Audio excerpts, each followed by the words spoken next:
The House will be in order. The chair lays before the House of communications from the Speaker.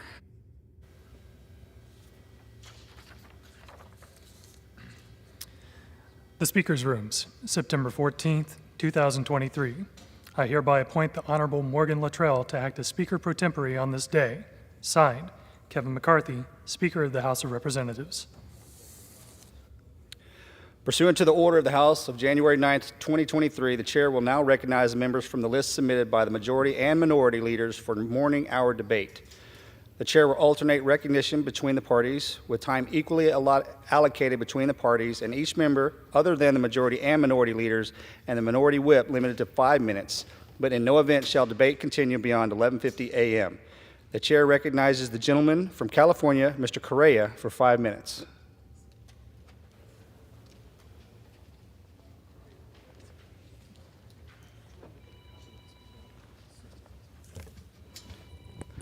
Thank you, Mr. Speaker.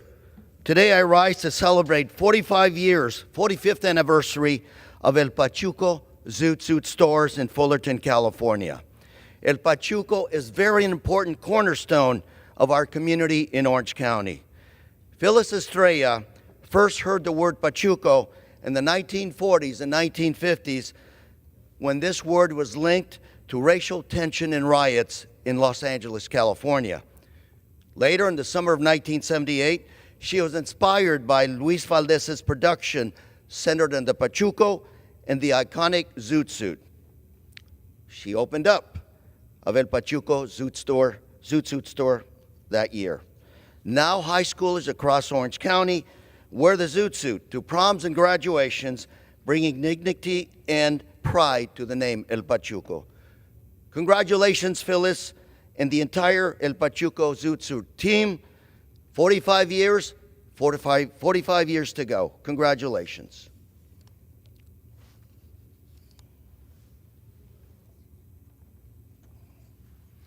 And Mr. Speaker, I rise today to honor the life and legacy of beloved member of the Orange County community, Mr. Ming Tam Nguyen. Ming was a lieutenant colonel in the South Vietnamese Navy, and after the war, Ming and his family sought refuge in America and made Southern California their home. Ming was a pillar for Little Saigon and the Vietnamese American community across the United States. He started Advanced Beauty College to provide for his family and encourage other Vietnamese families to become nail technicians. He was known as the godfather of manicures, and his work as an entrepreneur opened and provided for the community to those like him that left everything behind at Vietnam for a better life in America. Today, more than 40,000 students have graduated from Ming's beauty salon and school. And his children, Lynn and Tam, continue to carry his legacy in Orange County and all over the United States. Ming is the American dream. His story is a story of Little Saigon, entrepreneurship, and of the American melting pot. Thank you, sir, for your hard work. And Ming, may you rest in peace and your memory lives forever. Mr. Speaker. The chair recognizes the gentlewoman from New York, Ms. Maliantakis, for 5 minutes.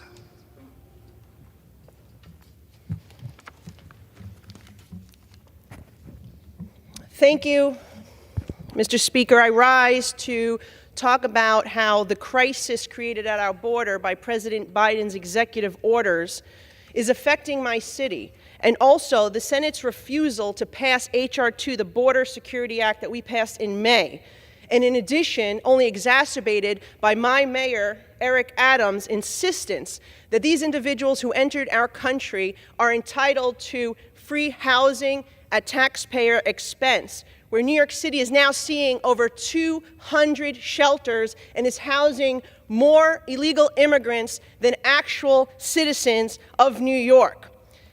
Not all of these individuals are innocent asylum seekers. Let's be honest and let's be clear. First of all, many of them are using the generosity of this country to gain entry We know that more than half, between 50% and 2/3 of these individuals are denied their asylum cases when they come to court. There are also many who have already been arrested for committing crimes in our community. At just one of the 205 migrant shelters, the Roosevelt Hotel, there have been dozens of arrests, mostly for domestic violence, but robberies, assaulting police officers as well. And earlier this year, 4 individuals that were housed at the Watson Hotel were arrested for shoplifting tens of thousands of dollars worth of merchandise from Macy's at Roosevelt Field Mall. Just this week, an illegal immigrant who was previously released by Customs and Border Protection and the New York State Police was arrested for murder on September 2nd. He was in our country and on our streets despite having a warrant out for his arrest for a previous stabbing. And there were 2 individuals who were accused of sexual assault in Erie County in Western New York. Even the Erie County executive, an elected Democrat, has had enough of what is going on, demanded that Mayor Adams pause putting more of these quote-unquote asylum seekers in his community until these security threats are addressed. Now, this Monday we marked 22 years since the 9/11 attacks. Democrats, Republicans say never forget. Yet here we are in a situation with an open border that just in the first 10 months of this fiscal year, 146 people who appeared on the FBI terror watch list were apprehended at our southern border. Combined with last fiscal year, we're talking about 250 individuals. What we should be more concerned about, however, is the 1.7 million individuals who are the gotaways, meaning they had zero interaction with our law enforcement or our government. They are in the interior of the country. We don't know who they are. We don't know where they are. We don't know what their intentions are.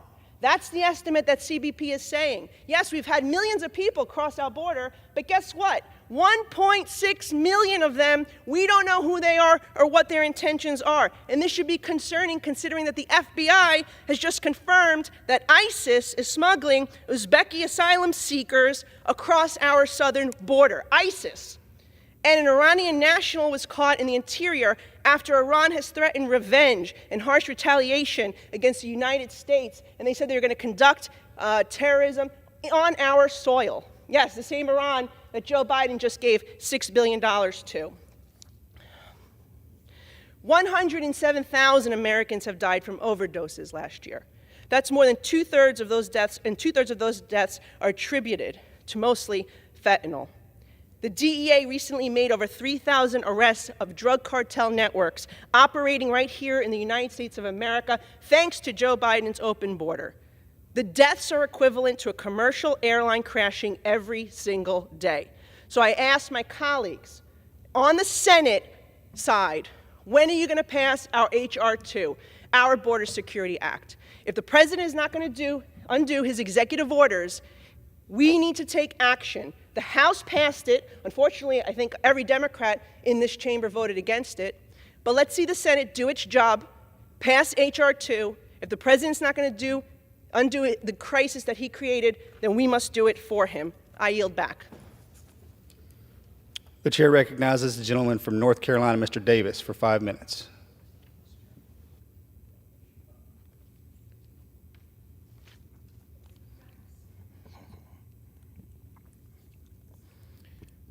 Mr. Speaker, I rise today because I've spoken to farmers in my district, and I've heard from many across the country. No matter where I go or who I speak with, there's a common topic on everyone's mind, and that's labor. The changes coming down from the Department of Labor are causing a scramble, and many are left scratching their heads trying to figure out what is going on. And above all, if they can afford to continue operating their farms. Mr. Speaker, it would be great to hear from someone, anyone, to share their thoughts, to share the rationale, and to explain the timing. It is unacceptable for individuals with contracts to feel at their wits' end. It's unacceptable for individuals with contracts to believe they're being pushed to the brink and to hear nothing.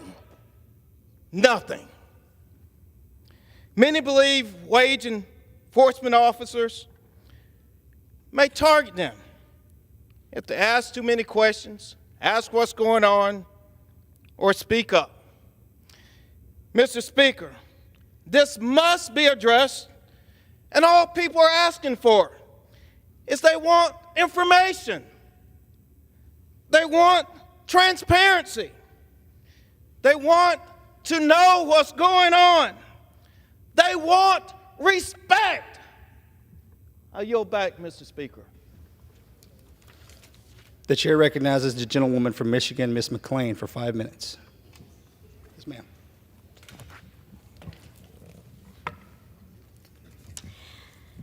Mr. Speaker, I rise today in recognition of Michigan's veteran home in my district of Chesterfield.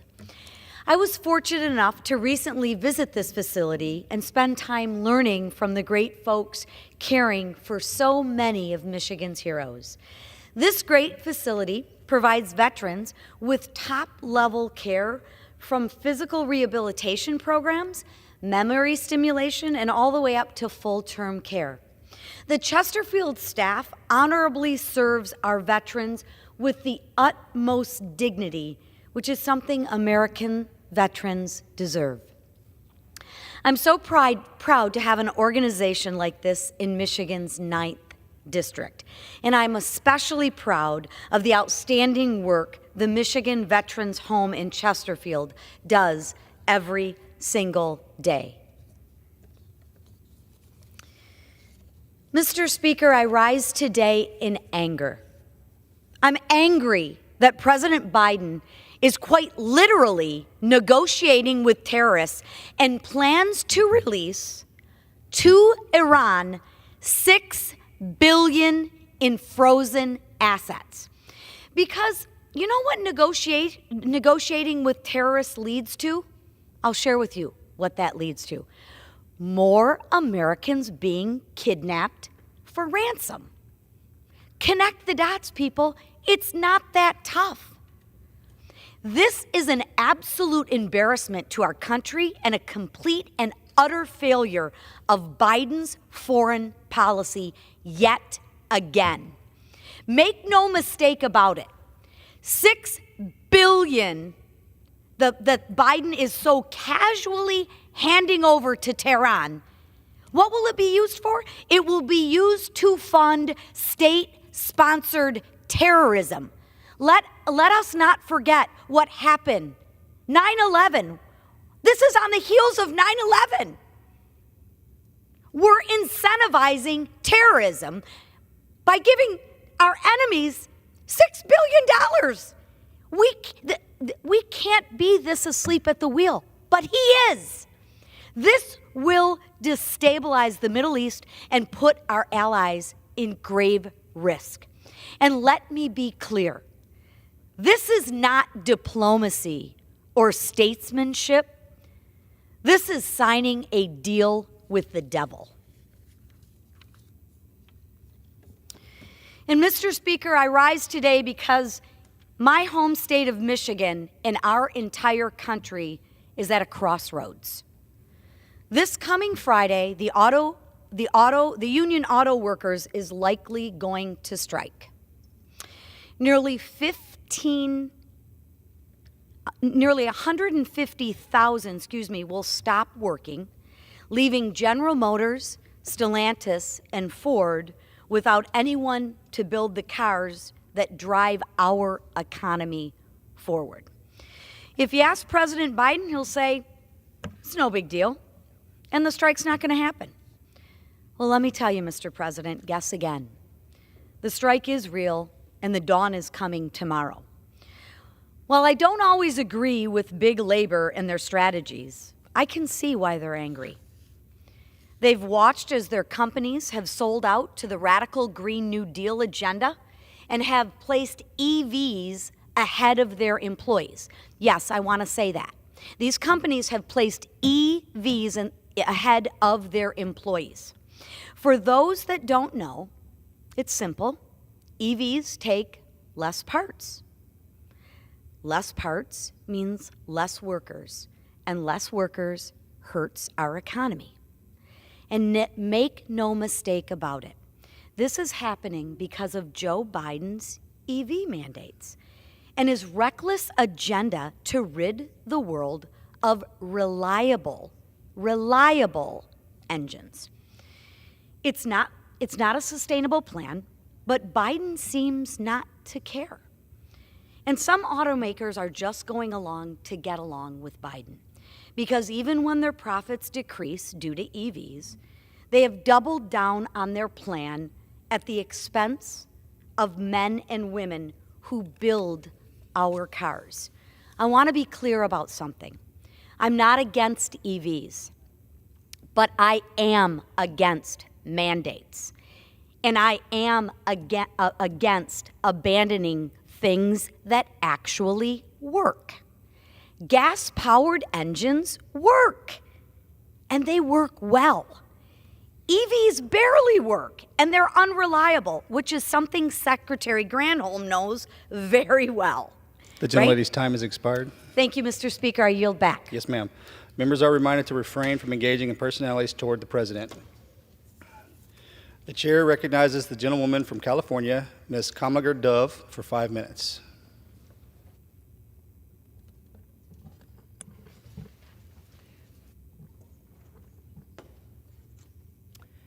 Mr. Speaker, I rise today to celebrate one of my district's own, Margaret Tate, who celebrated her 90th birthday this year.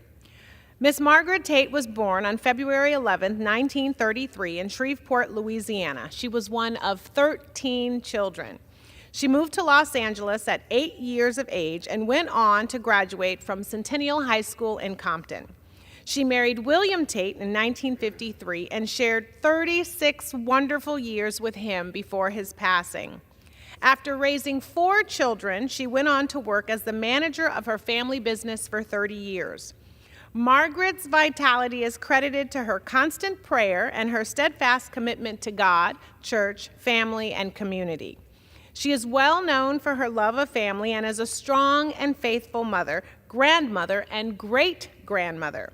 As she celebrates 90 years, Miss Margaret maintains an active role in ministries at St. Anselm Catholic Church back home in our district, the 37th, where she has been a member for 55 years. She also participated in programming at the Inglewood Senior Center. I hope you will join me in wishing Margaret Tate a happy 90th birthday and a year full of happiness, health, and love. Mr. Speaker, I rise today to commemorate the work of James Samuel Harris III, aka Jimmy Jam, and Terry Stephen Lewis. This year marks the 50th anniversary of hip-hop. When I introduced my resolution honoring this golden milestone earlier this summer, I was humbled to have Jimmy Jam's support of this effort. For over 40 years, Jimmy Jam and Terry Lewis have made a career out of giving a voice to the Black experience through music. They have worked with famous Black artists like Janet Jackson, Lionel Richie, Chaka Khan, Aretha Franklin, and Mariah Carey, among many others. Together, Jimmy Jam and Terry Lewis wrote 41 top hits in the United States. Last year, they were inducted into the Rock and Roll Hall of Fame in the Musical Excellence category. I commend Jimmy Jam and Terry Lewis on their lifelong career in the music industry and will continue to support Black musicians through my work in Congress.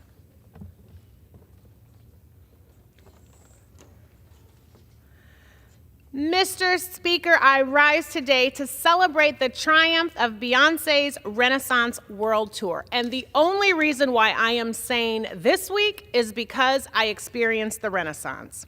Decked in silver from head to toe, Beyoncé's Renaissance Tour lays bare the experience of Black womanhood and tells us to leave our insecurities at the door.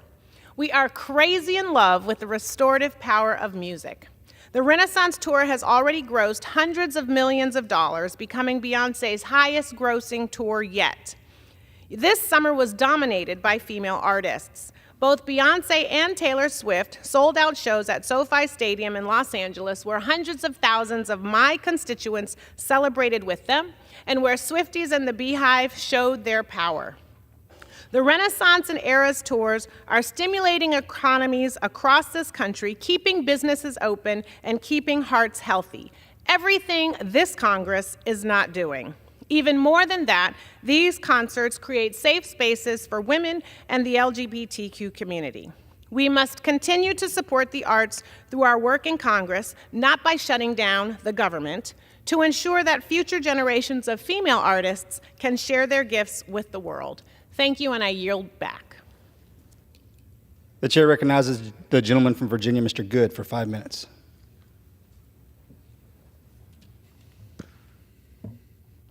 Thank you, Mr. Speaker.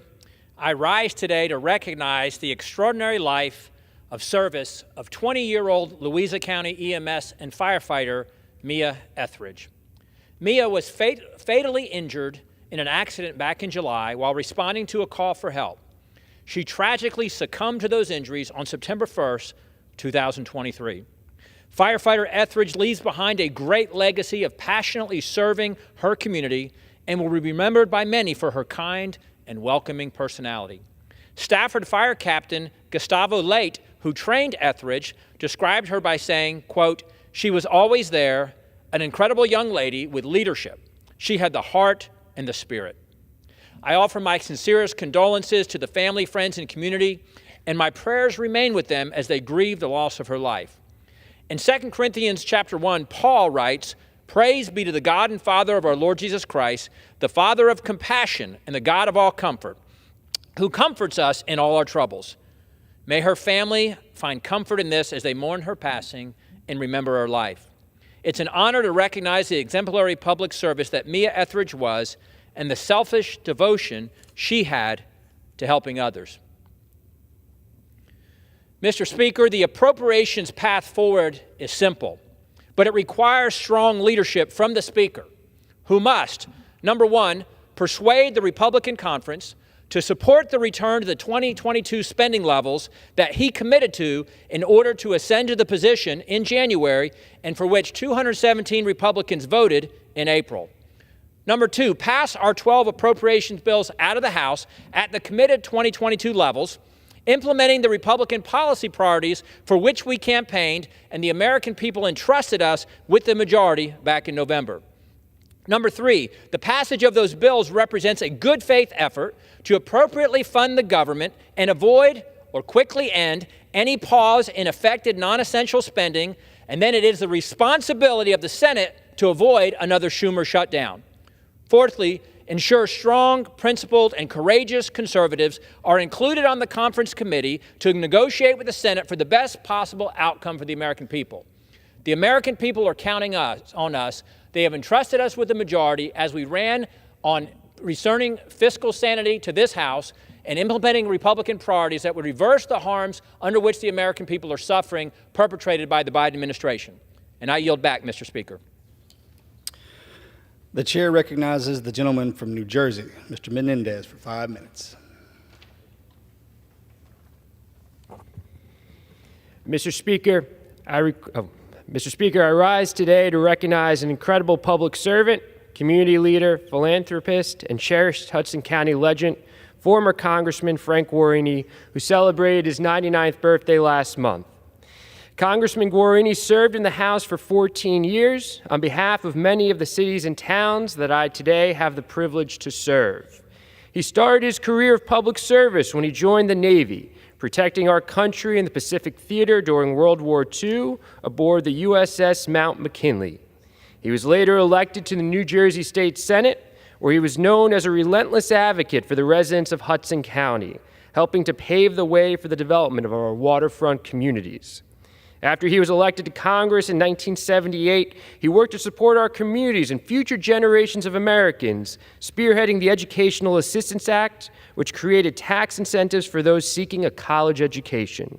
Congressman Guarini also quickly became known as an expert on international affairs, serving as a delegate to NATO, promoting trade with Caribbean and Latin American countries, and supporting diplomacy through economic development. And after retiring from Congress in 1993, he continued his service to our country as the United States representative to the General Assembly of the United Nations. As a private citizen, Congressman Guarini found success as an attorney and as a real estate developer, success that he has shared many times over as a philanthropist. Today, the Congressman Frank J. Guarini Library at New Jersey City University stands to recognize his service and his selfless generosity. His name also stands on the Frank J. Guarini Post Office Building, Jersey City's main United States Postal Service facility, as well as the Frank J. Guarini Schools of Business at St. Peter's University in Jersey City and John Cabot University in Rome, Italy. I'm honored to congratulate him on his 99th birthday in the place that he so strongly advocated for our communities time and time again. On behalf of our many residents whose lives were touched by his work, I wish a happy 99th birthday to Congressman Guarini. Mr. Chair, I yield back. The chair recognizes the gentleman from Michigan, Mr. James, for 5 minutes.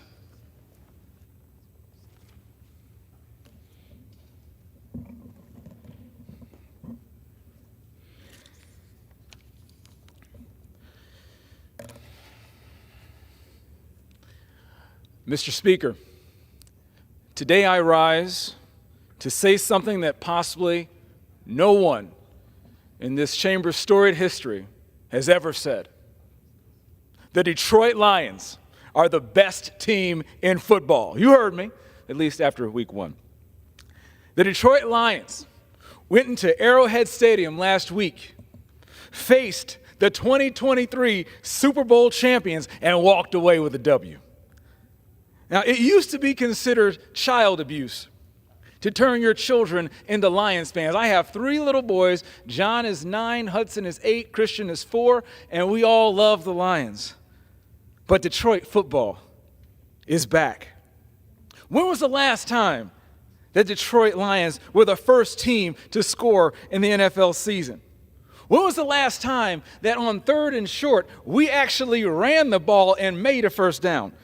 When was the last time there was a team on 4th and 25 deep in their own territory in the 4th quarter and it not be the Detroit Lions? This is an indication that we have turned a new leaf and the good days are ahead. I'm 42, and this might be the best year in my football life. After the Michigan Wolverines have beaten the Ohio State Buckeyes 2 years in a row, and the Detroit Lions have only lost 2 games since last October. Now, of course, we need to keep winning under our boy Dan Campbell's outstanding leadership and his staff, but I know our boys in Southeast Michigan have what it takes to win. The Detroit Lions' very first game at Ford Field is this Sunday, and Lions fans, I need you to make this the loudest game in Ford Field history, even louder than we were when we played the Bears in 2011 on Monday Night Football. Let's show up and show out. Lions, I love you. Keep grinding. Let's restore the roar. Let's go 17-0, and not just win the NFC North title, but the whole doggone thing. Let's win the Super Bowl.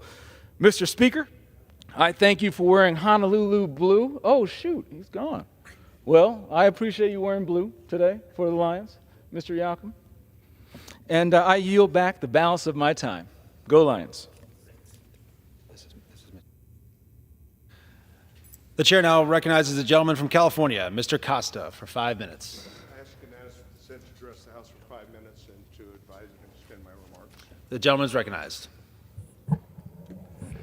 Mr. Speaker, I rise today to pay tribute to 3 different individuals who made a difference in their lives, who are no longer with us.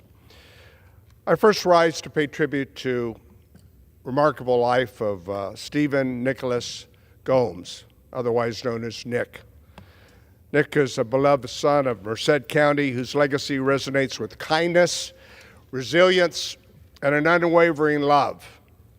Nick left an indelible mark on the hearts of his friends, family, and community, and he made a difference in his life, as short as it was.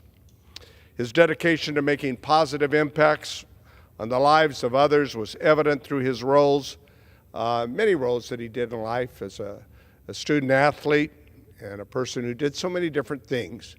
He was also my district representative in Merced County and helped people all the time.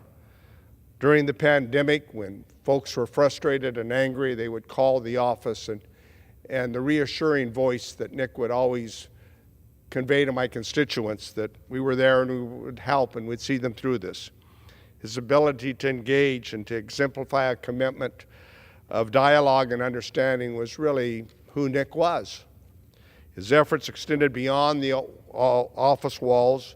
He was an advocate for community projects such as securing grants for local communities, the local water project improvements for communities like Dos Palace and Gustine showed his ability to get things done. His compassion extended to his family, where he showed his love through selfless actions, genuine connections, and willingness to always go that extra mile.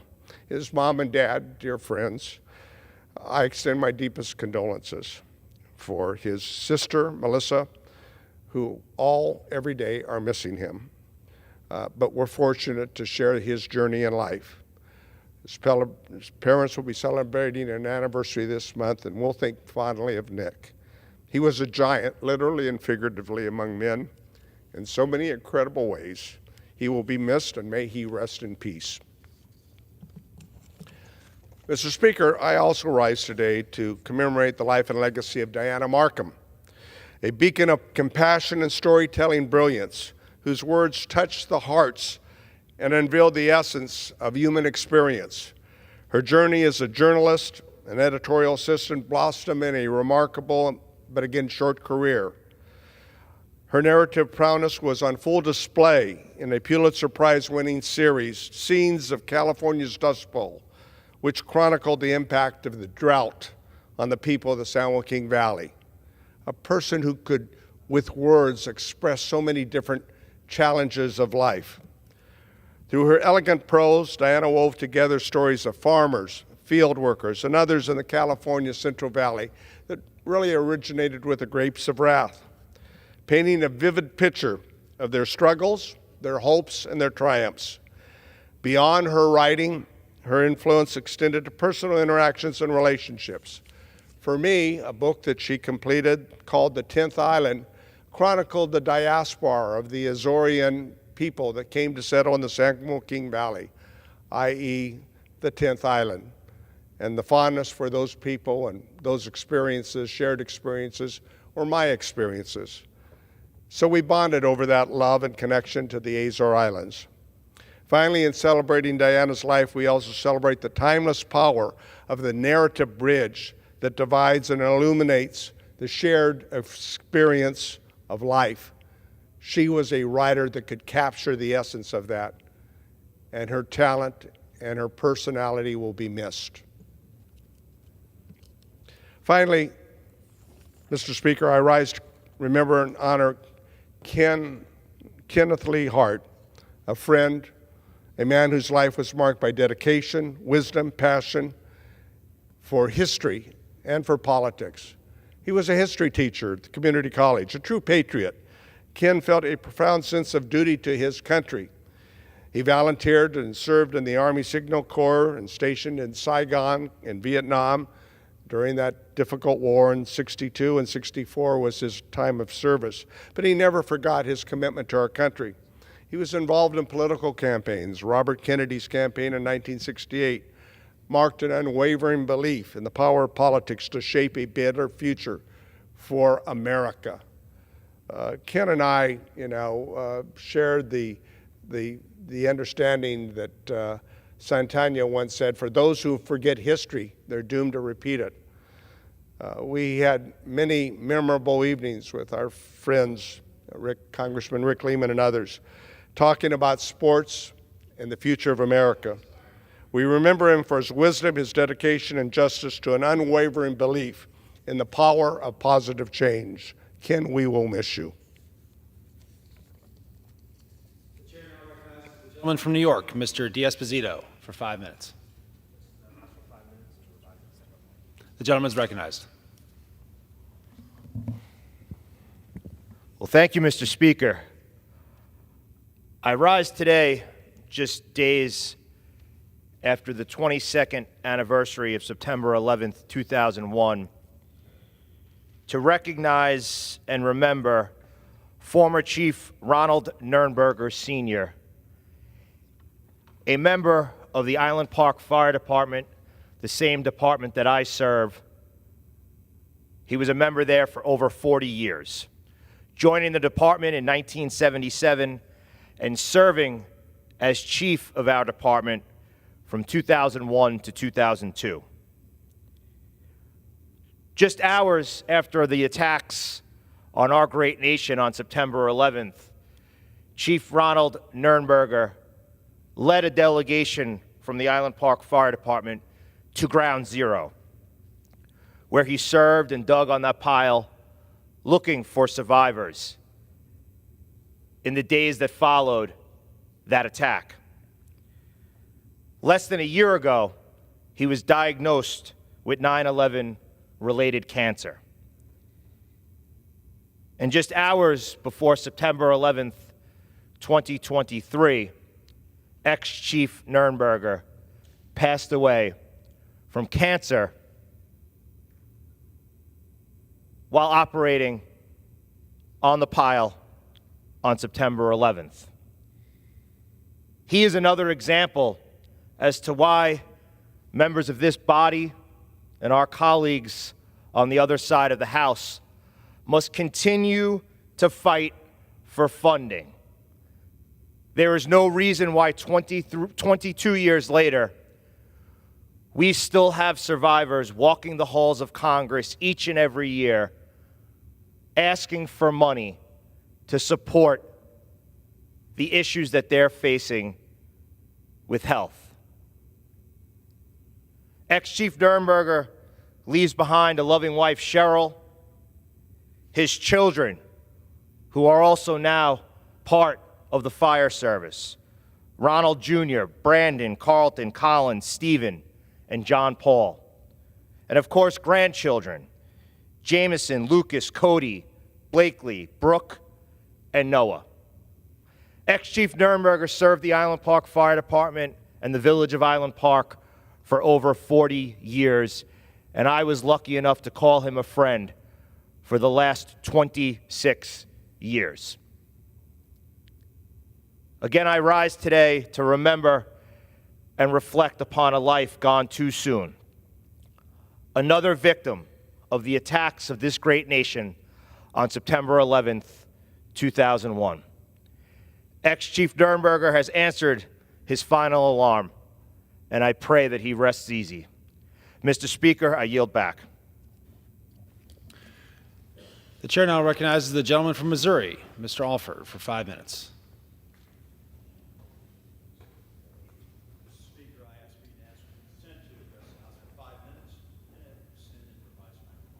The gentleman is recognized.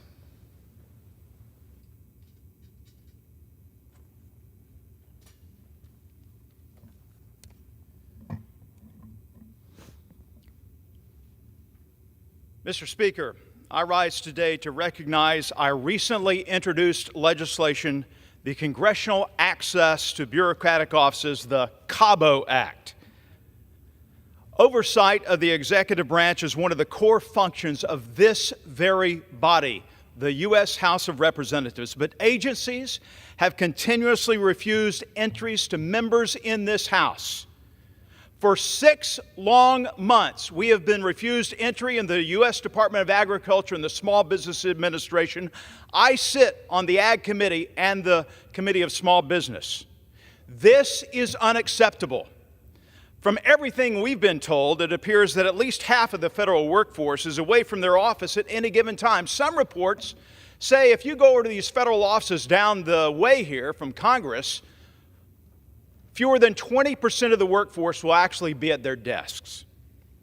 So I ask, Mr. Speaker, are these agencies trying to hide the low numbers of workers actually showing up for work and doing their jobs like we do here? Our legislation, the Cabo Act, will address this very problem. It will allow members and their staff full access to these agencies, these bureaucratic agencies, without excuses like COVID restrictions or other declared emergencies. We need transparency. We need access to these agencies, these federal bureaucracies that we oversee. There is no reason that members of Congress should not be allowed to see what is happening inside these buildings. It is time to get off the beach and back to work in Washington, D.C. Thank you, Mr. Speaker, and I yield back. The chair now recognizes the gentleman from California, Mr. Kiley, for 5 minutes.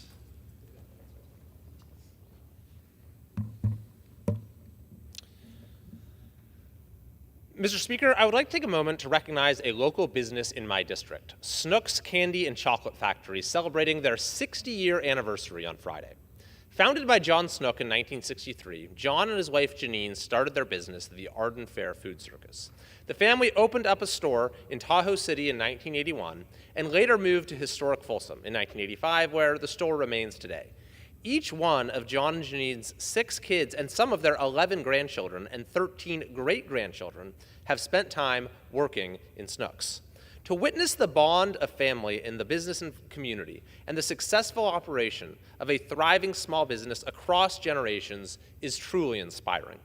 After retiring and entrusting the store to his son, Jim, and Jim's wife, Renee, in 1999, John continued to be a consistent presence in the store, talking to customers and helping with work when needed. Sadly, John Snook passed away earlier this year, but his legacy as a husband, father, and successful businessman continues to live on. Over the span of 6 decades, Snook's Candies has faced many challenges, from nationwide recessions to the recent COVID-19 pandemic. However, these challenges have only reinforced the status of Snook's Candies as a true pillar in Folsom and the surrounding communities. I applaud their commitment to their business and to producing iconic candies and treats for all to enjoy. Therefore, on behalf of the United States House of Representatives, I am proud to join Folsom and our surrounding communities in congratulating Snook's Candies and Chocolate Factory for reaching this momentous milestone. Mr. Speaker, I wish to take a moment to recognize the 10-year anniversary of the Folsom Community Service Day, an event which will be held this year on Saturday, September 16th. Organized by the City of Folsom and partner organizations, Community Service Day mobilizes hundreds of volunteers to complete projects across the city to improve public resources and benefit the community. In its tenure, the Folsom Community Service Day event has made a considerable and positive impact in the area. Since its inception, over 19,000 volunteers have participated. More than 900 projects have been completed, 500 projects have been performed to serve senior citizens, 537,000 pounds of food have been donated by the Twin Lakes Food Bank, thousands of care packages to active duty military service members have been sent, and thousands of donated items have been collected for local nonprofits. Their efforts have truly made a remarkable and lasting impact. To witness the hard work of this community over the span of a decade to deliver necessary change, improve neighborhoods, and help those in need is truly inspiring. Therefore, on behalf of the United States House of Representatives, I am proud to recognize the City of Folsom and countless volunteers and partner organizations for providing 10 years of invaluable service and contribution to their communities. Mr. Speaker, yesterday, the Education and the Workforce Committee hosted a roundtable with Eva Moskowitz, the founder of Success Academy Charter School, which was first opened in 2006 and now has 47 schools. The network of schools is known for setting high expectations of academic excellence and achieving exemplary results. Black and Hispanic students, which make up most of Success Academy's students, achieve proficiency rates double to triple what their New York City district peers do. As AEI Senior Fellow Robert Pondischio put it, if Success Academy were a standalone school district, it would be by far the highest performing one in the state of New York, including places like Scarsdale and Jericho and Long Island with multi-million-dollar homes. This is an example of why charter schools have been such an important innovation in American education and are a vital part of the landscape for school choice, and why they are widely supported by the public. In 2022, the Harris poll found in a national survey that 81% of parents support expanding the number of slots in existing public charter schools in their area, and 78% want more public charter schools in their area. In California's 3rd District, we have many tremendous schools, both district schools and charter schools. Some of the popular charters include John Adams Academy, Placer County Pathways Charter, Newcastle Elementary School District, Vantage Point Charter School, and Plumas Charter. As a former high school teacher and a member of the Education and the Workforce Committee, I am truly inspired by schools like Success Academy and will work to support charter schools and to scale up successful models throughout our public education system.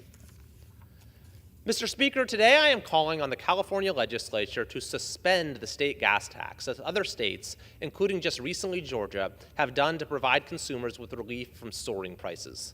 The legislature can do this, can provide a modest measure of relief by passing Assembly Bill 53 by Assemblyman Vince Fong, which would immediately suspend the state's gas tax and lower prices by 58 cents per gallon. The bill would also assure that no funding is lost for road projects throughout the state. At a time when Californians continue to struggle with the effects of inflation, this relief would make life a little easier for millions of people. It is a common sense proposal that merits bipartisan support. The gentleman's time and has I expired. urge the legislature to act on it immediately. Thank you, and I yield back. The chair now recognizes the gentleman from Texas, Mr. Beasley, for 5 minutes. Mr. Speaker, I rise today to commemorate the life and legacy of a good friend and a brilliant attorney and someone who was a staunch advocate for voting rights all across our great land in the state of Texas, and that's Jerry Hebert. Originally from Worcester, Massachusetts, Jerry earned his law degree from Suffolk University, and upon graduating, he began his career as an attorney practicing voting rights. From 1973 to 1994, Jerry served in the Department of Justice, where he worked as lead attorney in numerous voting rights and redistricting lawsuits. He also served as a chief trial counsel in over 100 voting rights cases. And in his 20-year tenure at the DOJ, he received numerous commendations, including an award for his work in connection with the Boston school desegregation case that got so much national attention in 1975. I had the privilege of knowing Jerry very well. During his times as co-counsel with the Legal Defense Fund, the Wilmer Cutler, Pickering, Hale, and Dorr LLP, a firm where he partnered to successfully challenge racially discriminatory voter ID laws in Texas. I will always remember Jerry's hard work, his dedication. Jerry was someone that just understood the Constitution and the laws of our land so well, and could have chosen a different career in law that would have earned him millions and millions of dollars. But Jerry truly wanted to help the people, especially people that were disenfranchised and had been wronged, particularly people that had been historically wronged. And Jerry will always be remembered as a great guy. Jerry leaves behind a wonderful family, some of whom I've gotten to know, and I just want to say from the bottom of our heart, condolences. We will all miss Jerry, in particular the people and the communities that Jerry defended to make sure that they had equal rights in this country. Mr. Speaker, I yield back. The chair now recognizes the gentleman from Wisconsin, Mr. Grothman, for 5 minutes.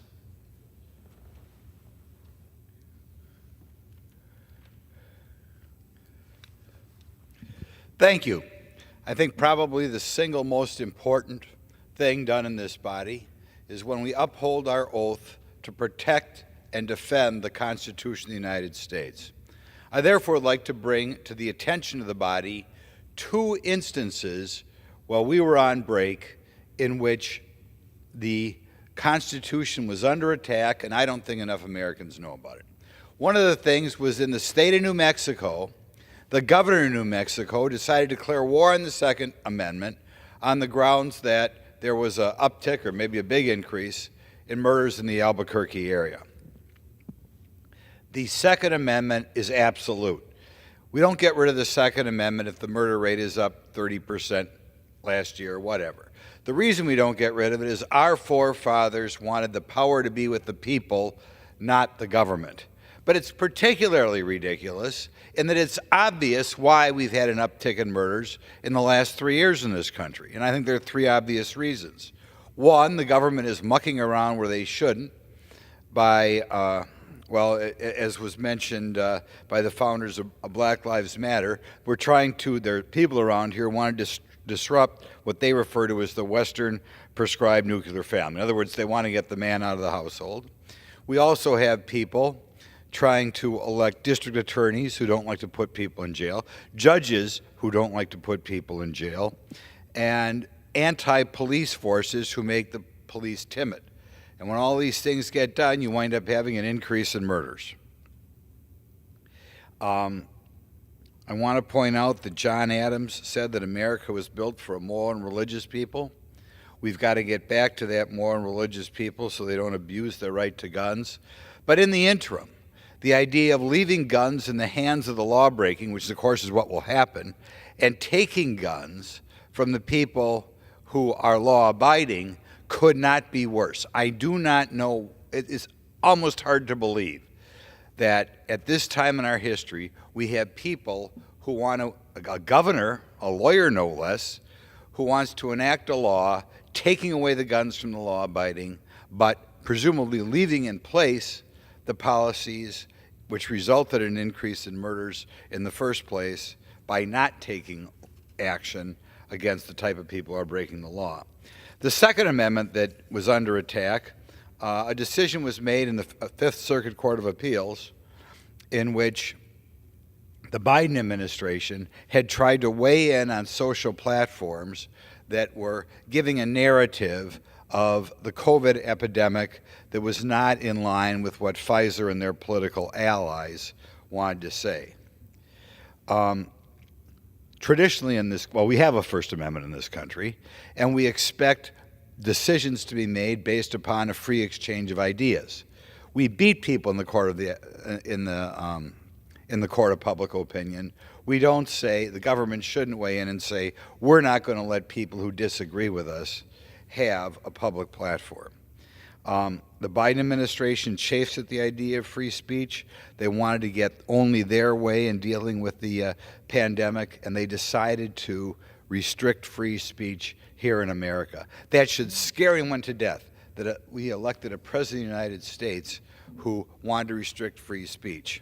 And another thing that really concerned me about that, in an article about it, the New York Times, which was, I think, by some people in this body still viewed as an important paper, said the court decision, which was a slapdown of the Biden administration, was a victory for conservatives. In other words, today, the people in New York Times, the people who write for the New York Times, have said that upholding free speech is something conservatives do, implying it's not something that progressives or Democrats or liberals or whatever you want to do. This is a scary thing. When I was very young, I was even a Democrat, believe it or not.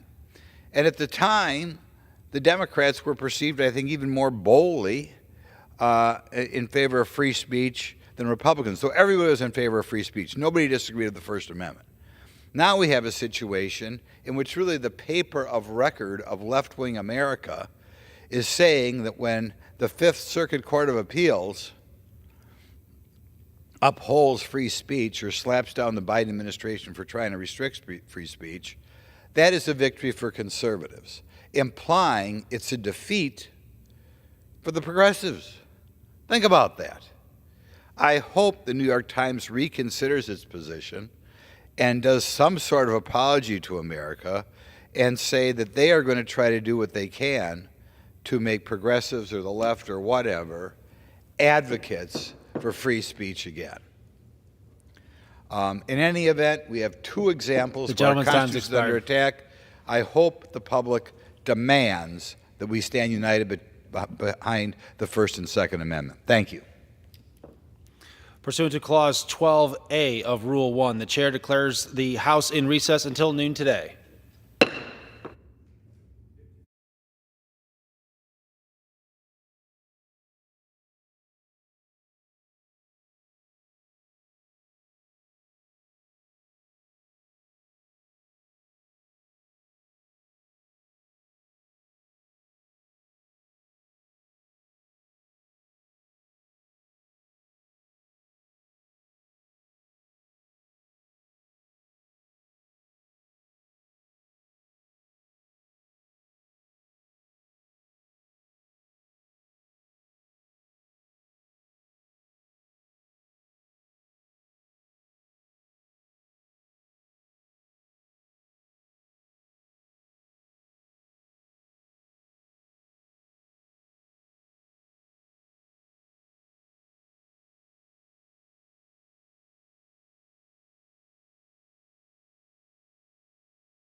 The House will be in order. The prayer will be offered by guest chaplain, Chaplain Major Troy S. Bates from the U.S. Army United States Military Academy, West Point, New York.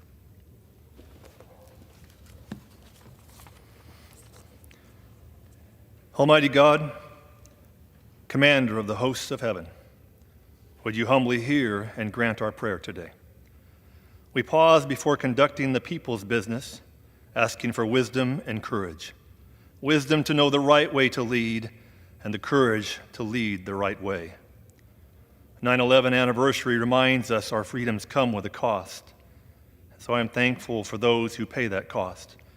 For men like Staff Sergeant Patrick Quinn, who sacrificed his life in Afghanistan, as well as Captain Doug Frazier, class of '75, who selflessly served humanity his entire long life. People like these represent our why. God, you have shown us what you require: to do justly, to love mercy, and to walk humbly with you. May we seek justice for all by living justly before all. May we proclaim mercy by being merciful. And may we walk humbly before you by living in humility before others. And we pray this in the name of the Father, and the Son, and the Holy Spirit. Amen. Amen. The chair has examined the journal of the last day's proceedings and announces to the House the approval thereof. Pursuant to Clause 1 of Rule 1, the journal stands approved. The Pledge of Allegiance will be led by the gentleman from Illinois, Mr. Sorensen. I pledge allegiance to the flag of the United States of America and to the republic for which it stands, one nation, under God, indivisible, with liberty and justice for all. Without objection, the gentleman from Texas, Mr. Self, is recognized for 1 minute. Mr. Speaker, I rise today to welcome Chaplain Major Troy Bates to the U.S. House of Representatives. He currently serves as the Garrison Family Life Chaplain at West Point. He was direct commissioned into the Army Chaplain Corps in August of 2009 as a reserve chaplain for the 478th Civil Affairs Battalion. This chaplain has provided spiritual support for our troops in harm's way on combat deployments in 6 combat deployments. He first deployed as the battalion chaplain from the 25th ID to Afghanistan. He then became a member of the 10th Special Forces Group, my old group, deployed twice to Afghanistan with the Special Forces Group, once to Africa. He then joined the 18th Airborne Corps and deployed again to Iraq, and then became a JSOC chaplain and deployed to a classified location. He has extensive education, including many of the military schools and numerous awards, leading off with the Bronze Star. And especially interesting and meaningful to me, he has the U.S., the British, the Canadian, the Italian, and the German Jump Wings, as well as the Combat Action Badge. His education includes an Associate of Arts from the Pacific Coast Baptist Bible College, a bachelor's from the Baptist Bible College of the Liberty University, a Master's of Divinity and Religion from Liberty Baptist Theological Seminary, and a Master's in Counseling from Webster University. He is joined by his wife today, Duchess. They have 5 children, 3 of which serve in the military today. I thank the chaplain for not only his service, but his legacy and his family. Chaplain Major Troy Bates. I yield back. The gentleman yields back. The chair will entertain up to 15 further requests for 1-minute speeches on each side of the aisle. The gentlelady from Texas is, for what purpose does the gentlewoman from Texas seek recognition? Mr. Speaker, I ask unanimous consent to address the House for 1 minute. The gentlewoman is recognized.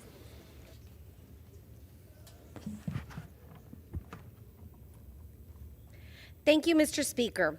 I am honored to celebrate Hispanic Heritage Month as the first Latina from my community and the first Republican Latina to represent the great state of Texas in the People's House for a full term. The foundations of this great nation are ingrained with Hispanic influence, from our beginnings with the Spanish settlers to General Bernardo de Galvez, hero of the American Revolution. The nation's pulse beats rich and vibrant with our vibrant culture. For generations, our families have woven their stories into the fabric of this great nation. Our contributions in arts, agriculture, business, military, and public service have left an indelible mark on America's history. Our community's success lies in our faith in God, hard work, family values, and love of country. I'm so proud of what we have achieved and will continue to achieve. Let us renew our commitment to supporting policies that uplift Hispanic families and all Americans. Together, we build a future that honors our past and preserves el sueño americano for generations. Thank you. With that, I yield back, Mr. Speaker. The gentlewoman from Texas, for what purpose do you seek recognition? Mr. Speaker, I ask for unanimous consent to address the House for 1 minute and advise to extend my remarks. The gentlewoman is recognized for 1 minute. Thank you, Mr. Speaker.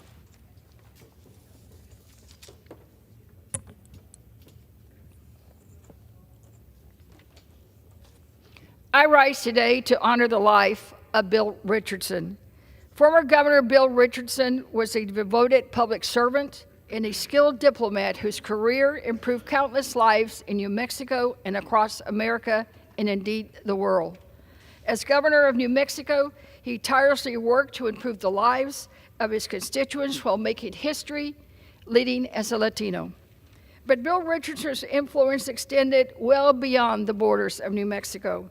He served as Energy Secretary and also as the U.S. Ambassador to the United Nations, where his diplomatic skills and commitment to peace played a pivotal role in addressing many global challenges. Today, we remember Governor Bill Richardson, and we also honor his legacy of public service, diplomacy, and continuing with his work at his center. He was an inspiration to all of us, and he was a true American patriot. His leadership and kindness will forever be remembered. Rest in peace, my friend. Thank you, and I yield back.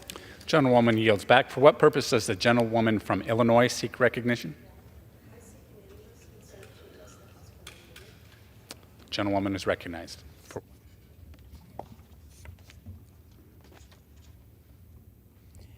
Mr. Speaker, I rise to address the historic impeachment inquiry into Joe Biden. Congress must hold Joe Biden accountable for serving as the kingpin over a series of shady foreign business deals involving his family members. Bank records and extensive evidence show that the Biden family received $20 million in cash, diamonds, and sports cars from China, Russia, Ukraine, Romania, and other foreign entities. Joe Biden was directly involved in this foreign influence peddling scheme, and when Biden's son demanded $5 million in cash from a Chinese official, he wrote, "I'm sitting here with my father." Congress has a duty to the American people to protect taxpayers from this type of foreign corruption. Thank you, and I yield back.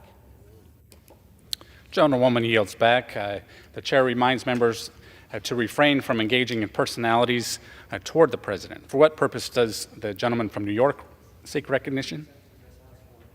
The gentleman is recognized for 1 minute. Mr. Speaker, I rise today in support of nearly 150,000 United Auto Workers, including 3,000 members in Western New York at the Ford stamping plant and General Motors plants in Tonawanda and Lockport. Auto workers have historically weathered the storm to support the automotive industry through the Great Recession and economic hardship. Now, during a time when companies are experiencing record profits, the people delivering the goods deserve a contract that recognizes the critical role they play in that success. UAW members will be an important part of the next generation of manufacturing, making electric vehicles more accessible and readily available. As of September 14th, there's a deadline, and it's approaching. Negotiators must come to the table with a contract that includes competitive wages and rewards quality work. I ask my colleagues to join me in solidarity with the UAW as they negotiate a secure future for the workers driving success in the automotive industry today. I yield back. Gentleman yields back. For what purpose does the gentleman from Georgia seek recognition? Mr. Speaker, I ask unanimous consent to address the House for 1 minute and then to revise and extend my remarks. The gentleman is recognized for 1 minute. Thank you. Mr. Speaker, the ox is in the ditch, and it's time to go to work and get him out. You see, we were sent to Washington to work, but it sure doesn't feel like we're doing that right now. We promised the American people we would rein in these out-of-control federal agencies and get spending under control. And the way we do that is by uniting and passing conservative appropriation bills that will give us leverage against the Senate and the White House. Now, colleagues, this has gotten out of hand, and we need to start voting. Let's put these bills on the House floor to debate and amend so that members can put themselves on record. I'm fine defending my votes back home. What I'm not fine with is going home and telling people that we clocked in this week and we didn't do any work. Mr. Speaker, we should stay here until we pass all 12 appropriation bills and send them to the Senate. Until we do that, the job's not done. Thank you, Mr. Speaker, and I yield back. The gentleman yields back. For what purpose does the gentleman from Illinois seek recognition? I rise and seek unanimous consent to speak for 1 minute and revise and extend my remarks. The gentleman is recognized for 1 minute. Mr. Speaker, I rise today in solidarity with the more than 10,000 United Auto Workers in my district as they negotiate a fair contract with the nation's auto industry employers. Let's remember, it was workers who built this country, and their high-quality union jobs gave working people a pathway to the middle class, not just in Illinois, but across this great nation. The current negotiations have implications not just for workers, but for the future of the auto industry and our economic competitiveness. While companies record record profits and the CEOs take home tens of millions of dollars in compensation, the salary of the average auto worker has declined by 40% over the past 20 years. Our UAW neighbors are simply asking for their fair share. To the UAW workers in central and northwestern Illinois and across the country, I've got your back, and I yield back. The gentleman yields back. For what purpose does the gentleman from Guam seek recognition? Mr. Speaker, I ask unanimous consent to address the House for 1 minute and to revise and extend my remarks. The gentleman is recognized for 1 minute. Thank you, Mr. Speaker. This past weekend, the Guam National Youth Football Federation held its championship on Saturday. After an exciting season, 3 teams won their respective division championship games and are officially known as the 2023 GNYFF champions. Under this historic dome of democracy, I would like to congratulate the following youth football champion teams. The Guam Eagles for winning the Manha Division Championship, the Hells Angels for winning Metgut Division Championships, and the Guam Eagles for winning the Matua Division Champions. I would also like to congratulate the coaches, trainers, sponsors, and families of all the teams for their many efforts and sacrifices for instilling in their kids the values of sportsmanship, character, and teamwork. Thank you, Mr. Speaker. I yield back. The gentleman yields back. For what purpose does the gentleman from Massachusetts seek recognition? I ask unanimous consent to address the House for 1 minute and revise or extend my remarks. The gentleman is recognized for 1 minute. Mr. Speaker, I rise today in honor of my friend, the 6th-term Congressman from Utah, Chris Stewart, who retires from Congress this week. Of all the things we've worked on together, I'm most proud of passing the bill that created the 988 Mental Health Lifeline. Since it went live last summer, millions of Americans have received help in a moment of mental health crisis, countless lives saved as a result. As fellow veterans, we have seen firsthand the consequences of inadequate mental health care, but we knew it could be an uphill battle to pass our bill, and it was. You wouldn't believe some of the stories. And that's why you need a partner you can trust. That's Chris. Beyond his admirable commitment to his family in this job, it's also just plain hard not to like Chris. He's an Air Force veteran who broke the world record for fastest non-stop flight around the world. He's a successful businessman, and he's authored multiple best-selling books. What can't this guy do? Well, one thing he didn't have to do was take a lot of political risks to work across the aisle with a Democrat on a big bill like 988. Political courage means something to Chris. We need more leaders like him in Washington. So, Chris, thank you for your service. We'll miss you, and I wish you and your family only the best. Mr. Speaker, I also ask unanimous consent that, along with my remarks, letters of congratulation and appreciation from the Massachusetts and Utah chapters of the American Foundation for Suicide Prevention be placed in the congressional record. Thank you, and I yield back my time. Without objection, so ordered. The gentleman yields back. For what purpose does a gentlewoman from Texas seek recognition? Mr. Chairman, I rise to address the House for 1 minute, and I ask unanimous consent to revise and extend my remarks. The gentlewoman is recognized for 1 minute. Mr. Speaker, I rise today to recognize our Texas 24 hometown hero, the Grapevine High School wrestling team. This week, on the 22nd anniversary of the horrific September 11th terrorist attacks, Grapevine High School wrestling team paid their respects by hosting a tribute climb. On the steps of Mustang Panther Stadium, participants climbed a symbolic 110 flights in remembrance of this tragic day. Student athletes, first responders, and members of the community all climbed side by side to mourn those lost and remember the sacrifices of our first responders made for the American people. I am so encouraged by the leadership displayed by the members of the Grapevine High School wrestling team and their work to unite the community in commemoration of the heroes of September 11th. Their patriotism in country is apparent, and love for our country is apparent. I'd like to thank the Grapevine wrestling team for hosting this event and representing North Texas so well. Thank you, and I yield back. Gentlewoman yields back. For what purpose does the gentleman from California seek recognition? I rise to address the House for 1 minute.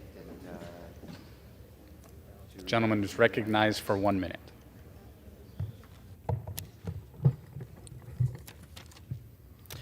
I rise today deeply frustrated as so many members on the other side of the aisle seem determined to shut down the government and to create a national crisis of massive proportions.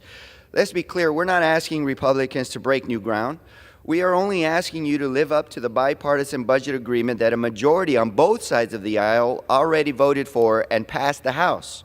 We're only asking you to support the essential programs critical to veterans, seniors, child care programs, working families, farmers, and retirees, the people I care about and came to serve.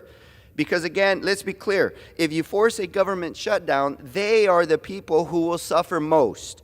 Veterans won't receive their full benefits, retirees will lose their economic security and medical care, and our businesses will face massive economic turmoil. And for what?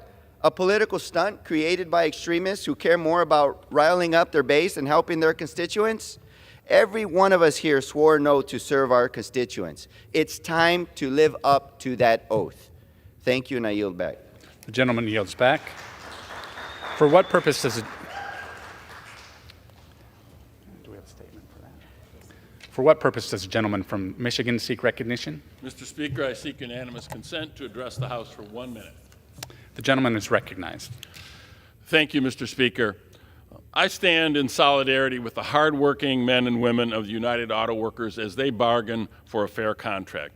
Unions helped build the middle class. The labor movement was actually founded in large part in my district, in the 8th Congressional District of Michigan, in my hometown of Flint, where the auto workers sat down in the auto plants to stand up for good wages, for safer working conditions, for better benefits. Every day in my district, UAW members build award-winning vehicles. They're standing up to demand a fair share of the value that they produce. Everyone, every worker, not just those at the top, should benefit from that. The fight is not just about fair contracts for union workers, though. It's about fairness and the future of all workers in this country. In Congress, I've championed bills to expand workers' rights, including the right to join a union. And I've stood in opposition to those efforts to try to take those rights away, to pass anti-worker, anti-union legislation that would hurt our economy and hurt American families. Let's be clear. To the men and women of the UAW who are fighting for a fair contract, I stand in solidarity with you. I yield back. The gentleman yields back. For what purpose? Yes, the chair will remind that all persons in the gallery, they are here as guests of the House, and that any manifestation of approval or disapproval of proceedings or other audible conversation is in violation of the rules of the House.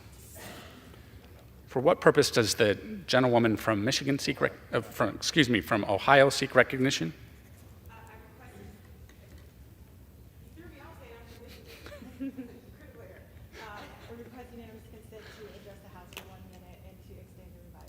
The gentlewoman is recognized for 1 minute.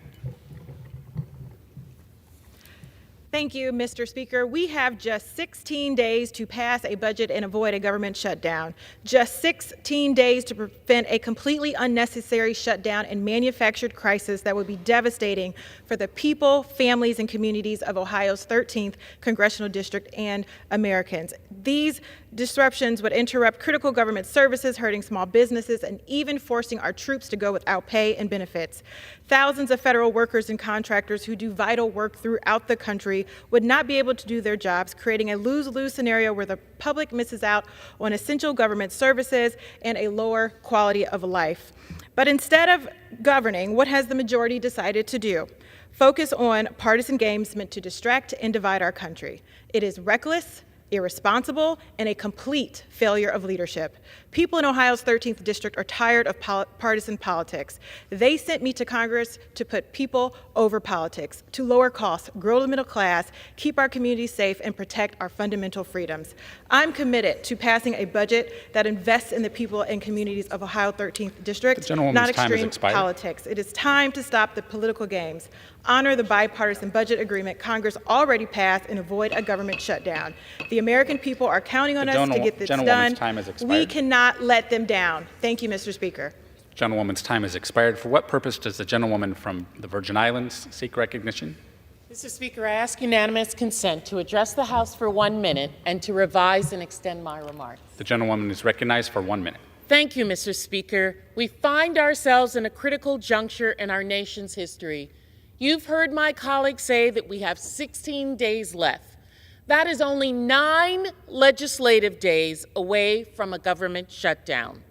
The extreme MAGA Republicans in the Republican conference are driving the entire Republican majority to time and time again pursue their divisive agenda at the cost of American lives. This would inflict untold harm upon millions of hardworking families, jeopardize our national security. This is not governance. This is political gamemanship. Let me be clear. They have chosen to embark on a perilous path that threatens the very fabric of our government and the well-being of our citizens in an attempt to slash vital investments in healthcare, childcare, education, food assistance. This senseless self-manufactured crisis would disrupt critical government services. I implore my colleagues across the aisle to stop playing political games and join us in the commitment to the American people. I yield back. The gentlewoman's time has expired. For what purpose does the gentleman from Pennsylvania seek recognition? Mr. Speaker, request unanimous consent to address the House for 1 minute and to revise and extend my remarks. The gentleman is recognized for 1 minute. Thank you, Mr. Speaker. Tomorrow, September 15th, is POW MIA Recognition Day. This important day is a time to remember the brave men and women who have yet to return home.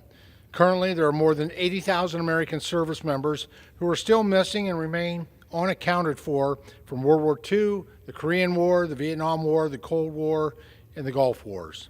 Our service members are the bravest among us. They answer the call to protect and defend our country in times of war and in times of peace. While many return home, some do not.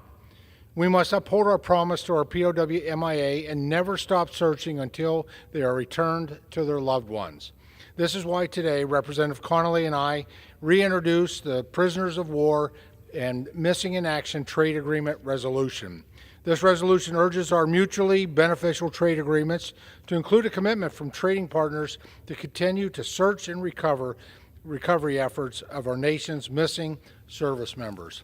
It is imperative we continue our efforts to bring home members of our armed services. This amendment will assist the United States in upholding the eternal promise as our armed forces to always bring our men and women home, and I urge my colleagues to support this resolution. Thank you, Mr. Speaker, and I yield back the balance of my time. The gentleman yields back. For what purpose does the gentlewoman from Pennsylvania seek recognition?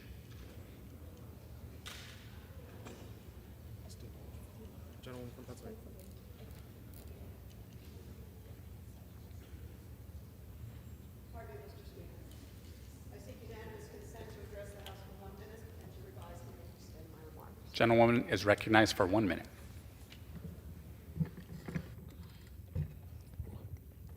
Mr. Speaker, my husband and I have raised 3 hungry boys.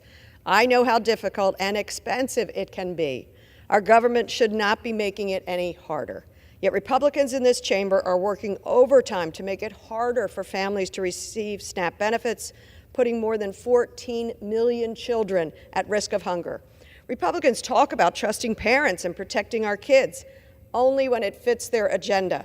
Because when it comes to trusting parents to use programs like SNAP to feed their children, this Republican majority pushes for more regulation, less trust. We've seen this play out firsthand.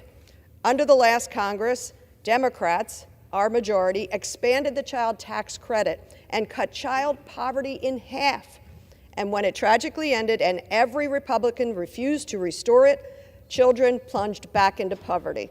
As the Speaker's self-inflicted chaos inches us closer to a federal budget deadline, it's clear our children are suffering because of the antics and extremism of the Republican majority.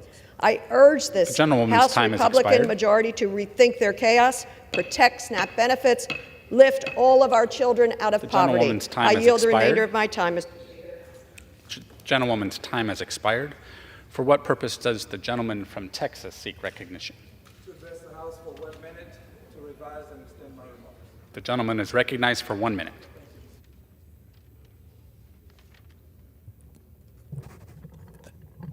Mr. Speaker, a mistake has been made, and it falls upon me to correct the mistake. Mr. Barr of Kentucky has, by way of a mistake, been added to H.R. 68. At this time, I ask unanimous consent to remove Representative Barr from that co-sponsorship. And I yield back. Without objection, the request is granted. What purpose does the gentlewoman from Oregon seek recognition?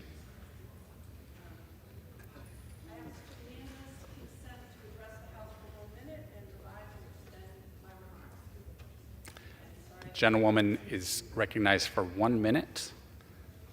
Once at the microphone.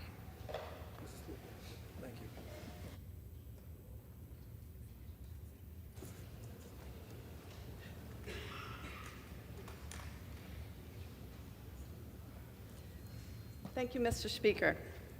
When the U.S. auto manufacturers were suffering during the recession, the UAW workers took pay cuts, were willing to forego pay raises for the greater good of U.S. manufacturing, believing that when U.S. auto manufacturers, that they would repay their sacrifice once they were earning good profits. Well, that didn't happen.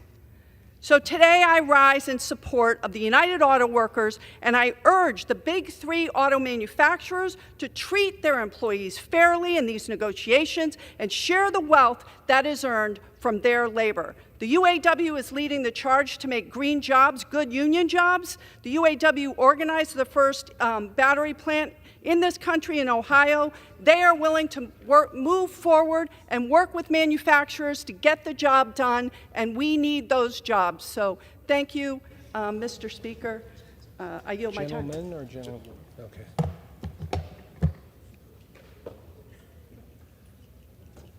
The chair recognizes the gentlewoman from. For what purpose does the gentlewoman from New Mexico seek recognition? Mr. Speaker, I ask unanimous Without objection, the gentlewoman from New Mexico is recognized for 1 minute.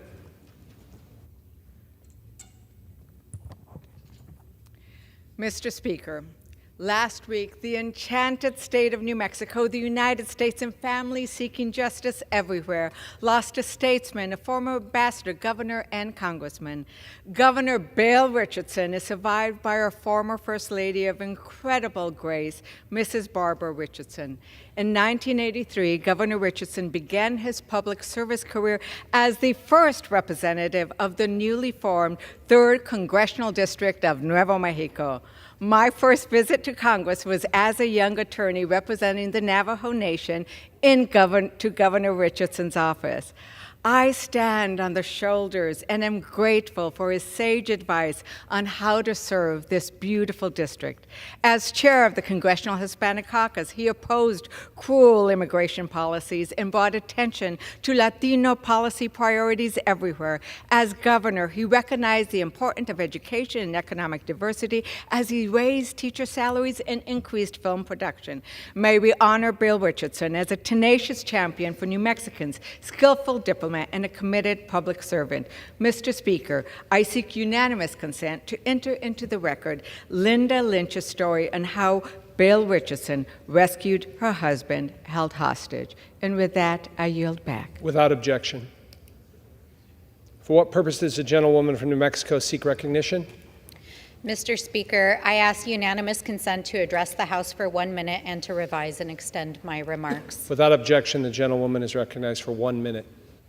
Mr. Speaker, as the people of New Mexico and the world are grieving Governor Richardson, I rise today here in the House where he served to honor his life and his legacy. Governor Richardson has left an indelible mark on New Mexico politics and on public service. Throughout his career as a governor, member of Congress, UN ambassador, Secretary of Energy, and working in international diplomacy, anyone who knew Governor Richardson know that he lived big, he laughed big, and he loved big. He mentored a generation of leaders in New Mexico and served our great state and nation to the very end. I personally met Governor Richardson as a young person when he was my congressman, and like so many others, was catalyzed into a path of public service on behalf of our state and our communities. Governor Richardson's loss will be felt deeply across our state and across the planet. And today, my prayers go to his family, to everyone in New Mexico who is remembering and grieving his loss, and to the loss of this giant in New Mexico politics.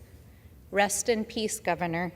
Today, we honor your legacy here in your home in the U.S. House of Representatives. And with that, I yield back. For what purpose does the gentleman from New Mexico seek recognition? Mr. Speaker, I ask for unanimous consent to address the House for 1 minute and extend and revise my remarks. Without objection, the gentleman from New Mexico is recognized.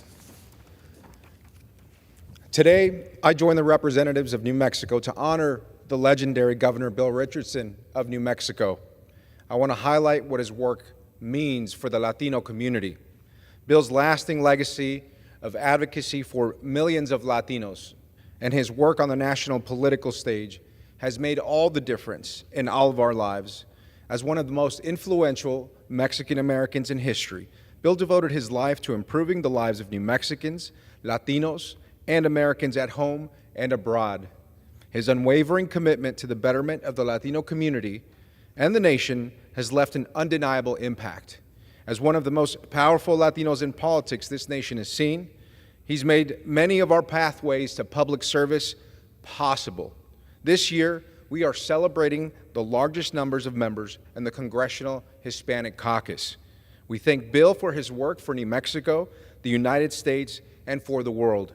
As members of the U.S. House of Representatives, we will honor his commitment to public service every day. Que estés con Dios, Bill. Mr. Speaker, I yield back. Gentleman yields back. For what purpose does the gentleman from Florida seek recognition? Mr. Speaker, I ask unanimous consent to address the House for 1 minute to revise and extend my remarks. Without objection, the gentleman from Florida is recognized for 1 minute. Mr. Speaker, I rise today because the American people are getting a front row seat at the circus that Speaker Kevin McCarthy and extremists in the Republican Party are unleashing on our country. We are 15 days away from a government shutdown that will impact millions of working people, and Speaker Kevin McCarthy cannot even get his own party to pass any significant pieces of legislation. And the cherry on top of all of this is that instead of getting to work to fund the government, they're trying to impeach Hunter Biden, I think, which, spoiler alert, is not the president of the United States. This speaker doesn't even have the votes for impeachment, doesn't have the votes to fund the government. It's unclear whether or not he even has the votes to keep his own job.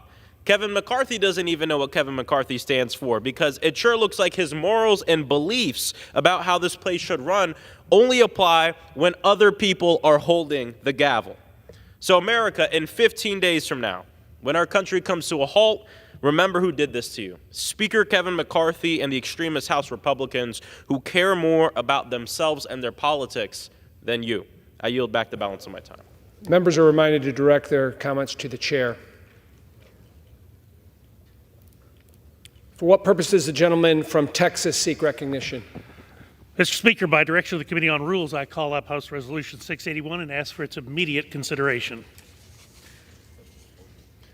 The clerk will report. House Calendar Number 34, House Resolution 681. Resolved that upon adoption of this resolution, it shall be in order to consider in the House the bill, H.R. 1435, to amend the Clean Air Act to prevent the elimination of the sale of internal combustion engines. All points of order against consideration of the bill are waived. The bill shall be considered as read. All points of order against provisions in the bill are waived. The previous question shall be considered as ordered on the bill and on any amendment thereto to final passage without intervening motion except 1 hour of debate equally divided and controlled by the chair and ranking minority member of the Committee on Energy and Commerce or their respective designees, and 1 motion to recommit. The gentleman from Texas is recognized for 1 hour. Thank you, Mr. Speaker. For purposes of debate only, I yield the customary 30 minutes to the gentlelady from New Mexico, Ms. Ledger Fernandez, pending which I yield myself such time as I may consume. During consideration of the resolution, all time yielded is for the purpose of debate only. Mr. Speaker, I ask unanimous consent that all members have 5 legislative days to revise and extend their remarks. Without objection. Mr. Speaker, last night the Rules Committee met and reported a rule, House Resolution 681, providing for consideration of H.R. 1435. The rule provides for consideration of H.R. 1435 under a closed rule with 1 hour of debate, equally divided and controlled by the chair and ranking minority member of the Committee on Energy and Commerce or their designees. The rule does provide 1 motion to recommit. Mr. Speaker, I rise today in support of the rule, and I rise in support of the underlying bill. Today, the Republican majority continues to stand between President Biden and their disastrous policies that they want to inflict on the American public. Mr. Speaker, this bill is pretty simple. Republicans are for consumer choice. Democrats apparently are not. Democrats don't like it when consumers have choices.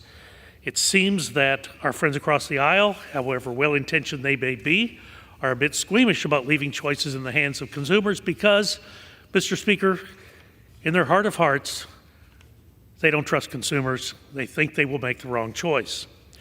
The tendency amongst my Democratic friends is emblematic of the larger liberal movement.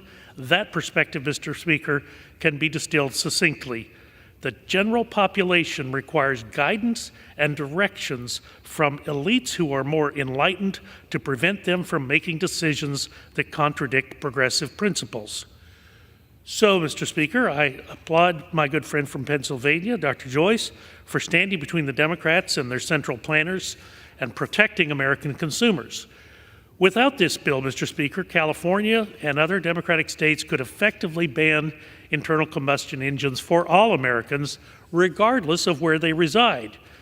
This is not what the founders intended when they designed our federalist system. But a de facto ban on the internal combustion engine is the point, Mr. Speaker. when President Biden and his surrogates in the Democratic Party said, and I quote, Mr. Speaker, to end fossil fuels as we know them, end quote. Shame on us if we don't take the Democrats at their word when they say things like that. I understand that my friend and fellow member of the Rules Committee, who I have the privilege of debating today on the floor, will likely tell us the standards that California is looking to implement are the prerogative of California, and in most circumstances, I would agree with that. But this isn't most circumstances, Mr. Speaker. What California is trying to do is to usher in a de facto ban on the internal combustion engine nationwide. I will give my friends across the aisle cunning for their initiative. Democrats have known that several states are aligned with California in such a manner that allows California to set vehicle emission standards that other states must then follow. Why any state would surrender their own sovereignty to another is not consistent with this country's founding. There's a debate, Mr. Speaker, there, but it's for another day. This is why we Republicans, particularly Republicans on the Energy and Commerce Committee, oppose state attempts to ban the internal combustion engine.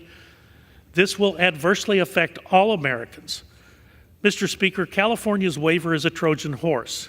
What Democrats can't win at the ballot box, they intend to farm out to their friends in federal agencies. California is part of America, but does not speak for the whole of America. Mr. Speaker, with that, I'll reserve the balance of my time. Gentleman from Texas reserves. Gentlewoman from New Mexico is recognized. Thank you, Mr. Speaker, and thank you so much, Dr. Burgess, for the customary 30 minutes to discuss this bill. Mr. Speaker, I rise to oppose today's rule. 8 legislative days, let's count them, 8 legislative days left to fund the government. And under Republican leadership, what have we done? We've passed just one of the 12 appropriations bills necessary, one of 12. We were supposed to take up the rule for the defense appropriations bill yesterday. But last evening, in a rushed meeting, we changed the rule to limit it to this single bill. The only thing we have to show for an entire week in session is a bill that attacks states' rights and California's ability to decide for its own what regulations it wants under the Clean Air Act, as it is allowed to do under existing law and has been allowed to do for decades. You know what? When Democrats were in the majority in the previous Congress, we didn't hear what we're hearing from Republicans. We did not hear Democrats saying, we're going to shut it down. No, Democrats have always looked for solutions. We have not been calling to shut it down. We have always worked to work it out. Over and over again, not just this week, but over the summer, we have heard extreme MAGA Republicans voice their goal of a forced government shutdown. We need to remember that the times that we have faced a shutdown and suffered through a shutdown, it has been when Republican speakers were in charge. Remember 1995-96? 2013? 2018, we needed to have Speaker Pelosi take charge so we could open our government back up. In the Rules Committee, we heard Republicans say, let's shut it down. Let's make clear that it that is sometimes referred to as it was something that is not beneficial. That it are the people who make sure our food is safe.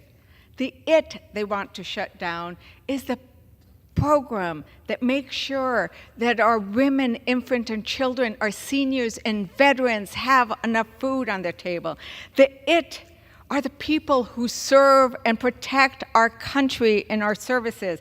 The it are the people who maintain our beautiful national parks and allow us to see America's wonders.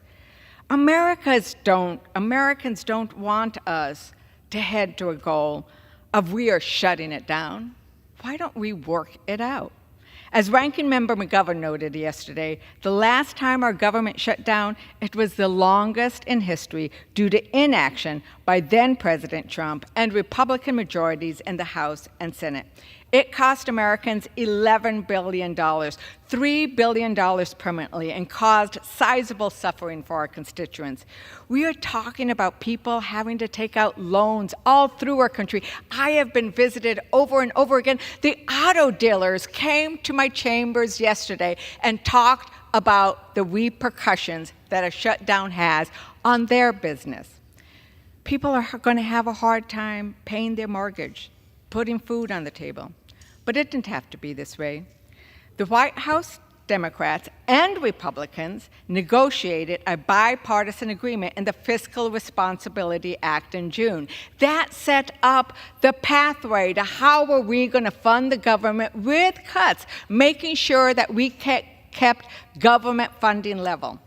Now, a mere 3 months later, they are backing out on their commitment. Extreme Republicans are blowing up our commitment to the American people. My rural district, it'll suffer. It'll suffer tremendously, as will all rural districts across its country. And we need to remember, rural America is the backbone of this country, and they are sacrificing it. A shutdown could delay veterans and Social Security payments.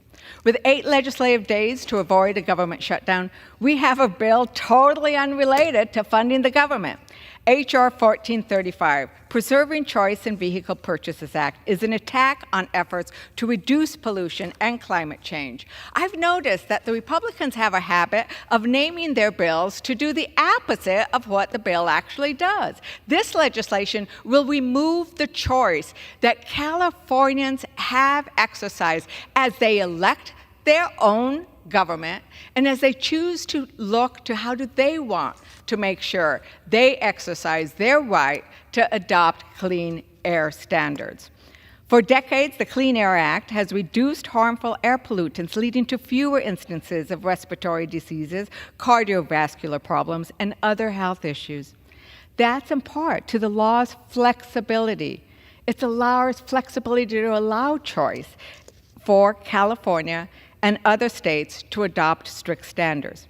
H.R. 1435 threatens our efforts to lessen air pollution and reduce greenhouse gas emissions and fight climate change. It also disrupts the U.S. vehicle market and could harm our global competitiveness in the electric vehicle market. I will say it again, however, at a time when we have a duty to fund the government, the Republican majority is instead picking on states' rights, picking on states that want to clean up their air and fight climate change. I urge my colleagues to change course and oppose this rule. I reserve. The gentlewoman reserves. The gentleman from Texas is recognized. Thank you, Mr. Speaker. This time I'm pleased to recognize Representative Langworthy of New York, valuable member of the Rules Committee, for 5 minutes. Without objection. Thank you so much, Mr. Speaker, to the gentleman from Texas for yielding some time for me today. And as I rise in support of this legislation that will put to a full stop my own state of New York from banning affordable, reliable gas-powered vehicles. Now, last year, Governor Kathy Hochul announced that New York State, not to be outdone by Democrats in California, would move forward with a ban on the sale of new gas-powered vehicles by 2035. Mr. Speaker, this asinine approach is only the latest in a long list of actions taken by the Biden administration and by Democrats in my own state to foist new bans, regulations, and costs onto the backs of hardworking middle-class Americans. My colleagues on the other side of the aisle, they want the American people to believe that ditching our internal combustion engines for battery-powered cars, that's a silver bullet to a greener, cleaner future. But my constituents in upstate New York, in rural upstate New York, are facing energy costs that are 30% higher than previous years. And those costs are projected only to increase further and further. Rural towns and communities in western New York and the southern tier along the Pennsylvania border, they cannot survive on transportation that is solely battery powered, given the long distances driven. charger accessibility, and lack of reliability that comes with the current crop of EVs. Now, last week, President Biden's own Energy Secretary, Granholm, she put on a master's class on the issues rural Americans will face. From failing to find working charging stations to long wait times, her EV road trip was a total disaster. It was like an episode of Veep, and we cannot make this a reality for everyday Americans. Not only is it costly, not only is it impractical, but our electric grids are not capable of handling this added burden. The latest reports by New York's own independent service operators show that New York State's electrical grid is strained in approaching a breaking point as Governor Hochul and Democrats in Albany ban everything connected to fossil fuels, from stoves to cars to natural gas hookups in buildings and private homes. It's very simple, folks. Banning gas vehicles forces New Yorkers and Californians, and one day all Americans, if we keep going down this path, to live in an energy future that is less affordable, less safe, and more dependent than ever on our most dangerous adversary, China. I strongly support this underlying legislation today and this rule as a step towards ensuring America does not follow the lead of the radical left in California, in New York. Let's put a stop to these nonsensical bans that only benefit our foreign adversaries while making life much harder for everyday Americans. And I yield back, Mr. Speaker. I'll reserve. Gentleman from Texas reserves. The gentlelady from New Mexico is recognized. Mr. Speaker, as I noted, the existing rule allows choice of each state. What works for California may or may not work for New Mexico or other states or New York, but that's why the Clean Air Act built in flexibility. We should allow California and those states that choose to follow their lead to continue to adopt stricter vehicle standards that work for them. I also want to make it a point that car makers make business plans several years in the future. For Congress to come in and change the setting of what's happening, because right now, 75% of vehicles sold with low emissions are being manufactured here in America. And what they're doing is creating culture wars that also hurt our industry workers. Mr. Speaker, I ask unanimous consent to enter into the record the September 13th, 2023 letter from the United Auto Workers entitled, UAW urges to vote no on the so-called Preserving Choice in the Vehicle Purchases Act. And I remind us all that we should be funding the government this week, not attacking individual states or workers. Mr. Speaker, I have the great honor of yielding to the Speaker Emerita from the marvelous state of California, such time as she may consume our inspiring Madam Pelosi, Speaker Emerita. Thank you very much. I thank the gentlewoman for yielding. I thank her for her leadership on this important issue and for giving us all the opportunity to speak on it, on the rule that would bring this shameful legislation to the floor. Mr. Speaker, I strongly oppose of this Republican's latest assault on the health and safety of our children. Every child deserves clean air to breathe. We in California believe this is our sacred duty.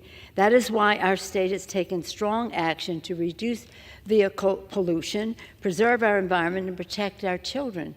So I just have one question for our allies across, our colleagues across the aisle. Why? Why don't you want children to have cleaner air to breathe? Why don't you understand what this means to their health? Why do you not understand the connection between pollution and asthma and how unfair that is to children in our population?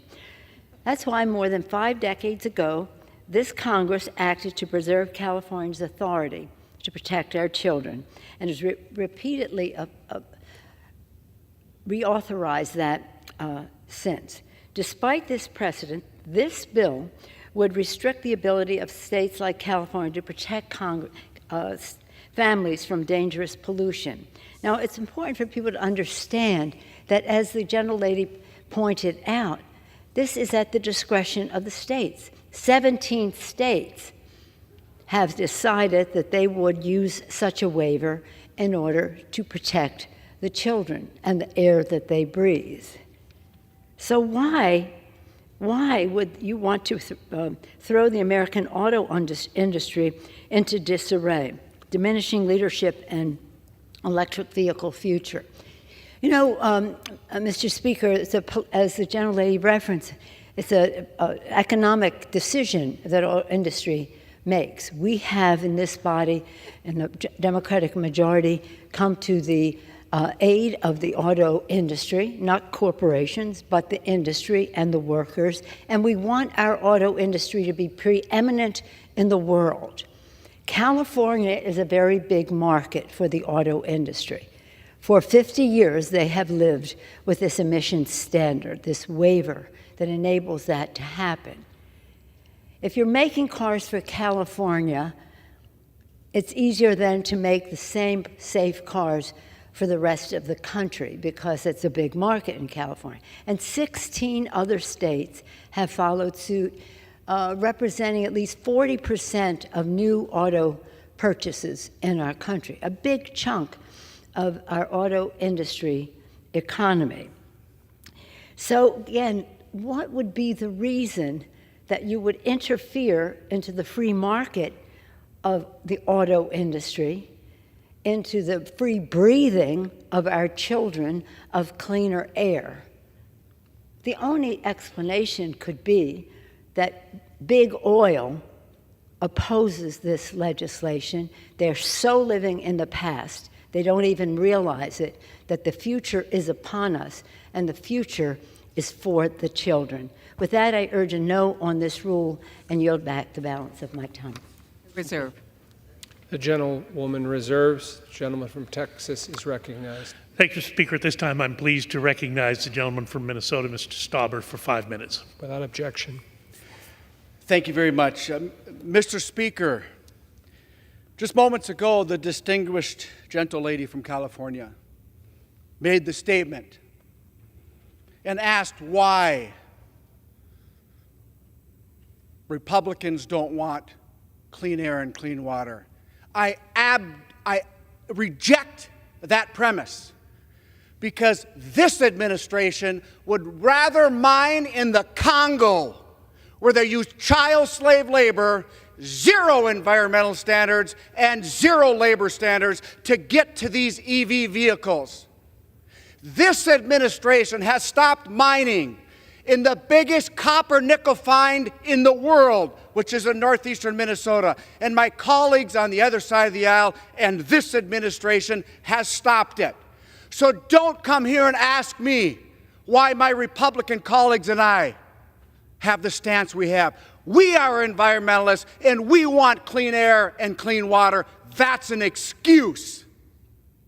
We can mine in this country.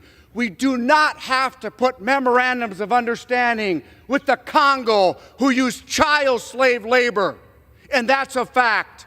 We can mine in northeastern Minnesota using union labor with the best environmental standards and the best labor standards in the world. But my colleagues on the other side of the aisle refuse to allow it to happen, along with this administration. Don't stand on this House floor and say this about the Republican Party and my colleagues. We are environmentalists as well. We mine in the United States of America. We mine in northeastern Minnesota. We can show the world, because when we allow China to take the demands for critical minerals, that pollutant gets in the jet stream and affects us all, as the gentle lady from California says. We breathe that disgusting air that comes from the communist country of China. So let us mine here, Mr. Speaker. Allow this administration to let us mine here. Mr. Speaker, I rise today in strong support of this rule so we can consider H.R. 1435, the Preserving Choice in Vehicle Purchases Act. This week, we read about horrific cross-country road trip President Biden's Secretary of Energy faced as she tried to travel the country in her electric vehicle. At every stop, Secretary Granholm struggled to charge her government-paid EV. She had to send staffers in gas-powered vehicles ahead of her to stand in line at the EV charging station, going so far as to block families from charging their own vehicles on hot summer days. Her gas-powered vehicle from her staff had to go sit in front of a charging station, waiting for her to come so she could charge her vehicle to make a statement and let that family suffer, waiting for the charging station to be opened. Now just imagine if Secretary Granholm tried driving across northern Minnesota in the middle of winter, 20 below, 37 below, 50 below. By the way, that cold in Minnesota, we still go to work and we still mine and we still weld in the coldest of temperatures. Can you imagine her trying to do that? I'm not even sure her EV would even start. My constituents do not have the luxury of having government-paid staffers to advance their road trips and access EV charging stations ahead of time. My constituents cannot afford to pay an extra $17,000 on average for electric vehicle, especially as Bidenomics destroys the pocketbooks of my constituents who have had to pay an average of $10,000 more a year. If Americans want to drive EVs, they can, but they shouldn't be forced to. It should be their choice. Today, nearly 95% of Americans drive an internal combustion engine vehicle powered by gasoline or some form of ethanol or biofuels. If liberal elitists from California want to drive electric vehicles, so be it. But my constituents, Mr. Chair, should not be forced to do the same. I believe in choice, not mandates by the federal government.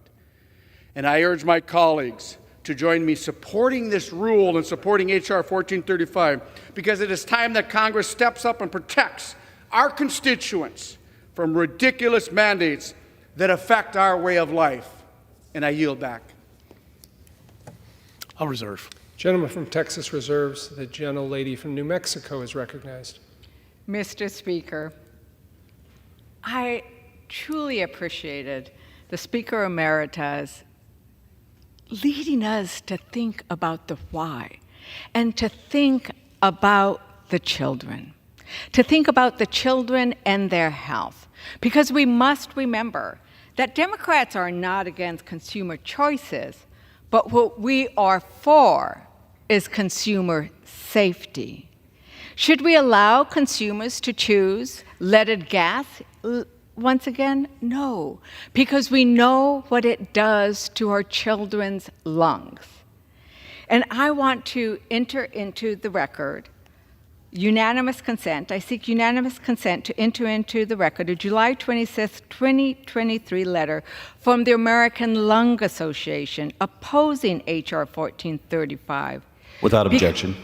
100 million Americans live in counties with unhealthy air pollution. Our children, our elders, low-income communities, and communities of color are most at risk.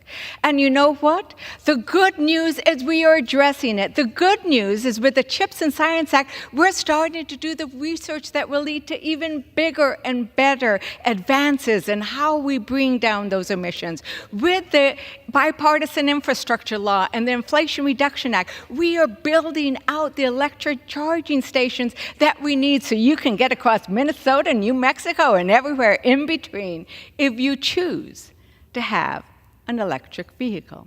That is going to be your choice.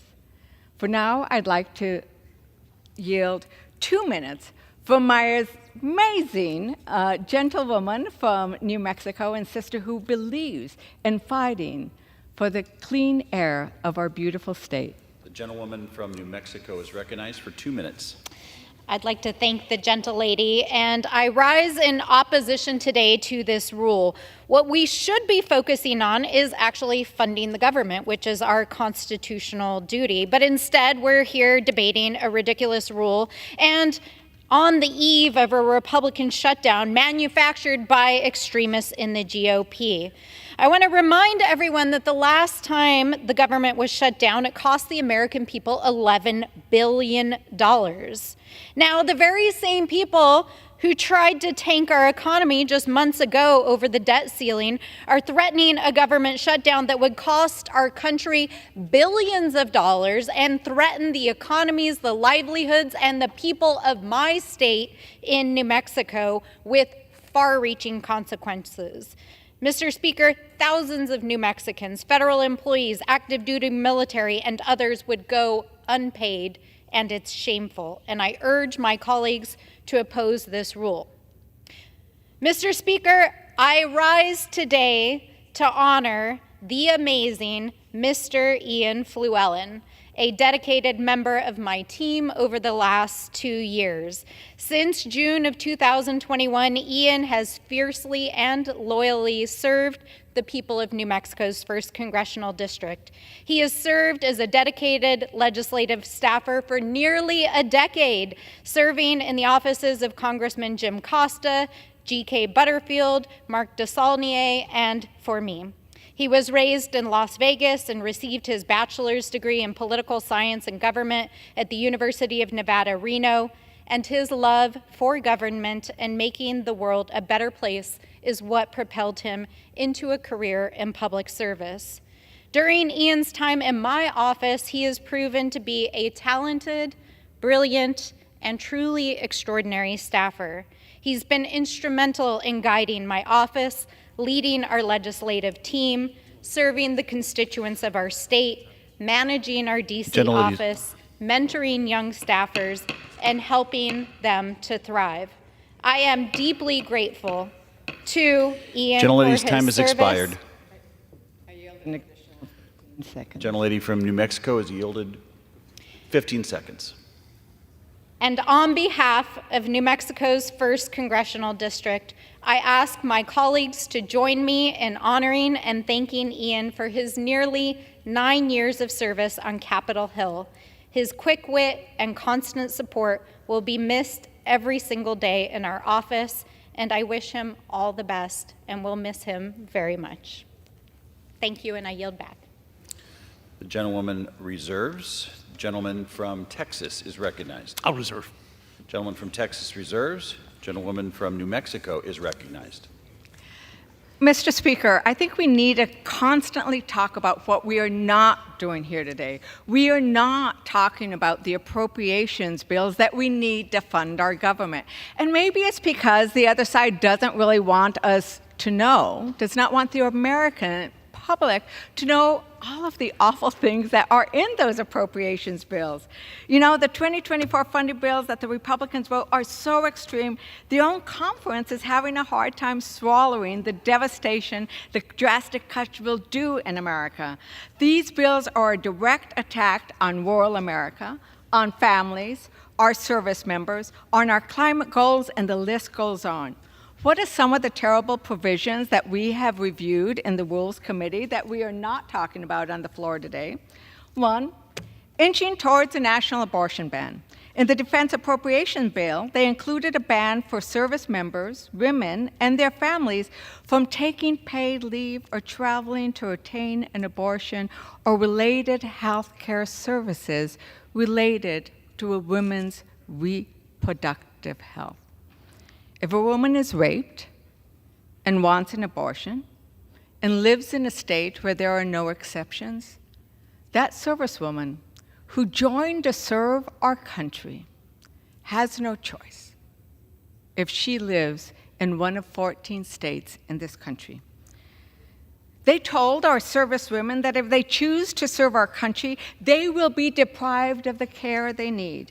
In the same bill, they cut $714 million for the Department of Defense climate change programs. I need to tell you, we read into the record the fact that it has been told that the nation who has the advantage of addressing climate change and building resilience, will have a military strategic advantage. Once again, they are taking away our military strategic advantages, not just with that, but refusing the Republicans to go ahead and allow our nominations for flag officers to serve.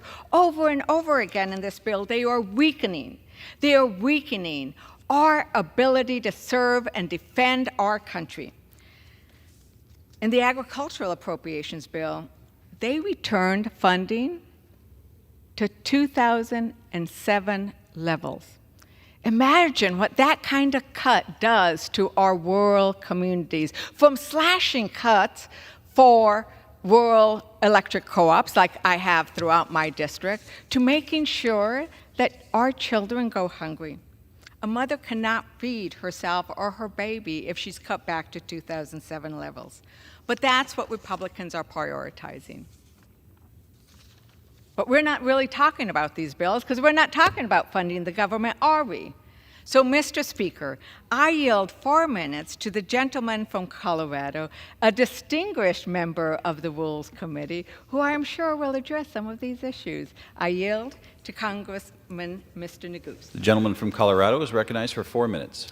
I thank the gentlewoman, and thank you, Mr. Speaker. 16 days. 16 days. That's how much time we have left until the government runs out of funding. 6 weeks ago, Mr. Speaker, I stood here on the floor of the House with my colleagues as House Republicans gavelled the House out of session for a 45-day recess. Now, you may recall, Mr. Speaker, the priority that House Republicans were pursuing on that day as we gavelled out of session. I can assure you it was not to fund the government. It was instead a bill targeting the lesser prairie chicken and the long-eared bat. Literally. This came on the heels of a summer spent on Republican bills to protect gas stoves. 6 weeks later, we're back in Washington. Republicans have gavelled the Congress back into session. Here we are on the House floor yet again. And what are we spending our time doing? Perhaps a bill to fund the government? No.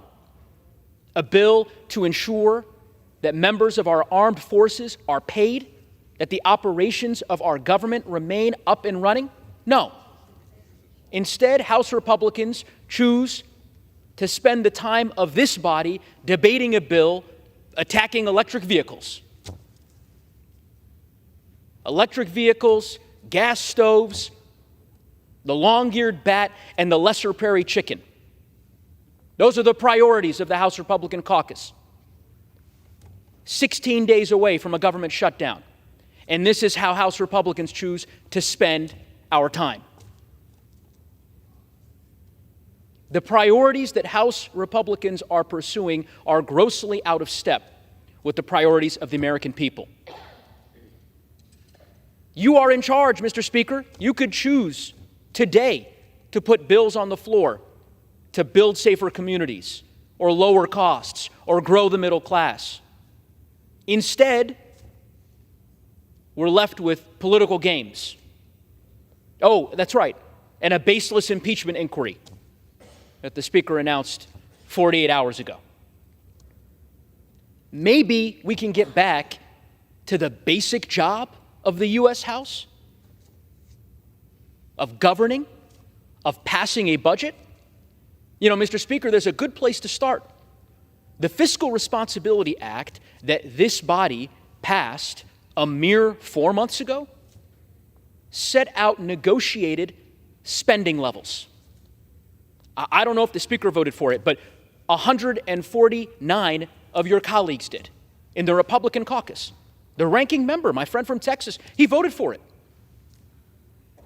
And now, months later, the Republican caucus, the Speaker, they have abandoned, they have revoked, reneged on that deal. Why? Because the far-right members of their caucus have demanded it. And so here we are, 16 days away from a government shutdown that many members of the Republican conference seem fixated on creating. We had a Rules Committee hearing. The distinguished gentlewoman joined me just a few days ago, where one of our colleagues on the other side of the aisle was unabashed, who said, let's shut it down. And of course, for those Americans watching, they know that we've been here before. They've seen this movie. They have seen how it ends. Yielding another for 30 seconds. I thank the gentlewoman. Gentleman from Colorado has yielded 30 seconds. They know, Mr. Speaker, that if Republicans are in control of the House, there is one thing they can count on, and that is that Republicans will shut the government down, as they did in mid-1990s under Speaker Newt Gingrich, as they did in 2013 under Speaker Boehner, as they did in 2018 under Speaker Ryan. I implore my colleagues to get back to the basics of governing. Work with us in good faith. Honor the agreement that you all voted for 4 months ago. Let's fund the government, Mr. Speaker, and with that, I yield back. Gentlewoman reserves. Gentleman from Texas is recognized. Reserve. Gentleman from Texas reserves. Gentlewoman from New Mexico is recognized.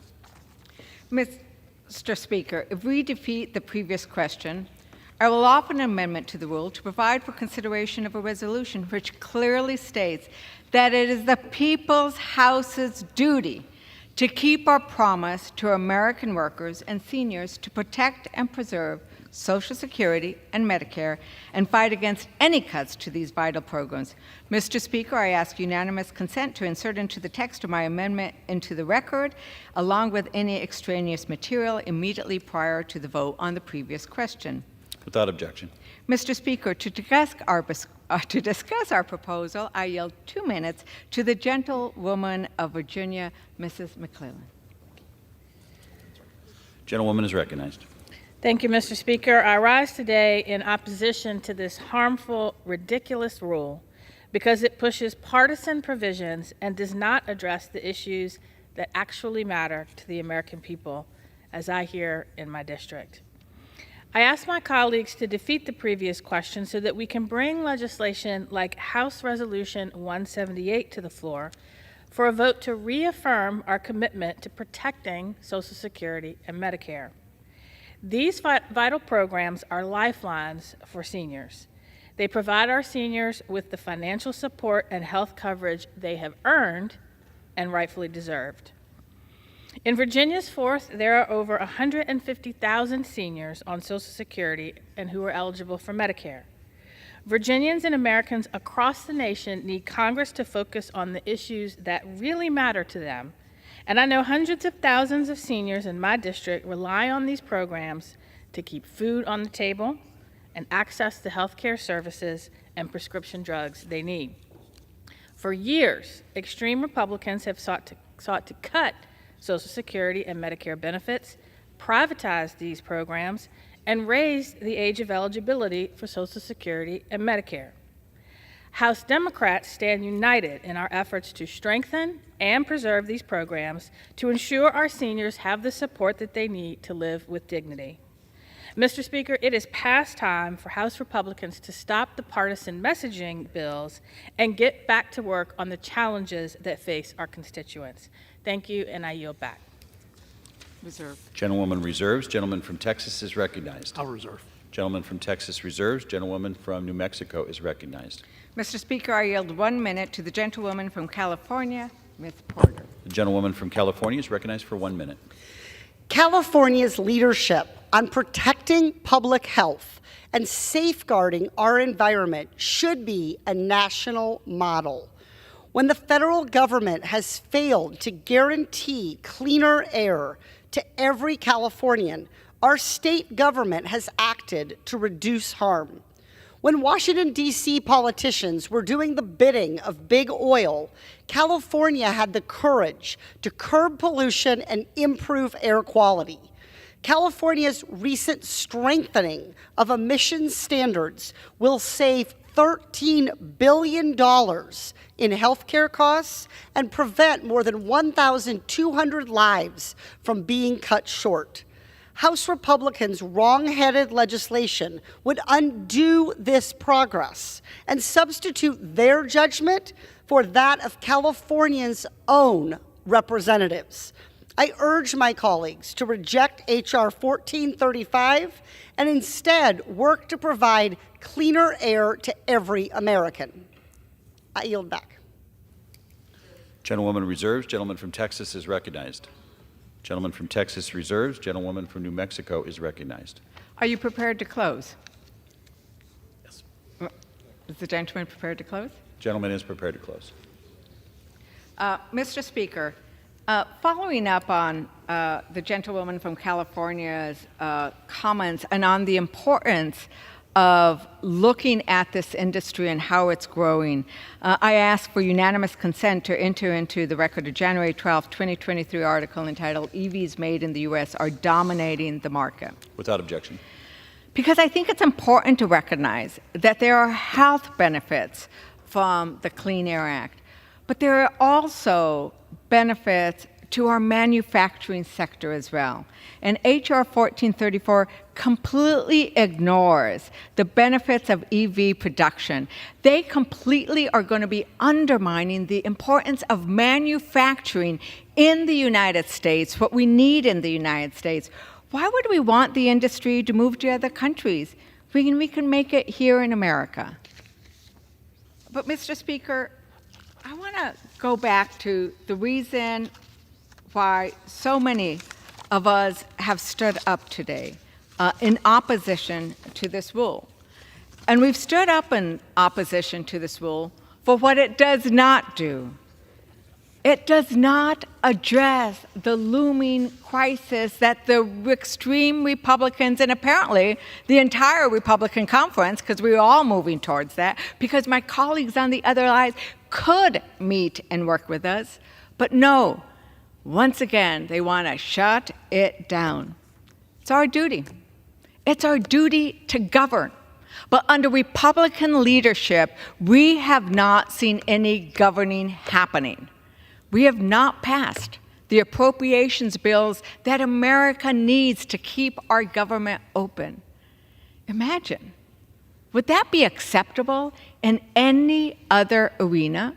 It would not be acceptable in my state of New Mexico to allow a party to actually just shut down our government. That would be reprehensible. It should be reprehensible here as well. The Republicans cannot escape that this is their playbook. They do it over and over again. When they hold the gavel in this House, they shut down the government. And for what? For what? For extreme demands that we've already discussed. Demands that attack women and their ability to make choices about their own reproductive health care in consultation with their own faith, with their own family and those they love, and not with their congressperson, but with their doctors. And for what? Because they don't want to, and they are protecting their millionaire friends and the big corporations. Because they do not want to make sure that they pay their fair share of taxes, so they'd prefer to shut down the government, a government that serves the American people in so many different ways. But our voice, our democratic voices that are coming to this chamber, that are coming to the People's House from districts as diverse and beautiful as mine, know that we must bring their voices to this table and say, to this House, and say, keep it open. Keep offering the services that protect us, that keep us safe, that make sure that our education is broad and has help where it's needed to, that our Native American communities that are served continue to receive the health care, the law enforcement that we need, that we make sure that our Department of Justice is doing its job, because it is, that we do all that work so our railroads are safe, so our food is safe. We must do all that work to make sure our government is kept open. I urge my colleagues to oppose today's rule. I yield back. Gentlewoman yields back. Gentleman from Texas is recognized. Thank you, Mr. Speaker. I yield myself the balance of our time. On the subject of paying taxes, I do hope the special prosecutor is successful in ensuring that the president's family pays their fair share in taxes. I know that's an ongoing issue before the courts now. Mr. Speaker, according to a Stanford University study, California is going to need to triple its electricity supply just to fuel all the additional electric vehicles on the road as a result on their the ban on gas and diesel vehicle sales. The grid expansion alone is going to cost Californians at least $75 billion in higher electric rates. I do want to reference a document prepared by the Committee on Energy and Commerce, who's obviously that committee was responsible for our underlying bill. Their discussion on electric vehicle mandates, on how they are unaffordable and impractical. The majority of vehicles, 95% on the road today, run on internal combustion engines. Electric vehicles are still too expensive for many Americans. I would reference that basically these are subsidized toys for rich people. The average transaction price of an electric vehicle was $17,000 more than a gas-powered vehicle in 2022. Gas-powered vehicles continue to outperform EVs with significantly higher ranges, greater towing capacity, and they're less susceptible to issues caused by severe weather conditions. Electric vehicles lose 40% of their range in cold weather. Oh yeah, and we're going to put all our kids on electric school buses in northern states in the wintertime and hope they get to their destination okay, because if they don't, the bus is not going to have enough power to keep the children warm until they get a rescue vehicle out there. The lack of vehicle charging infrastructure in many parts of the country, especially rural areas, makes electric vehicles impracticable for many Americans. Thank you to the Secretary of Energy for so eloquently demonstrating that fact last week. Rapid EV expansion could overwhelm the electric grid and compromise grid reliability, which would result in blackouts and other issues. Look, we had a really hot summer in Texas. It made the newspapers in several locations. Good news, solar energy did supply the grid with a lot of solar power. But here's a news flash for you, and you can't make this stuff up. The sun goes down every night. So just when everyone's getting home and plugging in their electric vehicle or maybe their electric school bus, and they come in the back door and, oh my gosh, this house is hotter than Hades, crank up the AC, and guess what? The sun's set, solar power's offline, the grid can't handle it, and that is a dangerous situation. And then finally, as the gentleman from Minnesota pointed out to us so eloquently, China controls the vast majority of the mining, processing, and manufacturing of critical minerals for electric vehicles, including 75% of lithium-ion batteries, as well as the processing and refining capacity for over half of the world's lithium, cobalt, and graphite. The administration unwisely prohibited mining in the Northern Range in Minnesota, so the administration was all too eager to go to the Democratic Republic of Congo and employ child slave labor in order to get those critical elements.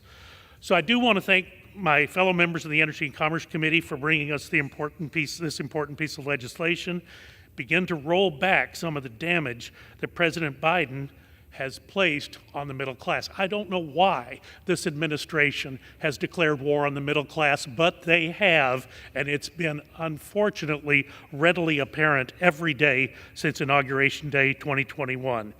Republicans remain united in pursuing a legislative agenda that puts the welfare of the American people above the special interests of a few. I urge members to support the rule, support the underlying legislation. I yield back the balance of my time and move the previous question on the resolution. The gentleman yields back. The question is on ordering the previous question on the resolution. Those in favor say aye. Aye. Those opposed say no. No. In the opinion of the chair, the ayes have it.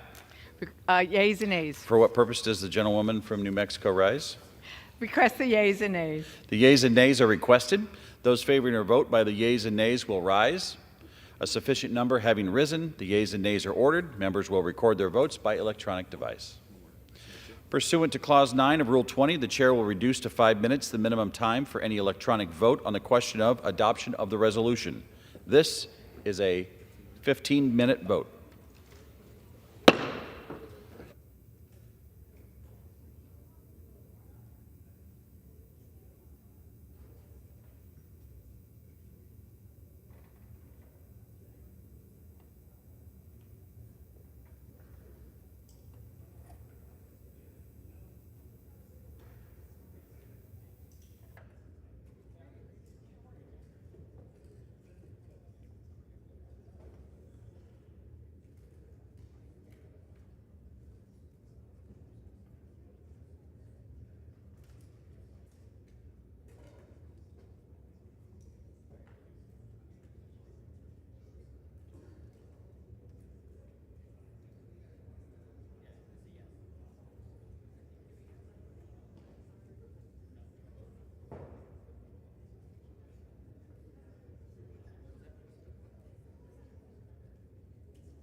Have all members voted?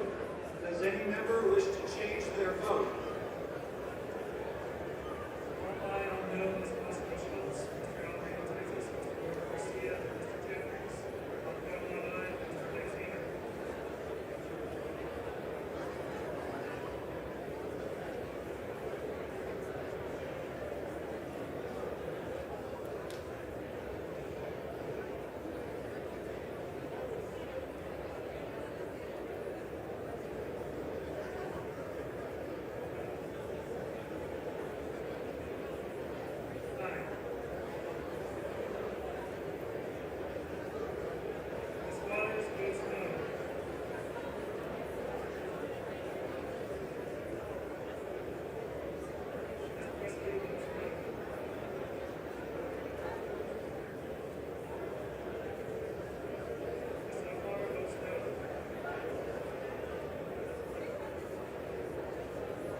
On this vote, the yeas are 214.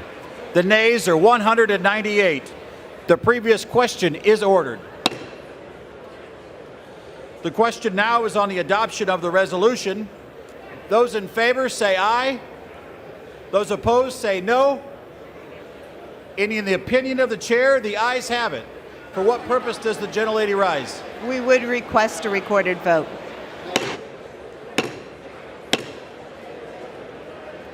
A recorded vote is requested.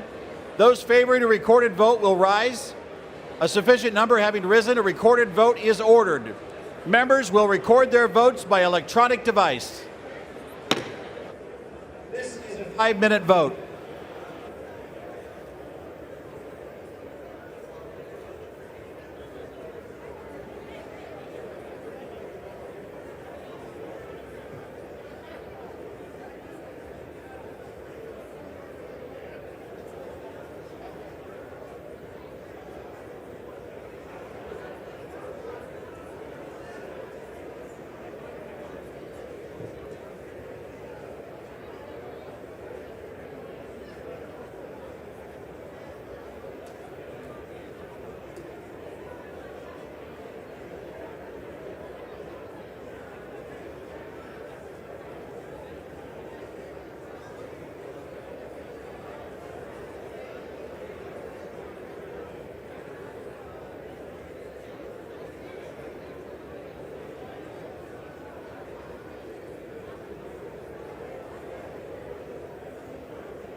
2 minutes.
all members voted.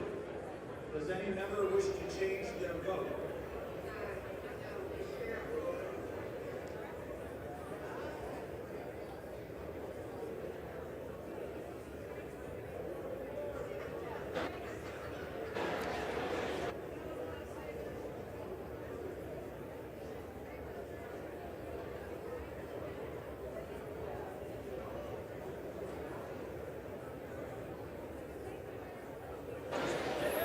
On this vote, the yeas are 215, the nays are 200.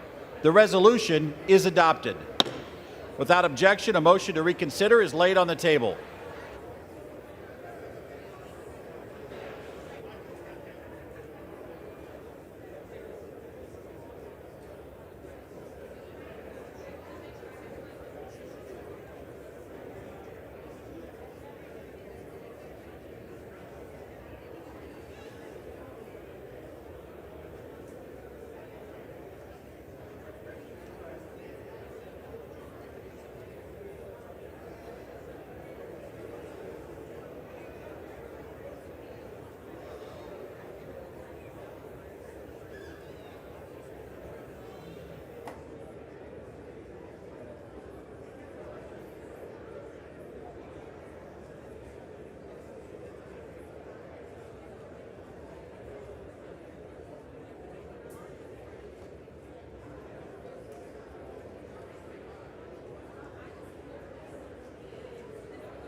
For what purpose does the gentlewoman from Washington, Ms. Rogers, seek recognition?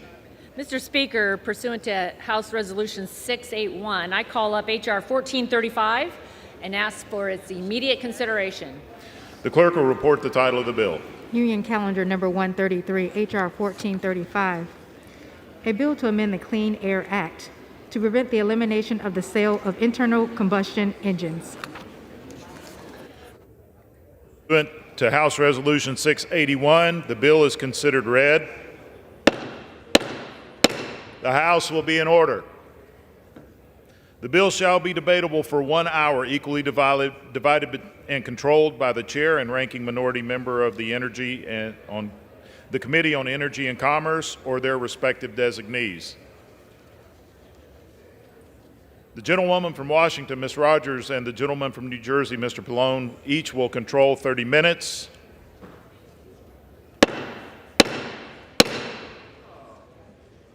The House will be in order. The chair recognizes the gentlewoman from Washington, Ms. Rogers. Thank you, Mr. Speaker.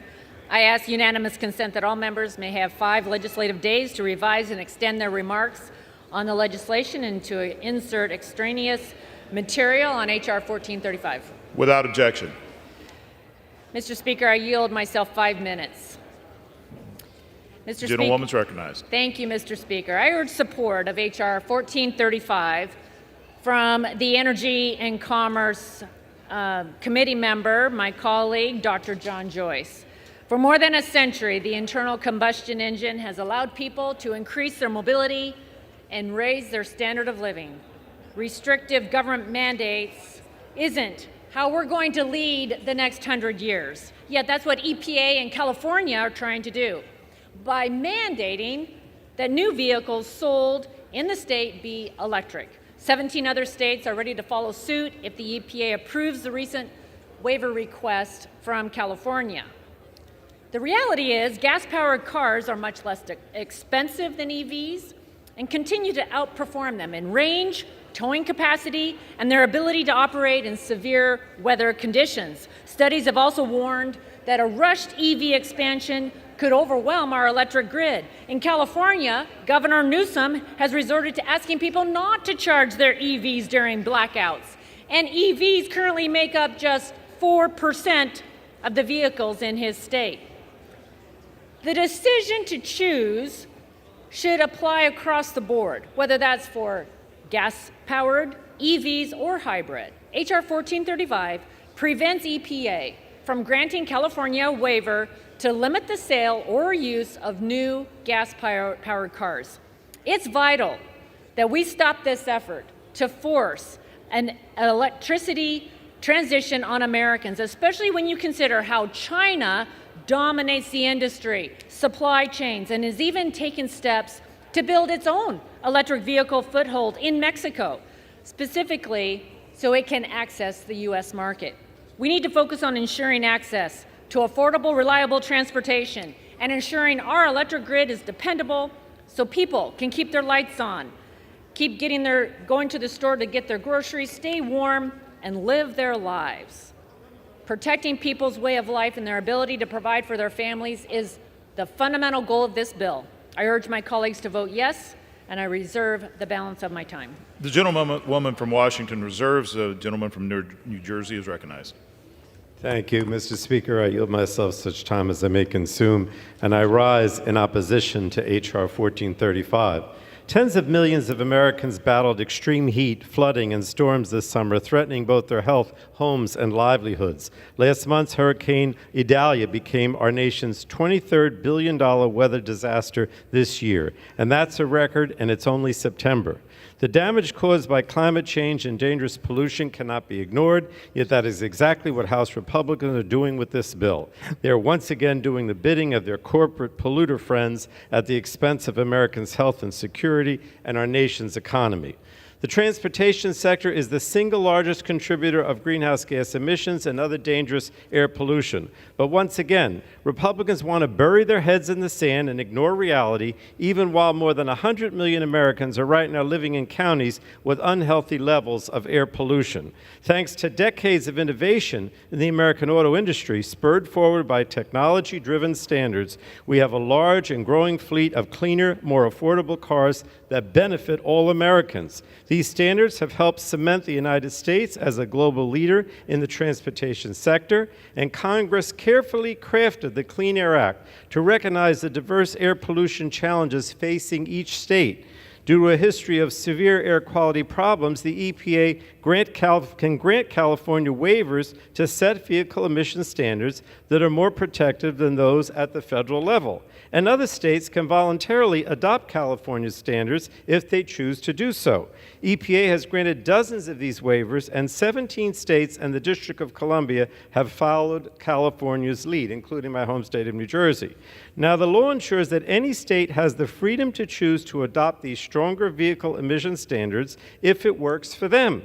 H.R. 1435 would gut that freedom of choice. The bill directs the EPA to revoke all existing waivers and future waivers under the Clean Air Act for any California vehicle emission standards related to internal combustion engines. This bill would turn back the clock for over 50 years of both Congress and the EPA, recognizing California's statutory authority to set more protective vehicle emission standards. It infringes on the rights of states like my home state of New Jersey to voluntarily adopt those standards to protect people from dangerous air pollution. This bill would also cause chaos and uncertainty for the American automotive industry by forcing the EPA to revoke waivers going all the way back to 2013. Now, Republicans' portrayal of this bill as protecting consumer choice is completely detached from reality. This bill will discourage any manufacturing of hybrid or electric vehicles. There would be no incentive for automakers to invest in the production of hybrids and EVs, and they would simply not be available as a cleaner and cheaper choice. And so the bill blocks any state's ability to break free from the grips of big oil. Let me be clear, Mr. Speaker. Nobody is taking away your gas-powered vehicle. Republicans are fear-mongering in a deliberate effort to mislead the American people. The truth is, Republicans are trying to legislate away years of American innovation in cleaner transportation, and yet another attempt to do the bidding of their big oil friends. They are once again putting polluters over people. So I urge my colleagues to vote no, and I reserve the balance of my time. The gentleman from New Jersey reserves. The gentlewoman from Washington is recognized. Thank you, Mr. Speaker. I yield 5 minutes to the gentleman from Pennsylvania, the sponsor of the bill, Dr. Joyce. The gentleman is recognized. Thank you for yielding, Chair Rogers. There is truly nothing more American than the freedom of the open road. Americans have built their lives around reliable and affordable transportation, and now government overreach is threatening to put their cars, their trucks, and SUVs that hardworking Americans need out of reach.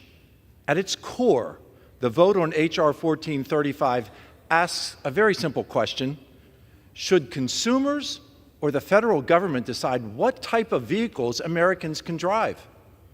This legislation is designed to address an issue created by California's Advanced Clean Cars 2 regulations that seek to ban the sale of gas-powered vehicles in the next decade by requiring 35% of new vehicle sales to be electric vehicles in 2026 and fully 100% of sales to be electric vehicles by 2035. Because of the fact that 17 other states have adopted portions of California's Clean Air Act regulations, this decision could potentially impact over 40% of American auto market, and if enacted, would create a de facto ban on all gas-powered vehicles in the United States. As originally created, California's carve-out in the Clean Air Act of 1970 was designed to combat smog and pollution in and around Los Angeles, and it was never intended to be used as a tool to ban the vehicles that have transported Americans for over 100 years. Currently, the only thing standing in the way of California's implementation of this policy is a required EPA waiver. That's why I, along with Representative Latta, Bilirakis, and Obernolte, introduced H.R. 1435, the Preserving Choice in Vehicle Purchases Act. This bill would prevent the EPA administrator from granting a waiver to any regulation that would limit the sale or use of new vehicles with internal combustion engines. We cannot expect vehicle manufacturers to build one car in California and another one for Pennsylvania. In areas like my district in central and western Pennsylvania, electric vehicles are unable to perform in the mountainous terrain and lose range in high heat and in extreme cold. On a recent trip, Energy Secretary Granholm was unable to use a fleet of electric vehicles to travel across the state of Georgia without using a gas-powered vehicle to block a public charging station ahead of her arrival. Mr. Speaker, not every family will have an advanced staffer ready to reserve a charger for their vehicle. Even the Biden administrator's EPA Administrator Michael Regan did not support the banning of internal combustion engines. In May, when I asked Administrator Regan if he supported such a ban during an Energy and Commerce Committee hearing, he responded, and I quote, "No, not at all." It's clear that more government interference cannot deliver innovation that Americans rely on. There are fundamental issues of our nation's infrastructure that would prevent us from transitioning to an all-electric model, including the state of our electric grid. Under President Biden's Green New Deal agenda, we have seen coal power plants close, we've seen him stop the production of natural gas, and we've seen new drilling leases canceled from Alaska to the Gulf of Mexico. Instead of utilizing the power sources underneath the feet of my constituents, President Biden's administration has attempted to subsidize energy sources like wind turbines and solar panels that have proven to be ineffective at providing our grid with the power necessary for charging electric vehicles en masse. As we look towards the future of electric vehicles, the Chinese Communist Party is taking aggressive steps to position themselves as the leader in developing EV battery technology.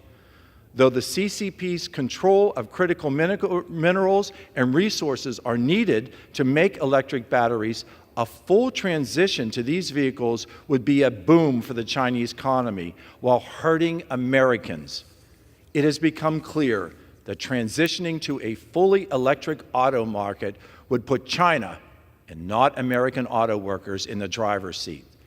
Today, it is time for the House to pass the Preserving Choice in Vehicle Purchases Act and allow American families and American consumers to choose the vehicles that they want and the vehicles that they can afford. Gentleman's time has expired. I have 15 more seconds.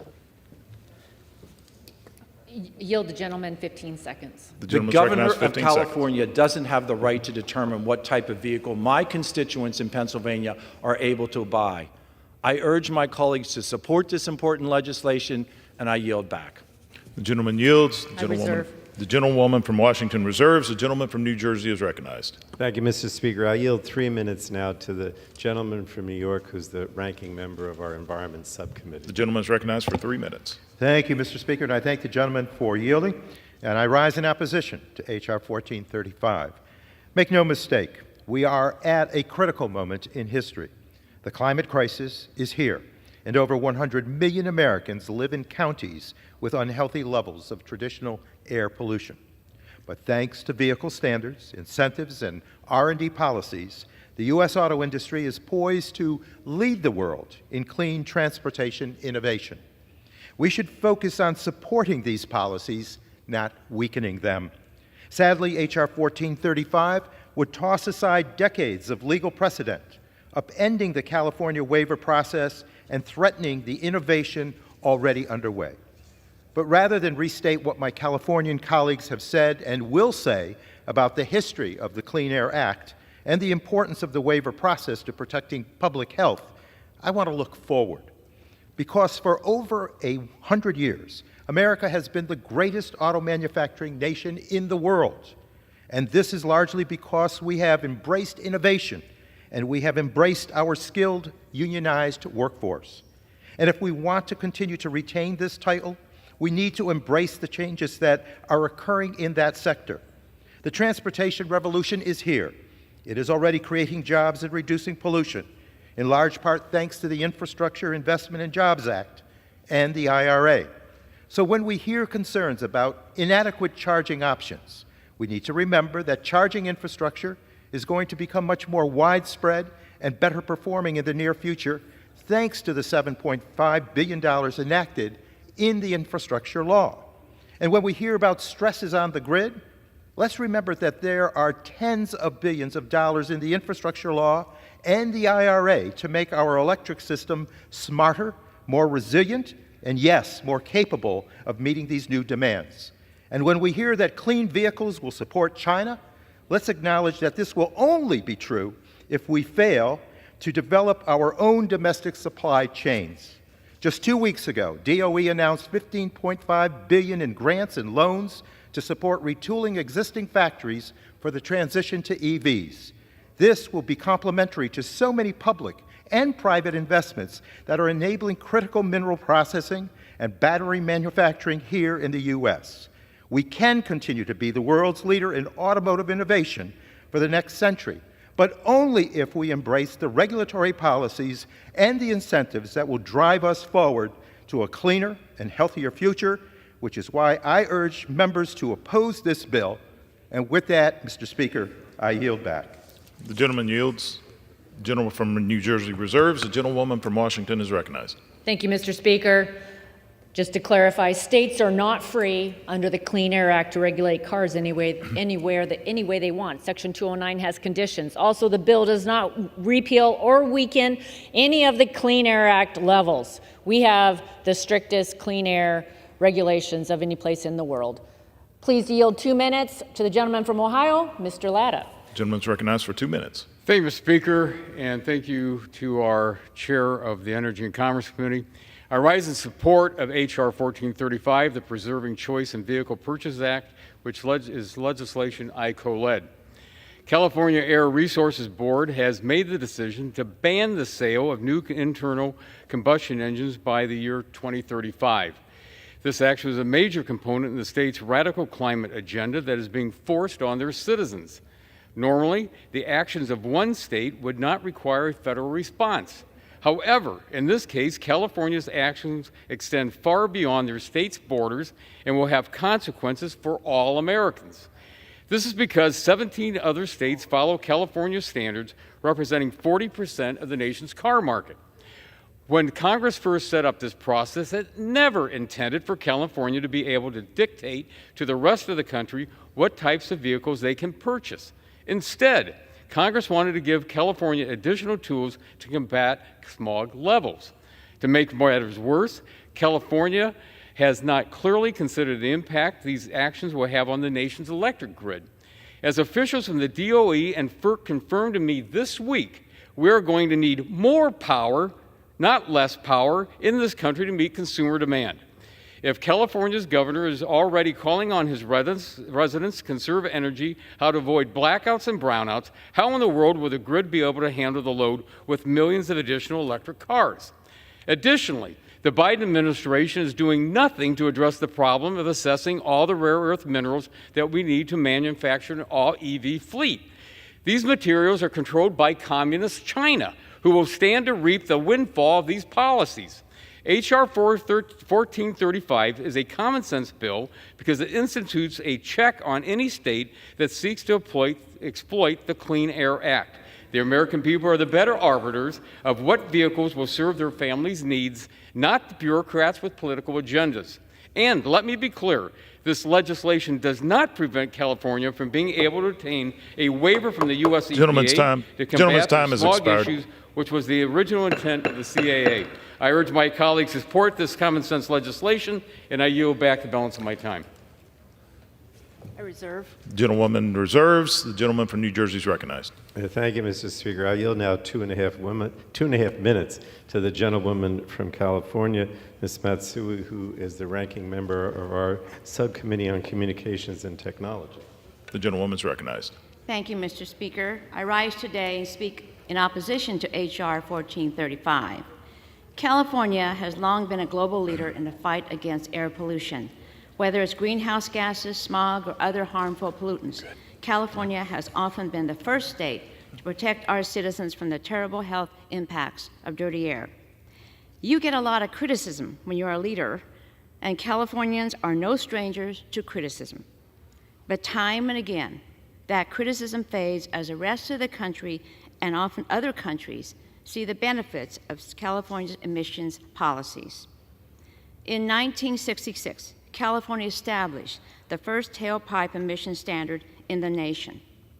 The country soon followed with the Clean Air Act of 1970, which created the EPA and established the first national air pollution standards.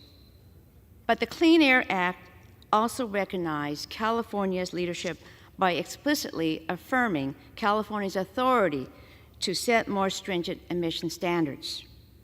Thanks to that authority, California continued to lead the fight against air pollution and adopted the first NOx standards and the first particulate matter standards for motor vehicles. And in 2004, California adopted the first greenhouse gas pollution standards for vehicles. EPA followed in 2010 with the first national standards for greenhouse gas pollution from vehicles. Now the impacts of climate change caused by fossil fuel pollution are becoming more numerous and deadlier. More frequent and more intense floods, hurricanes, wildfires, and heat waves threaten to make our communities unlivable. This bill, however, enshrines the internal combustion engine in the Clean Air Act. You know, we're leading the nation with cutting-edge vehicle emission standards that reduce greenhouse gas pollutants and lead the world in the fight against climate change. But this bill is a love letter to big oil, legally mandated that the Americans think first of the internal combustion engine before considering air quality or public health. We have a chance to stop climate change before it is too late, but this bill will keep dirty gas and diesel cars on the field forever, dooming our children to face the world impacts of climate change. I urge my colleagues to vote no on H.R. 1435, and I yield back the balance of my time. The gentleman from New Jersey reserves, and the gentlewoman from Washington is recognized. Thank you, Mr. Speaker. Pleased to yield 1.5 minutes to the leader on the Energy and Commerce Committee, gentleman from Florida, Mr. Bilirakis. Gentleman is recognized. Thank you, Mr. Speaker. Thank you, Madam Chair. She's doing a great job. We're so fortunate to be on this committee. I think the best committee in Congress. I really do. I rise in strong support of this legislation that I co-lead with Representatives Joyce, Latta, and the gentleman from California, Mr. Obernolte. The California ban would have far-reach reaching national effects, not only indirectly forcing EV vehicles into consumers outside of California and the 17 other states tied to California's standards, but also likely increasing the cost of all new vehicles nationwide and giving consumers fewer choices. We're all about choices, Mr. Speaker. Currently, auto manufacturers face significant losses with their EV divisions and rely on the profits from their gas-powered vehicle sales to maintain profitability. If this California rule stands, auto manufacturers will likely be forced to increase retail costs on all their vehicle options to remain profitable. Many of my constituents are on fixed incomes and cannot afford to humor California's or the Biden administration's radical green policies. So I urge passage of this particular bill, and I yield back the balance of my time. Thank you. The gentlewoman from Washington reserves. The gentleman from New Jersey is recognized. Thank you, Mr. Speaker. I'll yield 2 minutes now to the gentleman from Maryland, Mr. Sarbanes, a member of our committee. The gentleman is recognized. Thank the gentleman for yielding. Mr. Speaker, I rise in strong opposition to H.R. 1435. Despite its name, the Preserving Choice in Vehicle Purchases Act, this bill would actually reduce choice for both consumers and the states that they live in by making egregious changes to the Clean Air Act Section 209 waiver authority. This bill would have significant impacts on our collective ability to adopt clean vehicle technologies, combat climate change, and promote environmental justice. It would not only imperil California's statutorily granted ability to seek waivers to implement more protective standards for vehicle emissions, but also significantly hamper the rights of any states that have chosen or may choose to follow California's lead. Under Section 177 of the Clean Air Act, states may voluntarily adopt any California vehicle emission standard that has been granted a waiver from EPA, and to date, 17 states, including the state of Maryland, where I live, have done so. No one is forcing states to adopt California's standards, but for many states across the country, like Maryland, doing so makes a lot of sense. That is why in March of this year, our Governor Moore, announced the adoption of the Advanced Clean Cars Tool 2 rule, which will align our state with the emission standards pioneered by California and speed our transition from internal combustion engines to electric vehicles. According to the Maryland Department of Environment, this will provide in-state health benefits of nearly $40 million per year by 2040, to say nothing of the energy savings, climate impacts, and economic benefits of building out our green economy. The bill before us today would take away Maryland's freedom to adopt regulatory standards like these that meet its needs, and would encroach on the rights of all states that choose to follow California's lead in adopting vehicle emission standards that will provide benefits to each and every one of our communities. H.R. 1435 is a blatant attack on states that are taking ambitious steps to curb air pollution from cars and trucks and create greener, healthier futures for their residents. Urge my colleagues to vote no on this legislation and yield back the balance of my time. Gentleman from New Jersey reserves. The gentlewoman from Washington is recognized. Thank you, Mr. Speaker. I'm pleased to yield 2 minutes to a leader on the Energy and Commerce Committee, Subcommittee Chairman from Ohio, Mr. Johnson. Gentleman is recognized. Thank you, Mr. Speaker. Thank you, Madam Chair. I rise in support of H.R. 1435, the Preserving Choice in Vehicle Purchases Act. As Environment Subcommittee Chairman, I am proud to support this bill led by my Energy and Commerce Committee colleagues, Representatives Joyce, Latta, Bilirakis, and Obernolte. H.R. 1435 is a critical step in protecting consumer choice and safeguarding Americans' access to affordable and reliable vehicles. The legislation would prohibit the EPA from granting California a waiver for vehicle emission standards if the state standards directly or indirectly limit the sale of new gas-powered vehicles. So why is this important? California recently submitted a waiver request which would require all new passenger vehicles in the state to be zero-emission vehicles by 2035, effectively phasing out new gas-powered cars. Even worse, if California is granted that EPA waiver, 17 states representing 40% of the U.S. market for new vehicles are poised to adopt California's exact standards. This would result in California effectively forcing their values and their mandates on all of us. And how would that work out? Ask the Energy Secretary. It was recently reported that on a road trip with her entourage to tout electric vehicles, her advanced staff actually blocked a family with a baby in their car from the one functioning EV charging station at a particular stop until the secretary arrived to recharge her luxury EV. Mr. Speaker, I think it's safe to say that my constituents don't get that privilege. Now, I want to be clear. This legislation does not prevent Americans from purchasing EVs if they want one. House Republicans are simply ensuring that all Americans can choose the car that best fits their needs right now and in the decades to come. I urge my colleagues to support H.R. 1435, and I yield back. Reserve. Gentlewoman from Washington reserves. The gentleman from New Jersey is recognized. Mr. Speaker, I yield 2 minutes now to the gentlewoman from New York, Ms. Clark, a member of the Energy and Commerce Committee. The gentlewoman is recognized. Thank you, Mr. Speaker, and I thank the gentleman for yielding. I rise in strong opposition to H.R. 1435. H.R. 1435 would have disastrous consequences, not only on California's ability to regulate dangerous air pollution from its own transportation sector, but for all of the other states who have adopted its standards, including my home state of New York. My colleagues, climate change is accelerating in real time, and we are experiencing the impact to our own detriment. The transportation sector accounts for nearly 1/3 of the nation's greenhouse gas contributions. Heavy-duty transportation makes up a significant piece of this polluting sector.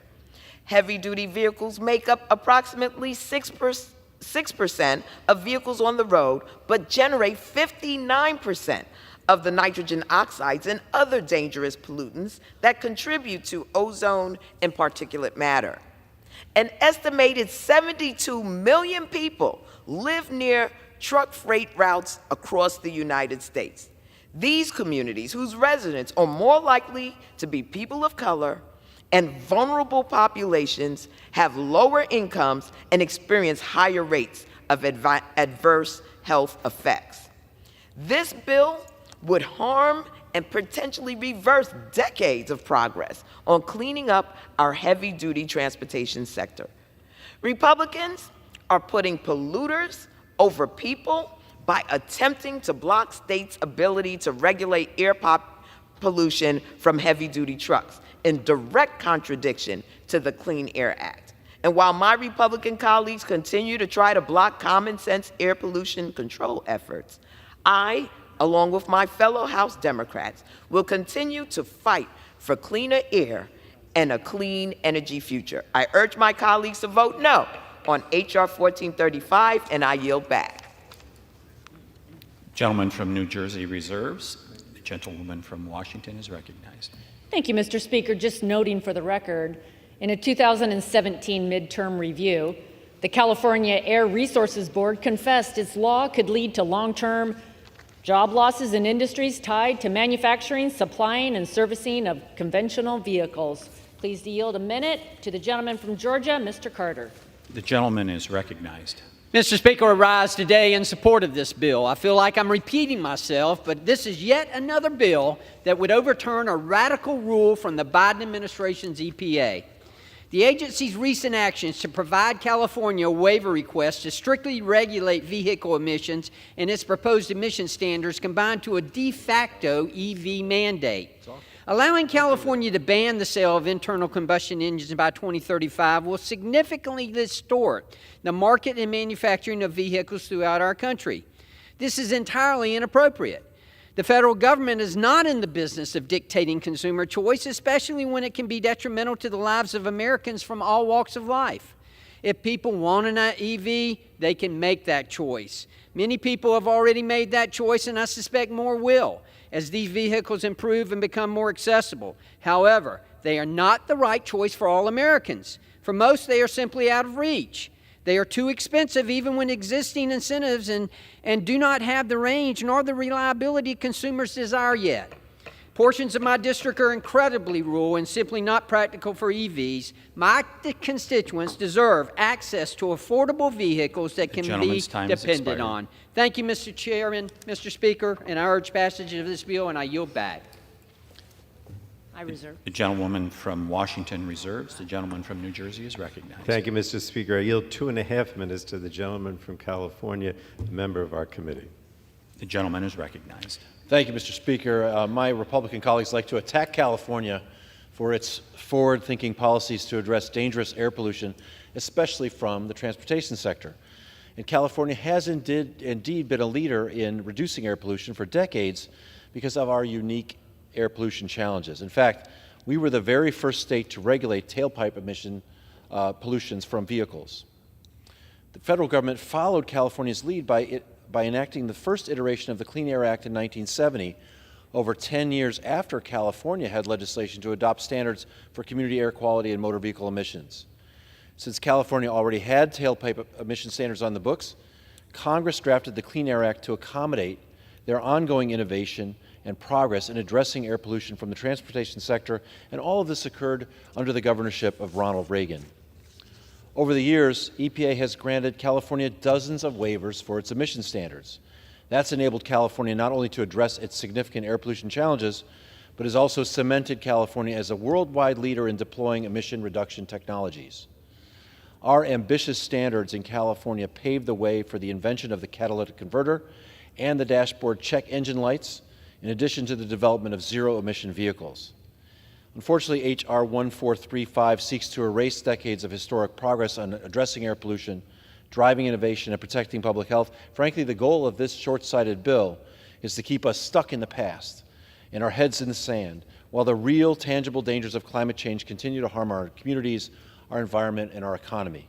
We should not reverse decades of California's historic leadership in protecting public health and addressing air pollution from the transportation sector, and I urge my colleagues to vote no on H.R. 1435. Mr. Speaker, I yield back the balance of my time. The gentleman from New Jersey reserves. The gentlewoman from Washington is recognized. Thank you, Mr. Speaker. Pleased to yield to the chairman of the Energy Subcommittee. Gentleman from South Carolina, 1 minute, Mr. Duncan. Gentleman's recognized. I thank the Chairwoman. You know, I'm proud to be original co-sponsor of Preserving Choice in the Vehicles Act. Electric vehicles will be part of our energy matrix for a long time, our transportation matrix. No Republicans deny that, but government is trying to pick what you drive, America. You know, our electric grid does not support electric vehicles now. Power generation isn't there, and the infrastructure is far from ready across most of America. Stripping away Americans' freedom to choose, government's picking the type car that you have to drive. That's like saying I'm from the government and I'm here to help. I know better than you do, America. That's wrong. Americans ought to have the freedom to choose. And if electric vehicles can be part of our mix in rural South Carolina, we got a long ways to go to build out that infrastructure. And I can tell you in Wyoming and Nebraska and Montana and Washington State, it's a long ways from ready. Most of the pollution California talks about, it's not generated in California. It's coming from Asia. China's building all the infrastructure, all the solar panels, a lot of components for electric vehicles. They're using coal-fired power plants to produce those renewable components, creating pollution that ends up on the West Coast. This is wrong for America. Government should not tell people in South Carolina or Washington State or anywhere else what kind of vehicle they drive. I support this legislation. Urge my colleagues to do so. I yield back. The gentlewoman from Washington reserves. The gentleman from New Jersey is recognized. Thank you, Mr. Speaker. I yield 3 minutes now to the gentlewoman from Michigan. The gentlewoman is recognized. Thank you, Mr. Speaker. I rise today in strong opposition of H.R. 1435, the Preserving Choice in Vehicles Purchases Act. It's disappointing, and quite frankly, it is dangerous that this political messaging bill is intentionally being brought to the floor, given its potential impact on ongoing labor negotiations that expire at midnight tonight. Unfortunately, this is just yet another Republican attack on the Environmental Protection Agency's authority to keep Americans safe from dangerous air pollution, and it will have widespread harmful effects on the future of the automotive industry, the domestic automotive industry. I urge all of my colleagues to reject this false choice between protecting our environment and protecting our working families. We can and must do both. The UAW opposes this bill. Sierra Club opposes this bill. LCV opposes this bill. We must stand with men and women who know what's best and oppose this bill. This bill prevents EPA from granting a waiver of federal preemption under the Clean Air Act for any California vehicle emission standards that, quote, directly or indirectly limits the sale or use of vehicles with an internal combustion engine. On top of this, it directs the EPA to revoke waivers that were already granted more than a decade ago that don't comply with this vague metric. This would immediately put existing waivers dating back a decade in jeopardy. This doesn't just affect California. It has nationwide ramifications that every member should be concerned about. It infringes on states' ability to voluntarily adopt standards to protect their citizens from dangerous air pollution and climate change. And for my Republican colleagues, you're always saying we got to protect state rights. You're not doing it in this. Let's be clear. The Clean Air Act is explicit in the EPA having the authority to protect all Americans from dangerous air pollution, including the transportation sector. But you know what worries me the most? It's whether we're going to be prepared to be competitive in a global marketplace. Revoking past waivers would throw unnecessary uncertainty into the marketplace. Companies need certainty to be competitive and create confusion for both the industry and consumer. So beyond undoing standards to protect citizens from the dangerous air pollution, it will also stimulate future automotive innovation that drives this nation forward. I will not cede our American leadership in the transportation sector to any other country in the world. Europe has already exceeded selling electric vehicles beyond the 50% mark. And we can't allow partisanship to stand in the way of building these cars here in this country. Gentlewoman's time has expired. Please. I would yield the gentlewoman another minute. We cannot let the future, thank you. We cannot let the future mobility be dictated to us by foreign competitors when we put the world on wheels. You know, I love my Republican colleagues, and they know that I do. But we couldn't get the defense bill this week, so we're playing this game with the livelihood of my constituents, the auto workers in my district. I'm not going to let these cars be built in China. I'm not going to let them be built anywhere but in America, and that means we got to compete. I'll fight for them every single day, and I'm not going to stop. So this bill is not good for the American automobile industry, and I urge my colleagues to oppose the legislation. And I yield back. Gentleman from New Jersey reserves. Gentlewoman from Washington is recognized. Thank you, Mr. Speaker. Pleased to yield 1 minute to the gentle lady from Arizona, Ms. Lesko. The gentlewoman is recognized. Thank you, Madam Chair and Mr. Speaker. I rise today in support of the Preserving Choice in Vehicle Purchases Act. When I first read the Biden administration's plan to increase fuel standards, which requires 67% of all new vehicles manufactured be all electric by 2032, I was appalled. This plan does nothing to benefit America and everything to benefit our greatest adversary, China.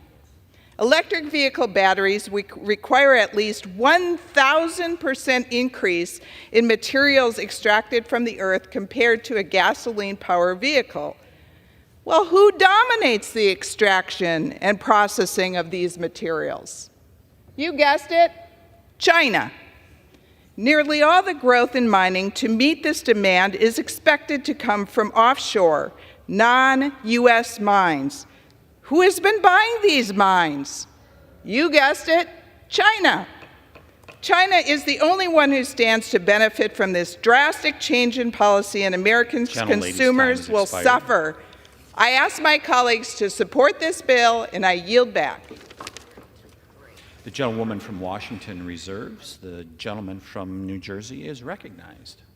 Mr. Speaker, I yield a minute now to the gentleman from California, Mr. Mullen. Gentleman is recognized. Mr. Speaker, I rise today in strong opposition to H.R. 1435, the so-called Preserving Choice in Vehicle Purchases Act. The only choice H.R. 1435 preserves is big oil's choice to worsen the climate crisis. In California, we boldly led the way on pollution reduction standards.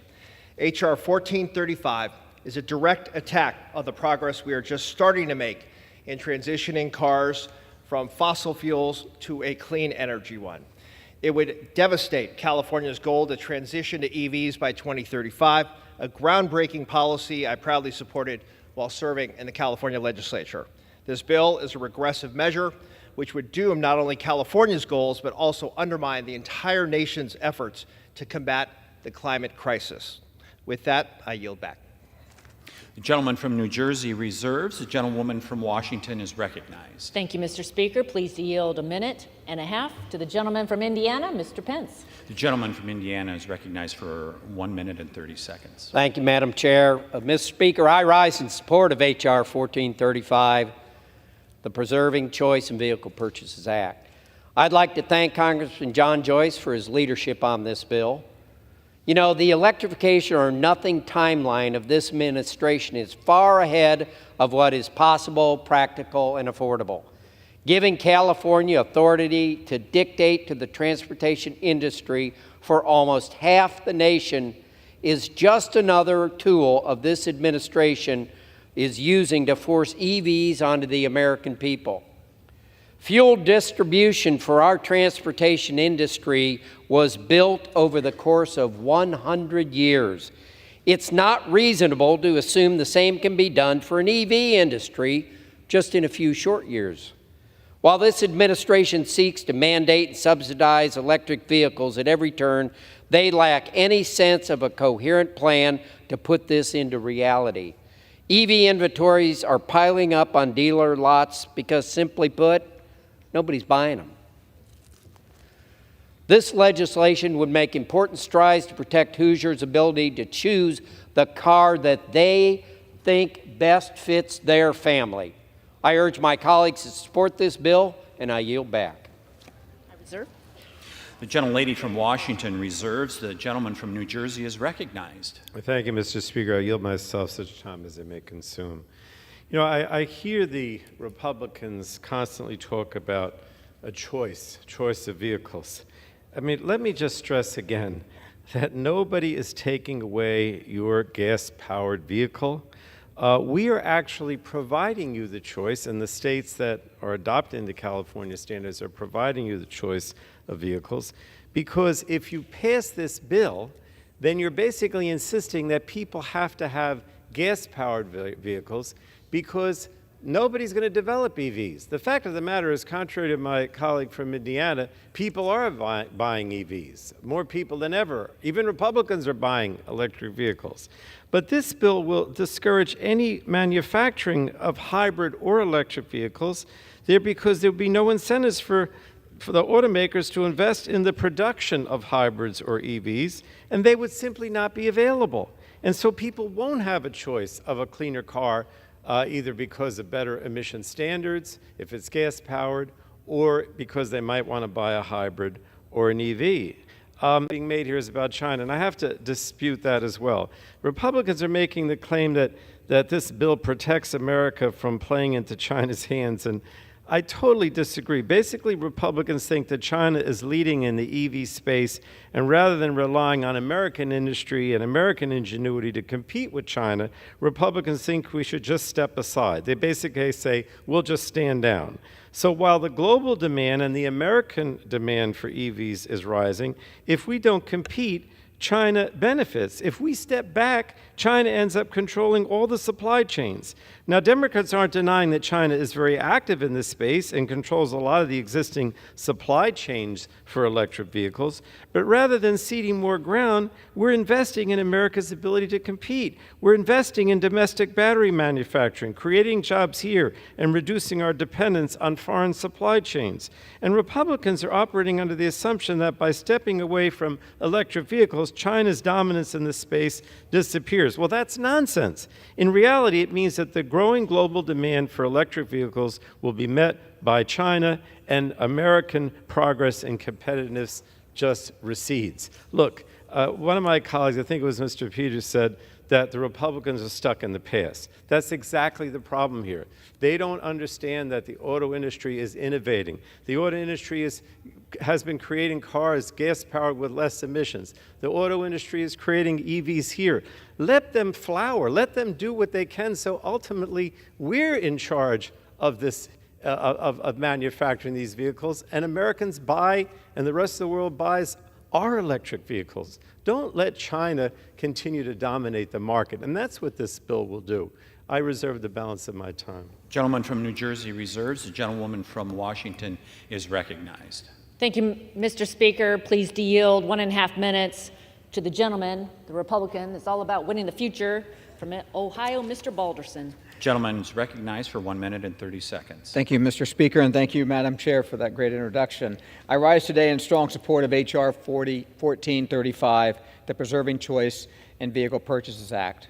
We are here today because lawmakers in California want to outright ban the sale of new vehicles with an internal combustion engine. They are fed up with the pace of free market, and they want to force their consumers to switch to more expensive electric vehicles. This bill would simply prevent President Biden's EPA from granting California the waiver needed to approve this ban. If the California waiver is approved, over a dozen other states could adopt identical standards to ban the internal combustion engine. But House Republicans believe that Americans should be able to purchase the vehicle that meets their needs. The fact of the matter is consumers across America are wary of making the shift to electric vehicles. As Cox Automotive experts pointed out in July, the unsold inventory of EVs across the nation swelled nearly 350% this year. That's 92,000 EVs currently sitting unsold on dealers' lots. As shown during the Secretary of Energy's recent EV road trip, there are still major problems with owning and charging an EV in America outside the big cities. But regardless of whether you want to buy an EV or a traditional internal combustion vehicle, House Republicans believe that you should have the choice to purchase the vehicle that's best for you and your family. This bill will do just that. I strongly encourage my colleagues to support this common sense bill. Thank you, Mr. Speaker. I yield back. I reserve. The gentlewoman from Washington reserves. The gentleman from New Jersey is now recognized. Mr. Speaker, could I ask how much time remains on both sides? The gentleman from New Jersey has 7 minutes remaining. So I'd like to, and the other side? The gentlelady from Washington has 10.25 minutes remaining. Okay, well, I'm going to yield 5 minutes now to my colleague from California, Mr. Levin. Now recognized. Thank the gentleman for yielding. Mr. Speaker, I rise today in opposition to H.R. 1435. This legislation specifically targets the ability of my home state of California and the ability of 17 other states to set their own auto emission standards, improve public health, and tackle the climate crisis.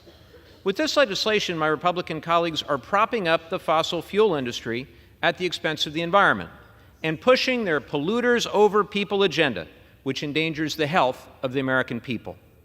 Over 100 million people live in counties with unhealthy air pollution, and air pollution is linked to more than 100,000 premature deaths in the United States every year.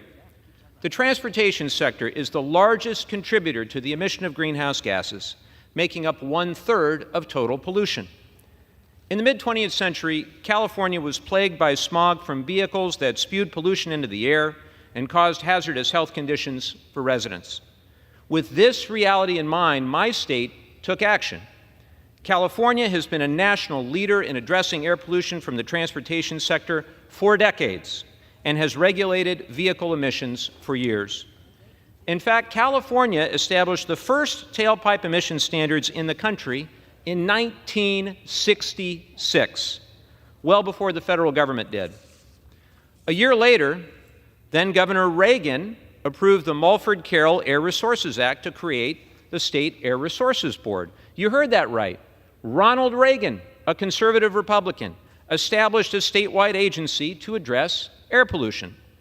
Clean air protections were bipartisan for years, with President Nixon signing the Clean Air Act into law. Another Californian, I might add.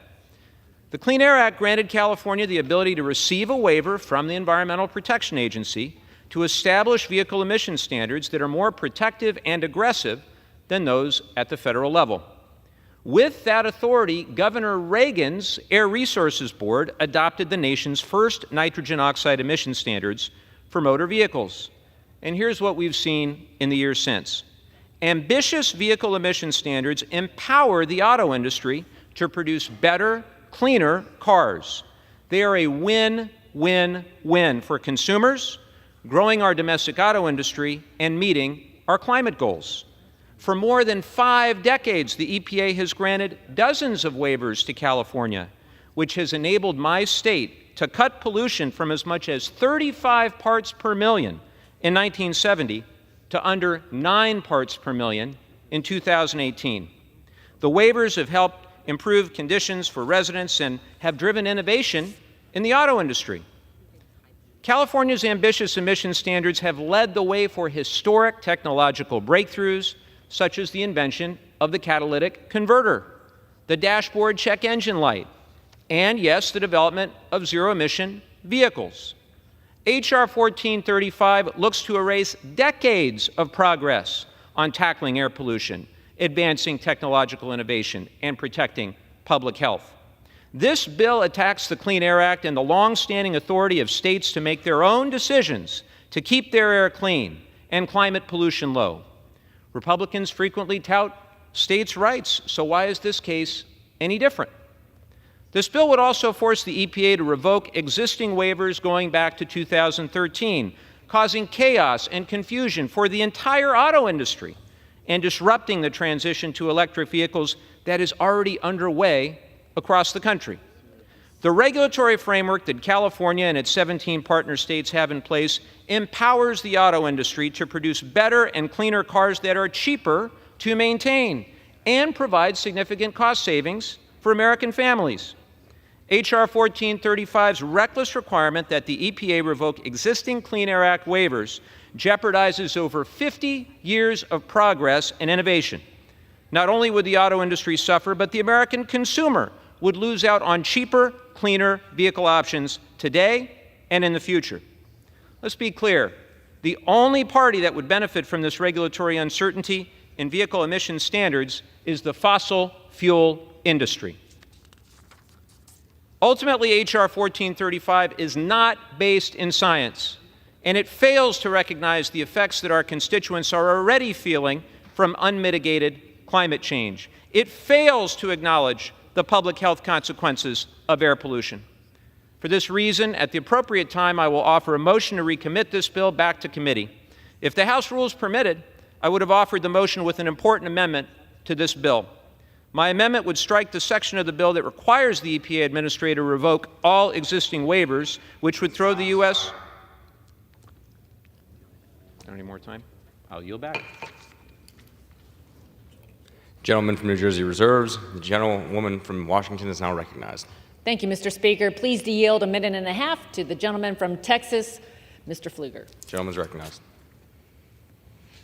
Thank you, Mr. Speaker. I rise in strong support of my good friend Representative Joyce's Preserving Choice in Vehicle Purchases Act to prevent the EPA from imposing new regulations that would ban the sales of new motor vehicles with gas-powered or internal combustion engines. Last year, California enacted new requirements on automakers, effectively banning the sale of new gas-powered cars and light trucks by 2035 and limiting consumer choice in new vehicles to electric vehicles. We have a choice presented before us today. We can expand California's failed and expensive green energy mandates to the rest of the nation, or we can invest in liquid fuels to restore American energy independence, make gas affordable again, and secure our energy future. H.R. 1435 will accomplish these goals. You know, electric vehicles are not for everybody. Just ask Secretary Granholm about her recent road trip throughout the United States. And spoiler alert, the police were called. When you think about the costly and ineffective proposals like those from California and the Biden administration, they reject the proven benefits of the liquid fuels sector, and investing in ever cleaner liquid fuels like biofuels and conventional fuels provide immediate environmental benefits, supports our domestic economy, and bolsters national security while keeping costs low. When we asked the Secretary recently about how much electricity the United States uses on an annual basis, she couldn't answer it, nor can any administration official answer it.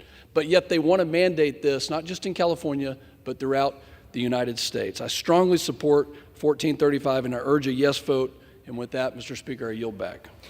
I reserve. The gentlewoman from Washington reserves. The gentleman from New Jersey is now recognized. I'll continue to reserve. I don't have much time left, Mr. Speaker. Okay. The gentleman reserves. The gentlewoman from Washington is now recognized. Thank you, Mr. Speaker. I'm pleased to yield 1 minute to the gentleman from Michigan, car capital of the world, Mr. Wahlberg. Gentleman's recognized. I thank my chairman. Mr. Speaker, I rise today supporting the Preserving Choice in Vehicle Purchase Act. And why wouldn't I?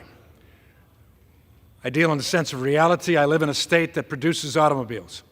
I live in a state right now that is at risk of having a major disruption due to a strike potential. I have auto workers that are concerned about their jobs because of the push on EV. That isn't working. We even have one of the major chairmen of the auto companies attempt to take a EV trip across the nation, couldn't make it. We don't have the infrastructure available. But beyond that, H.R. 1435 prevents a waiver for California to effectively ban the internal combustion engine. California's political agenda does not reflect how the rest of America operates, and I would suggest it doesn't reflect what a lot of Californians need. Look no further than EV sales to know how the American people don't want this forced transition. They may like that F-150 Lightning. It's a hot rod, but it doesn't do the job. 30 seconds. Please, I'll yield an additional 15 seconds. I thank the gentlelady. Auto workers in Michigan also don't want this mandate. Let consumers and innovators in the auto industry guide the future, not California's politicians. I yield back. The gentlewoman reserves. Gentleman from New Jersey is now recognized. I reserve because we have very little time remaining. Gentleman reserves. Gentleman from Washington is now Thank recognized. you. Thank you, Mr. Speaker. Please yield a minute and a half to the gentleman from Georgia, Mr. Allen. The gentleman is recognized. Thank you, Mr. Speaker and Madam Chairman. I rise today in strong support of H.R. 1435, the Preserving Choice in Vehicle Purchasing Act, of which I'm an original co-sponsor. You know, the Americans want choice. Consumers deserve it when they buy a vehicle. It's one of the biggest purchases they'll make other than their home. Whether they choose an internal combustion vehicle or an electric vehicle, that decision should be left up to the consumer, not federal bureaucrats. And I mean that by unelected bureaucrats. But this administration's rush to electrification has blinded their ability to recognize the inevitable consequences and shortcomings of such restrictive government mandates. Take the Secretary of Energy's recent 4-day EV road trip debacle. Due to the limited availability of EV chargers in America, including in Grovetown in my district, the Secretary's advance team chose to use non-EV vehicles to reserve working chargers for Secretary's use at the expense of my constituents. And I want to add that I didn't have a thing to do with that. Madam Speaker, my constituents do not have advance teams. Georgians who don't wish to wait for working chargers on a family trip should not have to do so. Demand for electric vehicles should be market-driven, not government-manufactured. And I urge a yes vote on H.R. 1435, and I yield back. The gentlewoman from Washington reserves. The gentleman from New Jersey is now recognized. Continue to reserve, Mr. Speaker. The gentleman reserves. The gentlewoman from Washington is now recognized. Thank you, Mr. Speaker. Please yield 1 minute to the gentleman from Texas, Mr. Self. Gentleman is recognized. Mr. Speaker, I rise in support of this bill. The Golden State is turning into a Soviet state. California's attempt to ban gas vehicles is yet another step toward Marxism. It is no wonder people are fleeing California in droves as their state attempts to partner with Biden's radical EPA by handcuffing customers with requirements to purchase electric vehicles. The Biden administration is weaponizing federal agencies to pursue his radical Green New Deal agenda, while saddling Americans with the costs involved. Limiting consumer choice is a veiled attempt to force Marxist principles down the throats of consumers. Your support and my support of this bill pushes back against radical ideals and promotes the opportunity for free markets to prevail. Mr. Speaker, I yield back. The gentlewoman from Washington reserves. The gentleman from New Jersey is now recognized. Mr. Speaker, can I ask for the time remaining on both sides again? Gentleman from New Jersey has 2 minutes remaining. Gentlewoman from Washington has 5 minutes remaining. Well, I'll continue to reserve. The gentleman from New Jersey reserves. The gentlewoman from Washington is now recognized.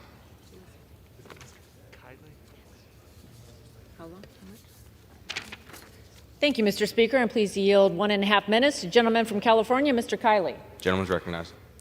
Thank you, Mr. Speaker. Today I am urging support of the Preserving Choice in Vehicles Purchases Act, which will prevent California from banning gas-powered vehicles.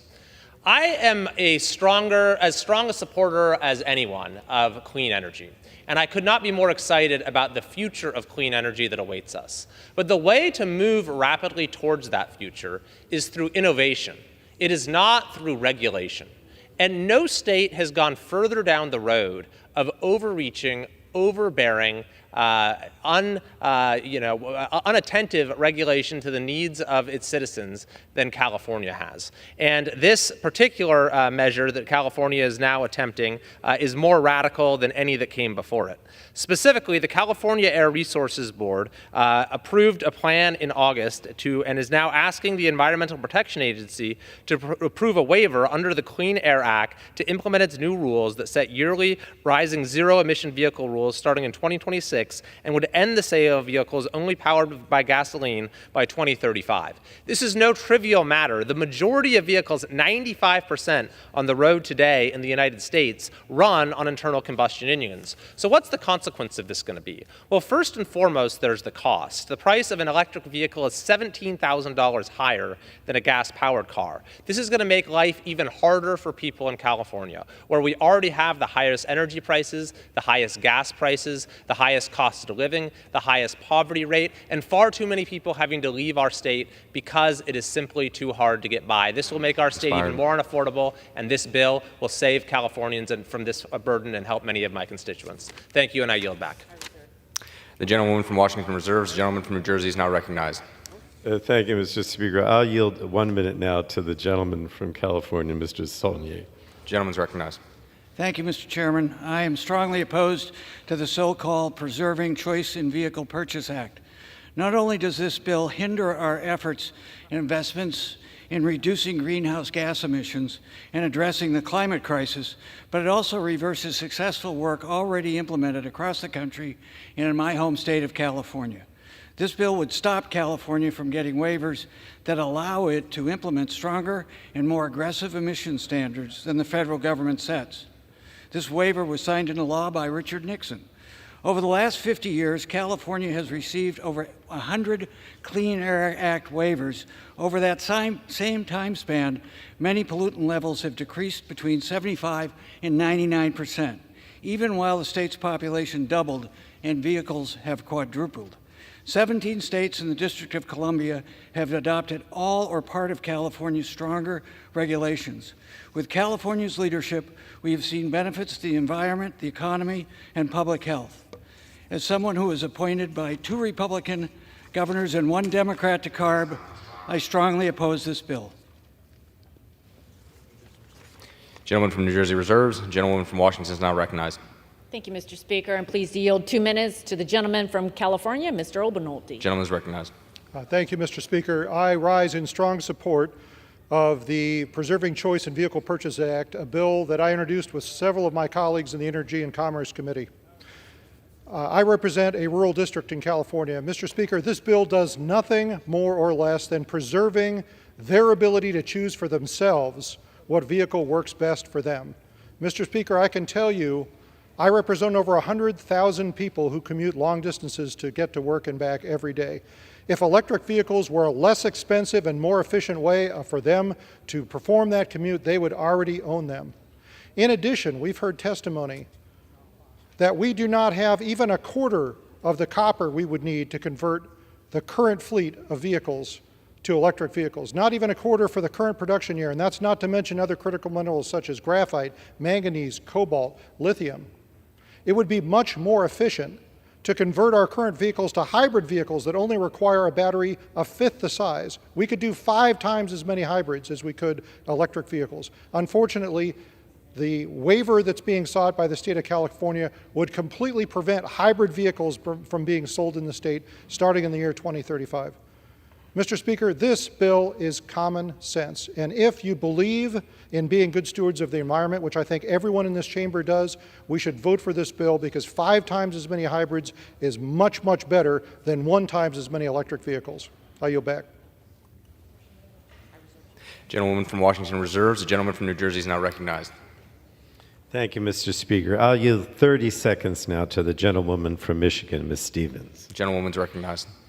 Thank you, Mr. Speaker. I rise in opposition. To make a few things clear, our environmental groups are opposed to this legislation. The UAW, for those who don't know, the United Auto Workers, are opposed to this legislation. This is not states' rights, and frankly, it is absolutely mind-blowing that after the hottest summer on record, this is what the majority party is pushing forward amidst talks of a government shutdown and the need to take on climate. I urge my colleagues to vote no. The gentleman from New Jersey reserves. The gentlewoman from Washington is now recognized. Thank you, Mr. Speaker. Please yield 1 minute to the gentlewoman from Georgia, Ms. Taylor Greene. Gentlewoman's recognized. Thank you. Mr. Speaker, I rise today in support of H.R. 1435, the Preserving Choice in Vehicle Purchases Act. Democrats' radical Green New Deal agenda is once again being forced on the American people. This comes on the heels after the Biden administration has sold 40% of our oil reserves and none have been replenished, endangering our national security. They passed the Green New Deal in multiple bills, the infrastructure bill, to build 500,000 electric vehicle charging stations in the U.S., even though there is no mass demand for electric vehicles. They're also forcing Americans to go net zero by 2035, a date that our current president will unlikely ever even see. Forcing Americans to have no choice in the type of automobile that they drive, on the type of engine that they prefer, is forcing every American's knee to bend to China, our worst enemy. This is traitorous to auto workers, traitorous to auto unions, and traitorous to every American auto consumer. Thank you, Mr. Speaker. Gentlewoman from Washington reserves. The gentleman from New Jersey is now recognized. I'm prepared to close. I don't know if the gentlewoman has more speakers. Gentleman reserves. Gentleman from New Jersey is recognized. Thank you, Mr. Speaker. I'm pleased to yield 1 minute to the gentleman from California, Mr. LaMaffa. Gentleman's recognized. Thank you, ma'am. Well, I hear a lot of complaining about what it's going to do to California. Well, don't cry for California. We do a lot of bad ideas that affect the whole country. Indeed, we have 1/8 of the country's population and a little over 1/8 of the country's auto sales.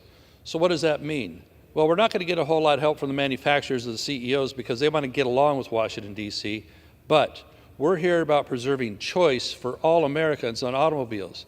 The California Air Resources Board is an unelected board appointed by Governor Gavin Newsom, who is not the guy that's on your side for freedom. As well, recently, after this mandate in California came out by 2035, a few days later he said, oh, people, would you please not charge your electric vehicles right now because it's going to affect our grid because we don't have enough power on the grid, rolling blackouts, bans on hydroelectric dams. They almost took down our last nuclear power plant. So California is not the place a lot of solutions are going to come from.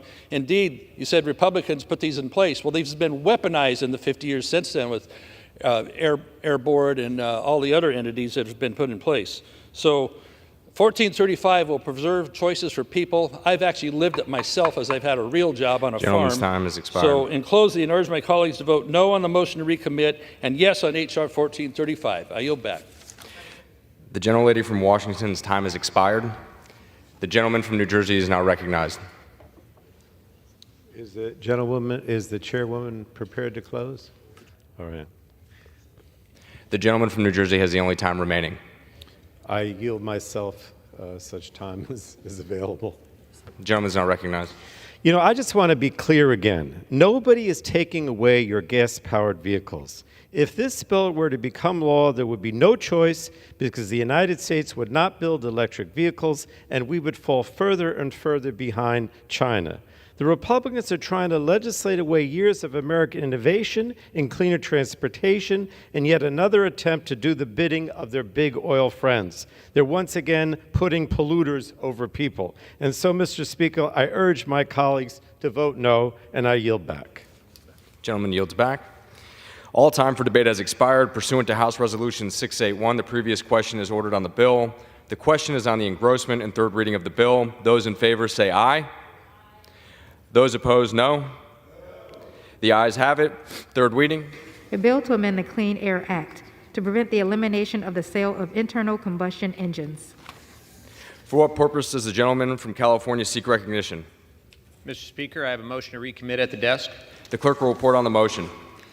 Mr. Levin of California moves to recommit the bill, H.R. 1435, to the Committee on Energy and Commerce.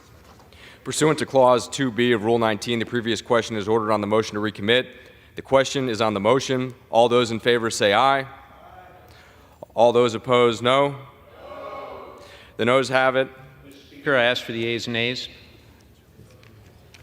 The yeas and nays are requested. Those favoring a vote by the yeas and nays will rise. A sufficient number having risen, the yeas and nays are ordered. Members will record their votes by electronic device. Pursuant to Clause 9 of Rule 20, the chair will reduce to 5 minutes the minimum time for any electronic vote on the question of passage of the bill. This is a 15-minute vote.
members voted?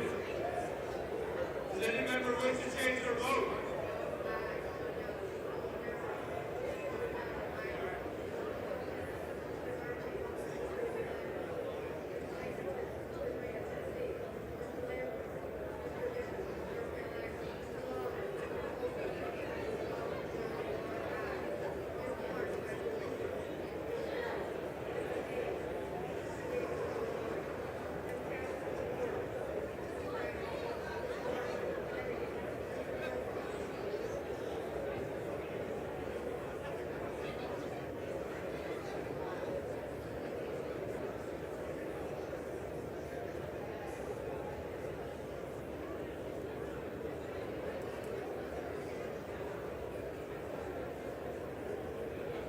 On this vote, the yeas are 193 and the nays are 212. The motion is not adopted. The question is on passage of the bill. Those in favor say aye. Those opposed say no. The noes have it. The bill is not passed, and without the gentlewoman from Washington is not recognized. I request the yeas and nays. The yeas and nays are requested. Those favoring a vote by the yeas and nays will rise. A sufficient number having risen, the yeas and nays are ordered. Members will record their votes by electronic device. 5-minute vote.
The yeas are 222. The nays are 190. The bill is passed. Without objection, a motion to reconsider is laid on the table. Straight through. Pursuant to Clause 8 of Rule 20, the unfinished business is the question on suspending the rules past H.R. 1450 as amended, which the clerk will report by title.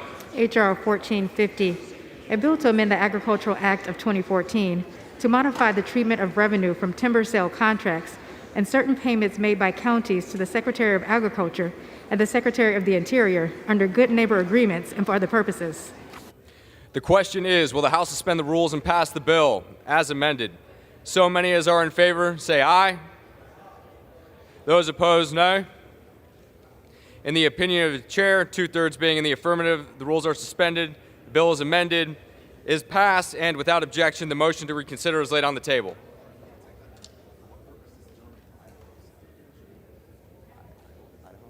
From what purpose does the gentleman from Idaho seek recognition? I ask unanimous consent that when the House adjourns today, it adjourn to meet at noon on Monday, September 18, 2023, for morning hour debate and 2 p.m. for legislative business. Without objection. For what purpose does the gentlewoman from Colorado seek? Mr. Speaker, I hereby remove myself as a co-sponsor from H.R. 5081. The gentlewoman's request is granted.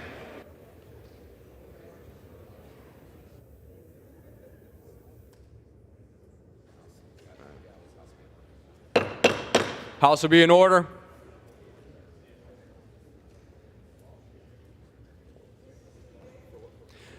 For what purpose does the gentlewoman from California seek? Consent to speak out of order. House will be in order. And I would like to ask the members of the California delegation to come to the well to join me. And without objection.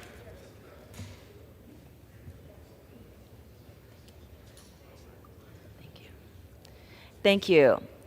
First built in 1884 in South Orange County, Cook's Corner has become a historic and iconic staple in California's 40th District in Trabuco Canyon for local residents, motorcycle enthusiasts, and for tourists from all over Southern California and from all over the nation. On August 23, 2023, our community was rocked by a horrific shooting at Cook's Corner that resulted in 3 deaths and 6 wounded. We're grateful for our local law enforcement, especially the Orange County Sheriff deputies and first responders who responded quickly at the scene. As our community mourns and picks up the pieces, we also know we're stronger together. Today, I rise with bipartisan members of our California delegation and ask all members to join me in a moment of silence in the memory of the victims, Tanya Clark of Arizona, Glenn Sproul Jr. of Stanton, and John Leahy of Irvine, and in solidarity with the communities that I represent.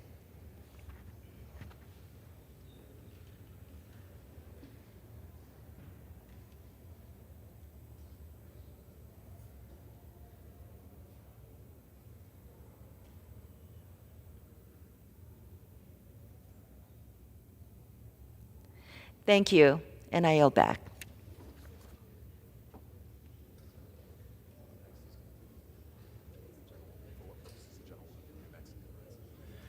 For what purpose does the gentlewoman from New Mexico rise? Without objection. Without objection.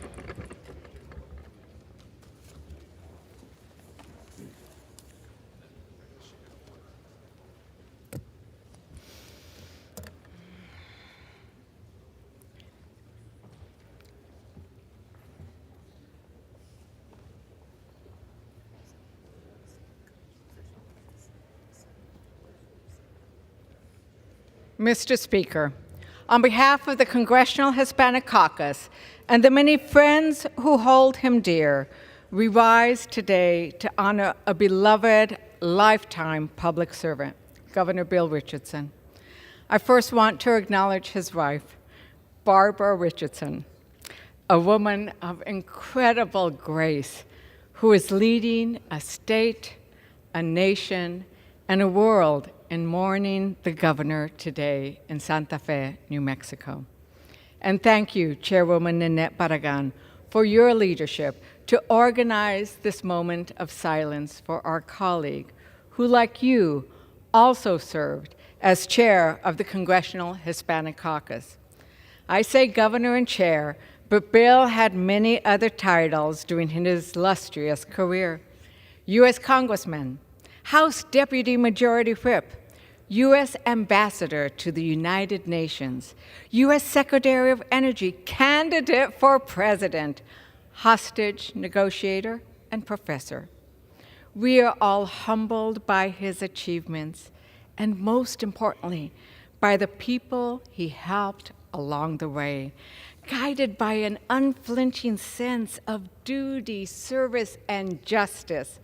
Bill opened the door for countless people throughout his career. He opened the door of opportunity for Americans seeking a better future. He unlocked the jail cells of political prisoners imprisoned by the most dangerous dictators.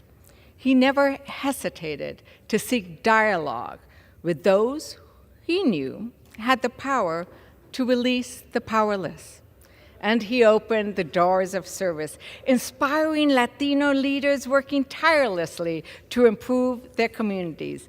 I am honored to stand shoulder to shoulder with my Hispanic Caucus hermanos y hermanas and all of the colleagues who have joined us today.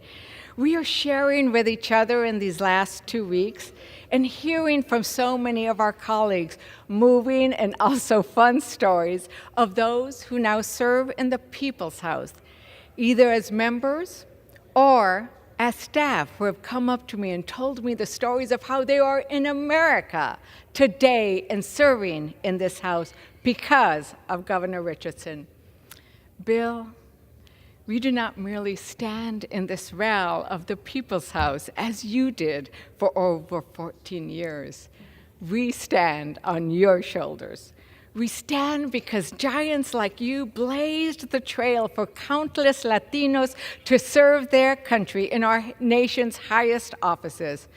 From 12 members when you served as chair of the Congressional Hispanic Caucus to 42 members today, including Representative Velasquez, who served with you.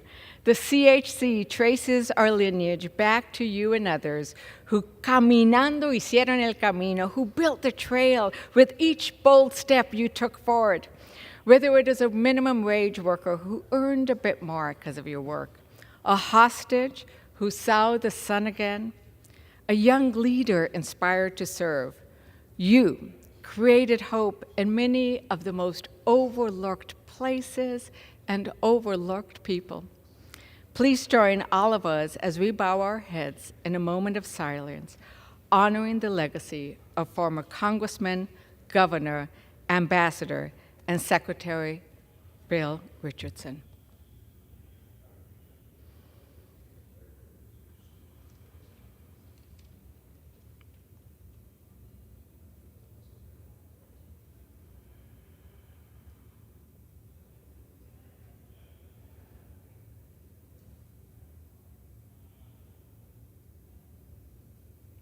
Governor, que descansa en paz, and God bless you.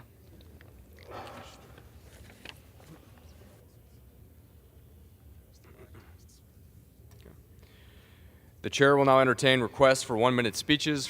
For what purpose does the gentleman from Florida seek recognition? Mr. Speaker, I request to address the House for 1 minute. Without objection. Thank you. Mr. Speaker, I rise today to honor and congratulate State Representative Danny Perez on being formally selected as the next Speaker of the Florida House of Representatives. Most importantly to me and to all of my fellow explorers, Danny Perez will be the first Christopher Columbus High School graduate to serve as Speaker of the Florida House of Representatives. Senator Marco Rubio paved the way as the very first Cuban-American Speaker of the Florida House, and now Speaker-designate Perez will be just the third Cuban-American to ever serve in that role. Speaker-designate Perez is happily married to his wife Stephanie and has two beautiful children, Camila Lucia and Matias Daniel. He is an attorney by trade and a passionate advocate for children who also serves as the national chair of the American Legislative Exchange Council. I look forward to continuing working with Speaker-designate Perez. I am confident that he will continue to be a champion for Miami-Dade County and for the state of Florida and a responsible steward of our taxpayer dollars. Adelante, adelante, Danny, adelante. We are all so very proud of you. Thank you. And I yield back. For what purpose does the gentleman from Ohio seek recognition? I ask unanimous consent to address the House for 1 minute and to revise and extend my remarks. Without objection, the gentleman is recognized for 1 minute. Thank you, Madam Speaker. I rise today in support of our workers, particularly or specifically our auto workers. Right now, they are doing what we all many of us came here to do, which is to get wages up. They want to get their wages up. And it's really important for this Congress to stand with them, not just for their families, but for our economy. They work for companies, great American companies, that have made tens of billions of dollars in profit. And if we allow the profit to just be concentrated among a few, our economy won't grow as fast. If we say to the hundreds of thousands of auto workers, yes, you deserve a very big raise, that means that the spending power will be distributed in a way that will grow our economy much faster. I stand with our auto workers. I believe in what they're doing, and I wish them the best of luck as they continue to negotiate for better wages and better working conditions. I yield back. For what purpose does the gentleman from Georgia seek recognition? I ask unanimous consent to address the House for 1 minute to revise and extend my remarks. Without objection, the gentleman is recognized for 1 minute. Mr. Speaker, I rise today in remembrance of Jerry Willis Keith. Jerry was born on March 28, 1937 in Waycross, Georgia, to Warren Lott Keith and Mary Emma Corbett Keith. He was a lifelong member of First Baptist Church of Jessup and a member of the Golden Rulers Sunday School class. He spent his adult life managing and operating retail grocery stores for several national food chains. There he was always praised by many local employees as the best boss they ever had. He was a very active member of many community organizations, including the Elks Club, the Pine Forest Men's Golf Association, a JC member, and an elite member of the Pond House crew. He was a loving husband, a caring father of 7, a doting grandfather of 15, and great-grandfather of 6. Mr. Keith's legacy will live on in the positive impact that he had on his community, and I would like to extend my deepest sympathies to his family. Thank you, Mr. Speaker, and I yield back. For what purpose does the gentleman from New Jersey seek recognition? Without objection, the gentleman is recognized for 1 minute.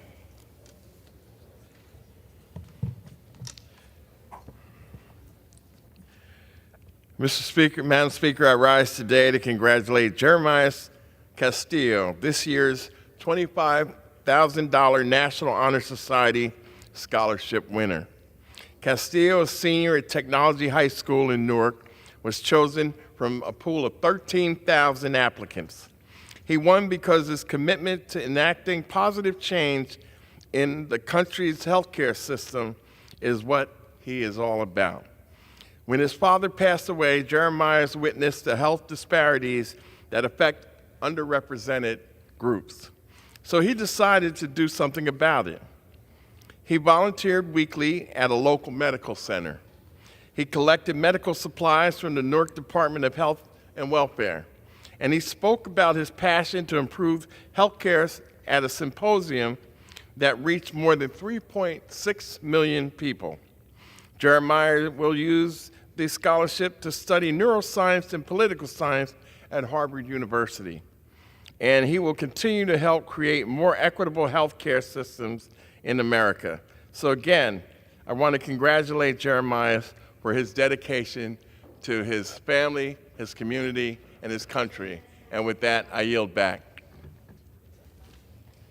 For what purpose does the gentleman from California seek recognition? Without objection, the gentleman is recognized for 1 minute. Thank you, Madam Speaker. Today, I rise to speak about the passing of a very good friend and an American hero, Lieutenant Commander Jim Gibson of Redding, California. Pictured here at an honor flight here in Washington, D.C. I got to accompany him that day. It was a lot of fun and very gratifying. Jim was a career Navy officer for 26 years. He joined the Navy as an engine man right out of high school and rose to the rank of ensign before becoming a commissioned officer. After working his way through the ranks to captain, he was assigned command of a submarine rescue ship in the 7th Fleet. This vessel, known as the Kukal, had the worst reputation in the entire U.S. 7th Fleet. When Jim took command, he turned things around and made it the premier submarine rescue vessel in the entire U.S. 7th Fleet. After retiring from active service, Jim remained devoted to the ideal of duty. He was very active in Veterans Affairs, founding a submarine veterans group in Northern California and serving as its president. He was instrumental in raising money for the Veterans Memorial in Anderson River Park. I was proud to have him as a member of my Congressional Advisory Committee on Academy appointments, where he did a great job of helping us screen the best, new, and brightest. Jim was faithful to his fellow veterans to the last, working faithfully out of the Igo Veterans Cemetery. He's always there to ring the bell for the last watch when a Navy veteran was laid to rest. He's survived by his wife, Mary Lou. My heart goes out to her and her family at this time of grief. They will be in our prayers. We'll miss him dearly. Fair winds and following seas, Jim. For what purpose does the gentlewoman from Michigan seek recognition? Without objection, the gentlewoman is recognized for 1 minute. Thank you, Madam Speaker. Organized labor is a beautiful thing, and it is incredibly evident today in the final hours of the UAW contract negotiations. And I want to let all of my UAW friends, neighbors, and hardworking men and women of Michigan to know that I have your back, from the halls of Congress to the well of this very floor. While working in the Obama administration during the auto rescue, while working on that auto rescue, we saw the union take concessions. 14 years later, the companies have rebounded, they've got record profits, and now is the time to deal workers back in. That is what is being negotiated. That is what our friends in organized labor are pushing for: dignity and justice. I stand with you today, tomorrow, and the tomorrow after that. We'll see you in Michigan, friends. I yield back. For what purpose does the gentleman from New York seek recognition? I ask unanimous consent to address the House for 1 minute and to revise and extend my remarks. Without objection, the gentleman is recognized for 1 minute. On September 9th, 2006, Corporal Jonathan Lee Benson from North Branch, Minnesota, succumbed to his injuries sustained in a roadside bombing during his second tour of duty in Iraq. He was 21 years old. By all measure, Jonathan was a courageous and enthusiastic young man with an infectious smile, a prankster's heart, and a love for adventure. He was dedicated to our country and to the Marines. Tattooed on his back was the Bible verse, "Greater love knows no man than this, that he laid down his life for his friends." Madam Speaker, Jonathan not only laid down his life for our country, he gave up his hopes, his dreams, and his future to preserve, protect, and defend ours. For 15 years, I have worn this bracelet in his memory, and today I'm honored to enter his name into the congressional record and to recognize his wonderful parents, a Gold Star family, Marjorie and Steve Benson. May God bless the Benson family and hold Jonathan in the palm of his hand. For what purpose does the gentlewoman from Illinois seek recognition?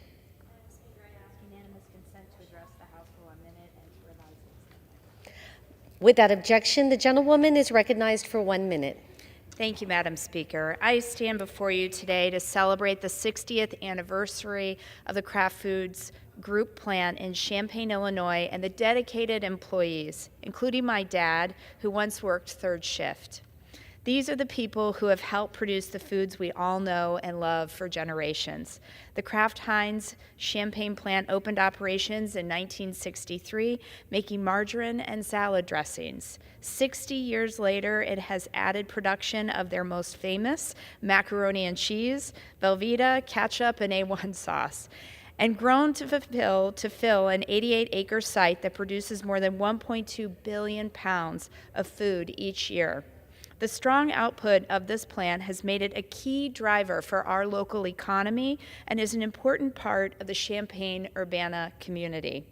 So with many boxes of mac and cheese and Velveeta later, please join me in celebrating this exciting milestone and honoring the hardworking men and women at Kraft Heinz Champagne. Congratulations on your 60th anniversary. Thank you, and I yield back. For what purpose does the gentleman from South Carolina seek recognition?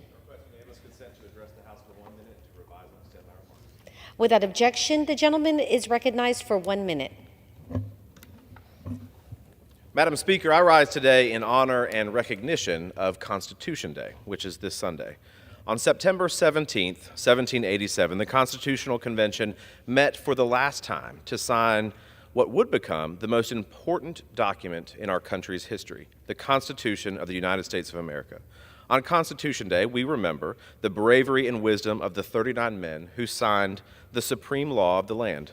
This document forever altered the world and has dutifully guided our country through times of change and challenge.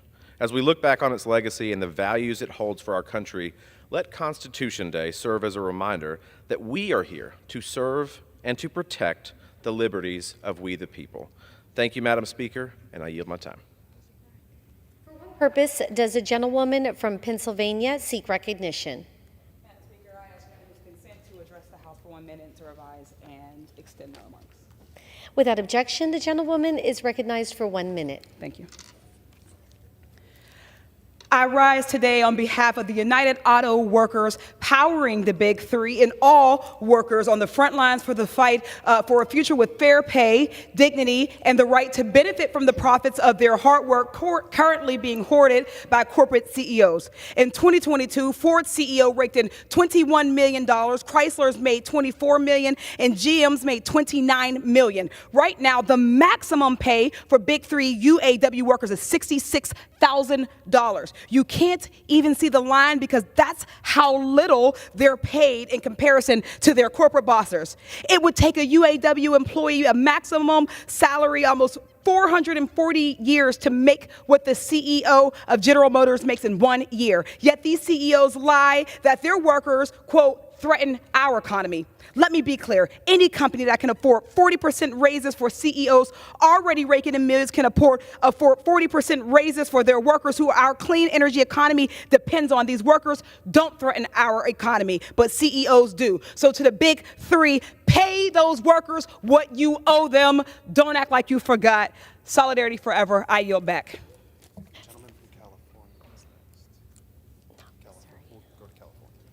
For what purpose does the gentleman from California seek recognition?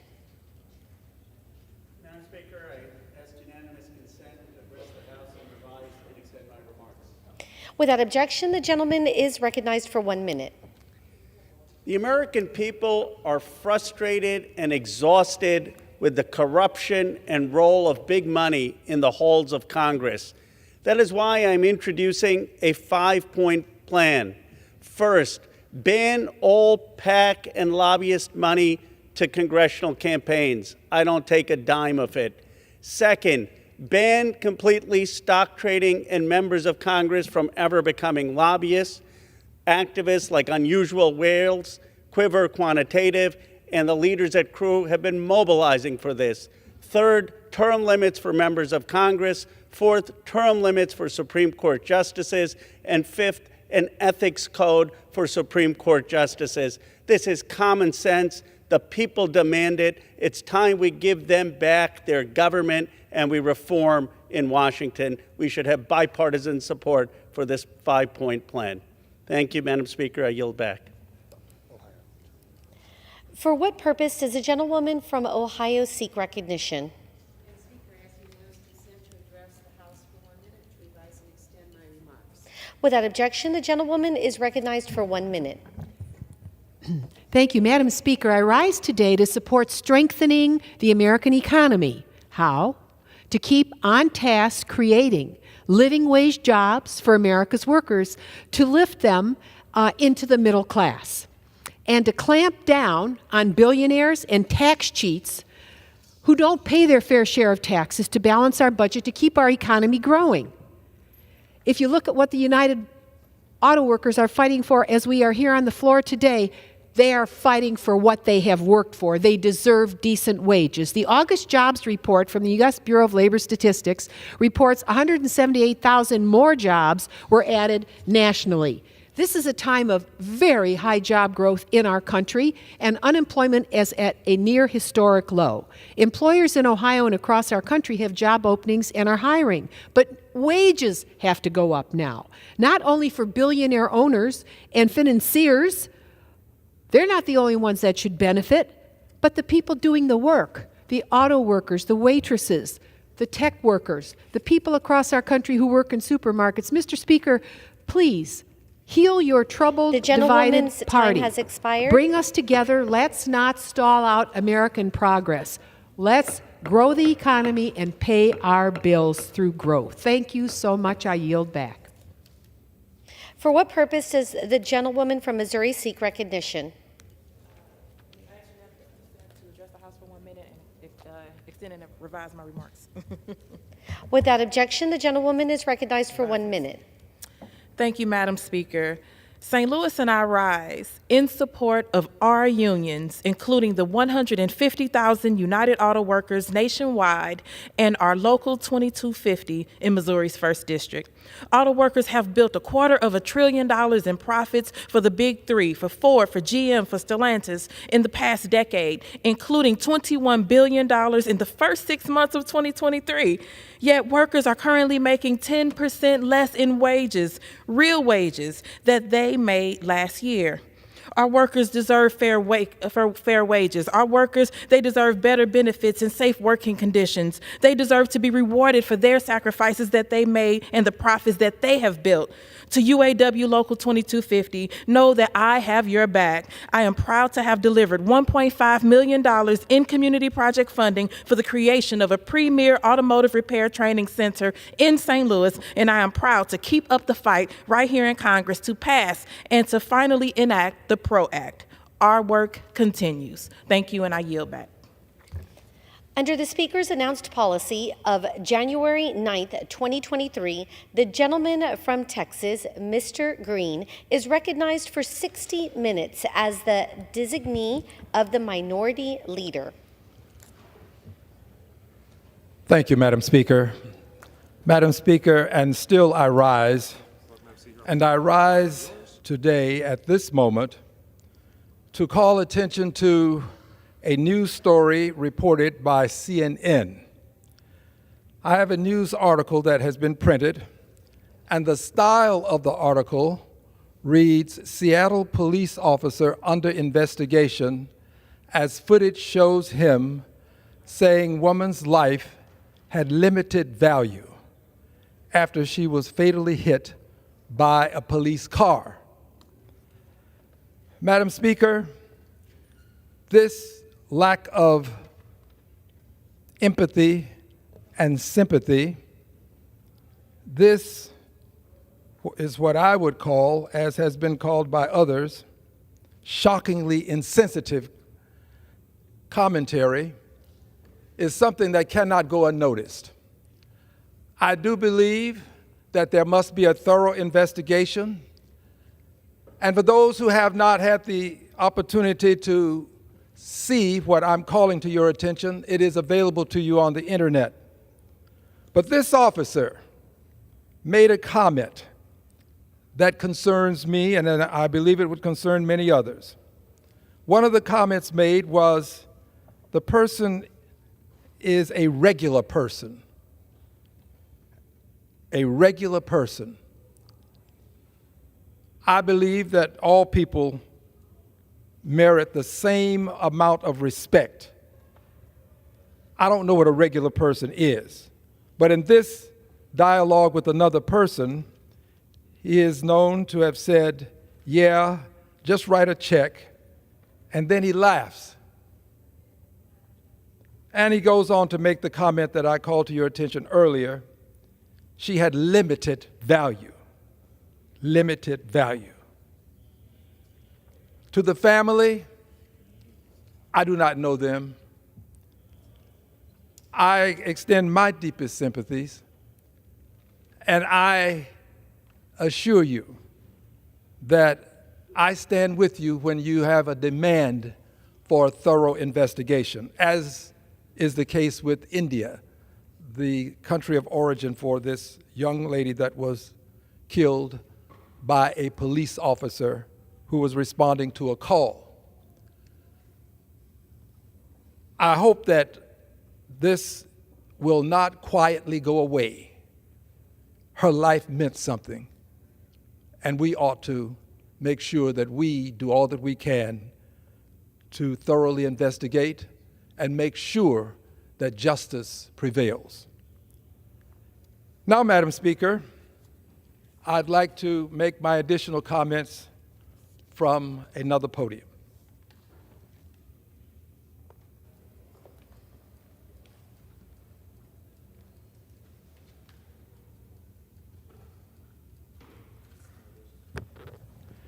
And still I rise, Madam Speaker,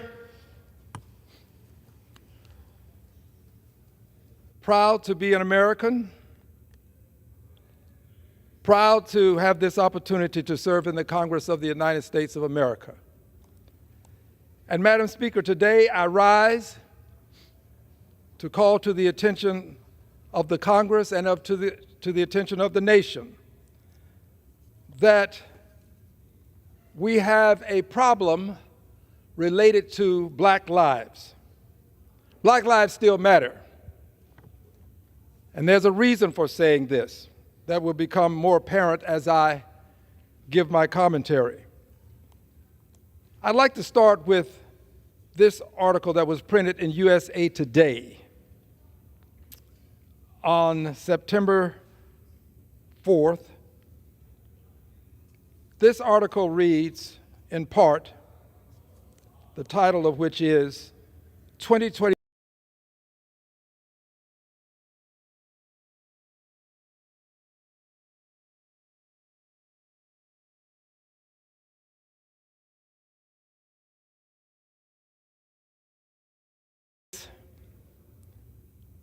Last year,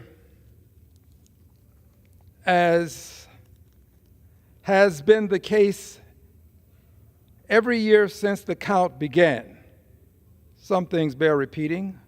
Last year, as has been the case every year since the count began, most hate crime victims were Black, according to the Center for the Study of Hate and Extremism at California State University, San Bernardino, which collects and analyzes official state and municipal hate crime data sets.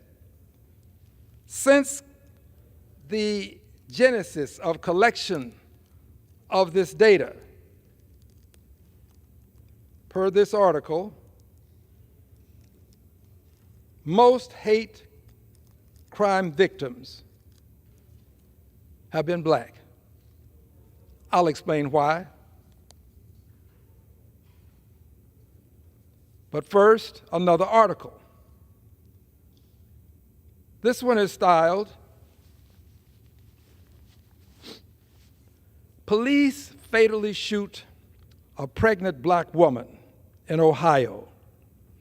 Calls for accountability are growing." This is in Vox, dated September 8th, 2023. In this article, there is the following language: Mapping Police Violence. This is the name of an organization. Mapping Police Violence, a group that collects data on police shootings, found though Black Americans make up roughly 13% of the population, they comprise at least 20% of the people killed by law enforcement so far in 2023. So this is not old news. This is contemporary. 13% of the population, at least 20% of the people killed by law enforcement so far in 2023. This relates to black people. I'll explain why in just a moment. This article goes on to say, per the Washington Post tracker of fatal police shootings, the number of these killings has risen in the last few years. Goes on to say, because of incomplete policing data, the race of all police victims isn't known. But from what data is available, it's clear police also continue to shoot and use force against black people at a disproportionate rate. I'm paraphrasing slightly.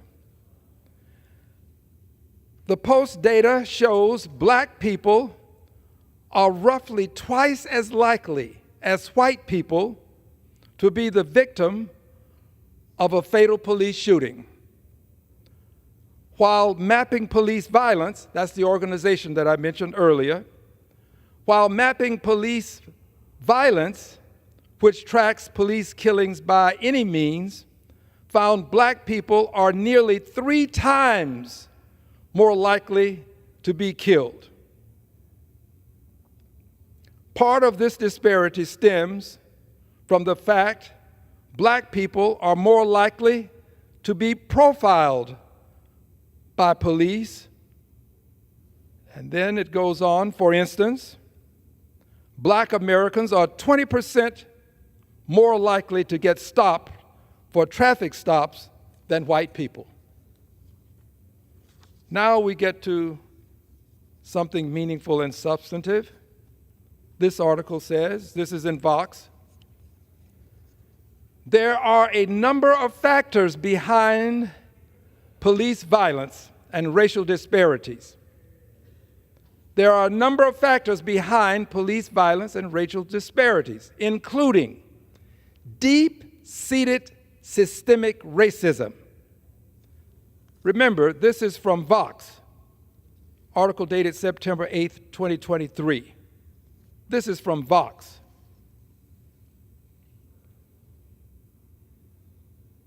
There are a number of factors behind police violence and racial disparities, including deep-seated systemic racism that dates back to how slave patrols were used to police enslaved people who attempted to escape. Madam Speaker, this takes us back to why black people who were brought to this country, some say the initial introduction into the colonies, on August the 20th of 1619. August 20th, 1619. There's a depiction that I'd like to show.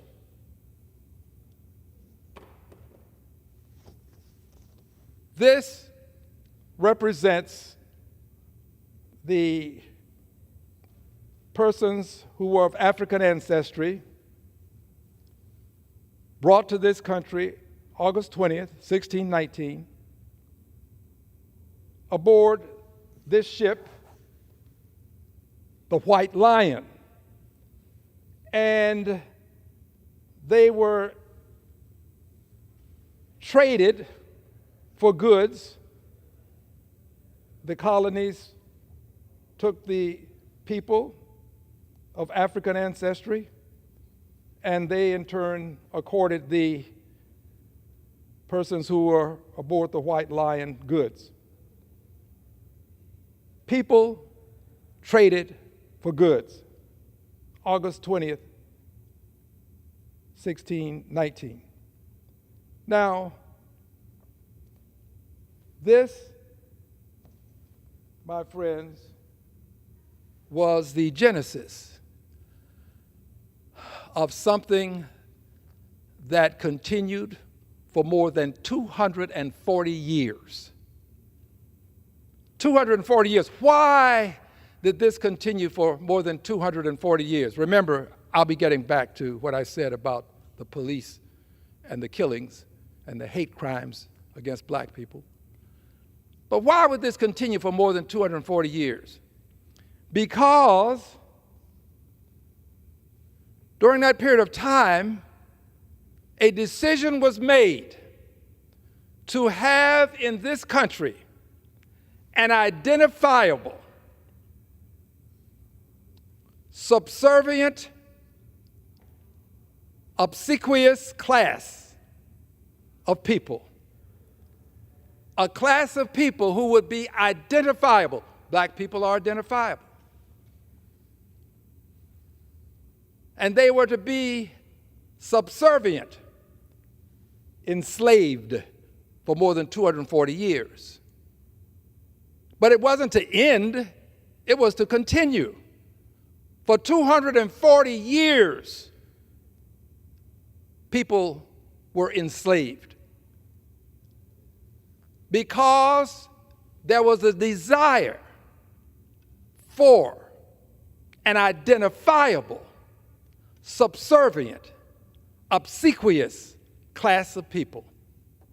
There was to be an upper class, and it existed, a middle class, and it existed, a lower class, that's what they called it at the time, and beneath that class, this subservient, obsequious class of people. They were to be submissive and obedient. They were to address the master's son, who might be 5 years of age, to the same extent that they would address the master. They were to be obedient, and if they were not obedient, the master could take whatever actions desirable to chastise, and that's being polite. Whatever actions desirable to do whatever it was believed necessary to force them to comply and be subservient and obsequious. More than 240 years. Babies were born into slavery. They were enslaved. Babies. Slavery was not just hard work, which is what a good many people think of it as. Just hard work. That's all. No. The truth has to be told. And those who would deny the truth being told, Governor DeSantis, those who would deny it will be judged harshly by posterity. You will not find yourself within the annals and the halls of those who are considered great and noble people. History is going to judge you harshly. But it was more than hard work. They didn't get any benefits. There were no benefits associated with being enslaved. So let me tell you for just a moment what it was as I make my case. It was kidnapping, yes, but it was more than kidnapping. People were kidnapped from their homes, their homeland. And by the way, many of them were traded into slavery by their own people. Own people meaning from the same continent, same country. But they were traded into slavery. So many were kidnapped. But it was more than kidnapping. It was lynching. Once they traversed the ocean, those who were able to survive, because it was a harsh voyage, people shackled together, stacked on top of each other. It was cruel and inhumane what they did. it dehumanized from the very moment that they were taken into captivity. So it was more than kidnapping. It was more than the brutality of having to suffer this transatlantic journey. It was lynching, because if you got out of line, you were lynched, or could be. Not all were, but you could be lynched, meaning literally taken out and rope thrown over some branch of a tree, some limb, branch, some part of it, other means of doing it as well, noose tied around your neck, and there you were to hang until you died, and thereafter you would stay so that others could see the consequences of not being subservient and obsequious. But it was more than kidnapping and the brutal transatlantic slave trip and the lynching that took place. It was also castration. Many men, enslaved human beings who were not subservient and obsequious, were literally castrated. Remember, these persons were the property of another human being. The property at that time under the laws that existed, not ever in the eyes of God. Property of another human being. Courts declared that these enslaved persons had no rights that a white person had to respect. It was more than the slave trade, meaning crossing the Atlantic, being kidnapped, lynched, castrated. It was also rape. But it wasn't just rape, and that there's no way to say just rape. But it wasn't rape in just where a person decides, I'm going to show you who's in charge. It was also done to destroy the manhood of the woman's significant other, because it could be done in his presence, to dehumanize him, to make him understand that he had to be subservient and obsequious. It was all of these and more, because it was also the separation of families at the auction block. Literally, children could be sold and go to one master, mother goes to another, father could conceivably go to another. It was the dehumanization of human beings. By definition, that's what dehumanization is. But they were dehumanized. They had to be reduced to something less than a human being so that the rest of society could say, well, it's okay. These are not human beings. We wouldn't treat a human being this way. So they were something less than human beings. And they were to be subservient and obsequious. This, my friends, is what has been called, and I agree, one of the greatest crimes ever committed against humanity. Crime against humanity. And it continued for more than 240 years. And not only did it continue for 240 years, it then metamorphosed into convict leasing for another almost 100 years.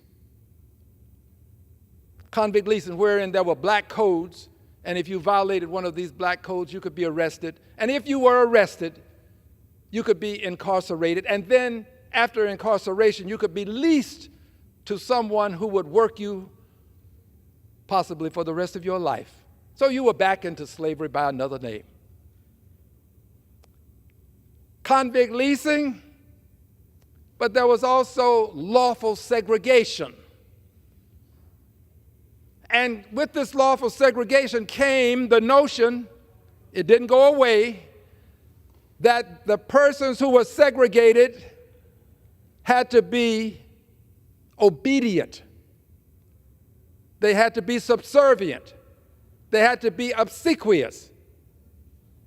There was still the belief that didn't end with the ending of slavery, the passage of the 13th Amendment, which actually ended slavery in this country. Of course, we had the Emancipation Proclamation, I understand this, but it was the 13th Amendment that lawfully said, you can't do this. But it didn't, the ending of slavery did not end the mentality that had been inculcated in society. Society now, remember, had been corrupted with this mentality. And this was passed on through the generations. That these people who came, who were brought here to be this permanent, subservient, obsequious class, some would say underclass, class. It didn't end with them being extricated from slavery by way of the 13th Amendment. It was still within society. It had been baked into society. And even to this day, it still resides in society to a certain extent. Not to the same extent, but to a certain extent. But it was in my lifetime, racism and invidious discrimination, which is what the slavery and then the police, the leasing of persons, metamorphosed into, then evolved and metamorphosed into something that we called invidious discrimination. Racism didn't go away with the passage of the 13th Amendment. White supremacy didn't go away. To have this subservient class, you had to have a superior class if you're going to have an inferior class. It didn't go away. In fact, in my lifetime, I lived to see racism so inculcated in society that preachers literally preached it. Teachers taught it. Police officers policed it.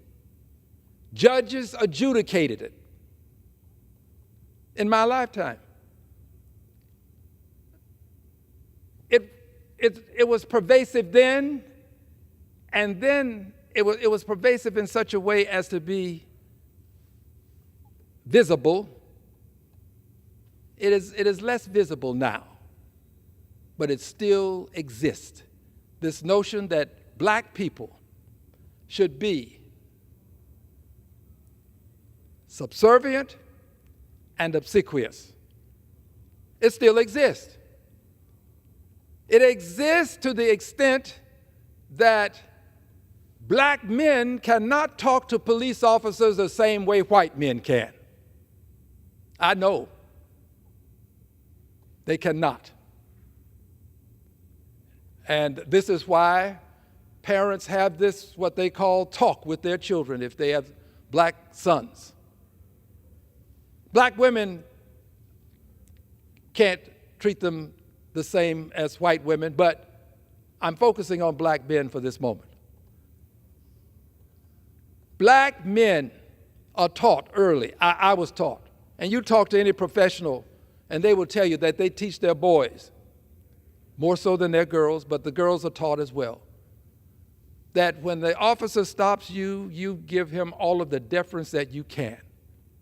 because they understand that the consequences of being what the officer might perceive as disrespectful. These officers, many of them, not all of them, this is not to indict the entire police department, which is what my critics will say, which is not true. My uncle was a deputy sheriff. I have great respect and reverence for the police. But I don't have it for those who are the dastards who brutalize people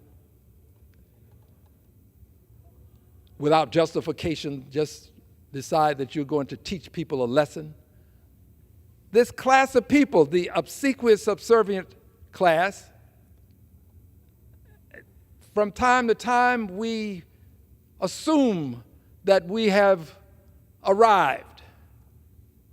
And on a dark night, we will make comments to a police officer. Well, those comments can cost us our lives. I know that people will say to the officer, give me your badge. Give me your badge number. I'm going to report you. Black men can't do that. There is still a belief that we have to be respectful at all times and show some degree of subserviency. There's still this desire that we be obsequious. And this explains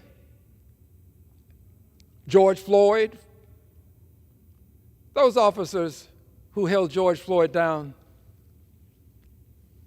they wanted to punish him. They wanted to teach him a lesson.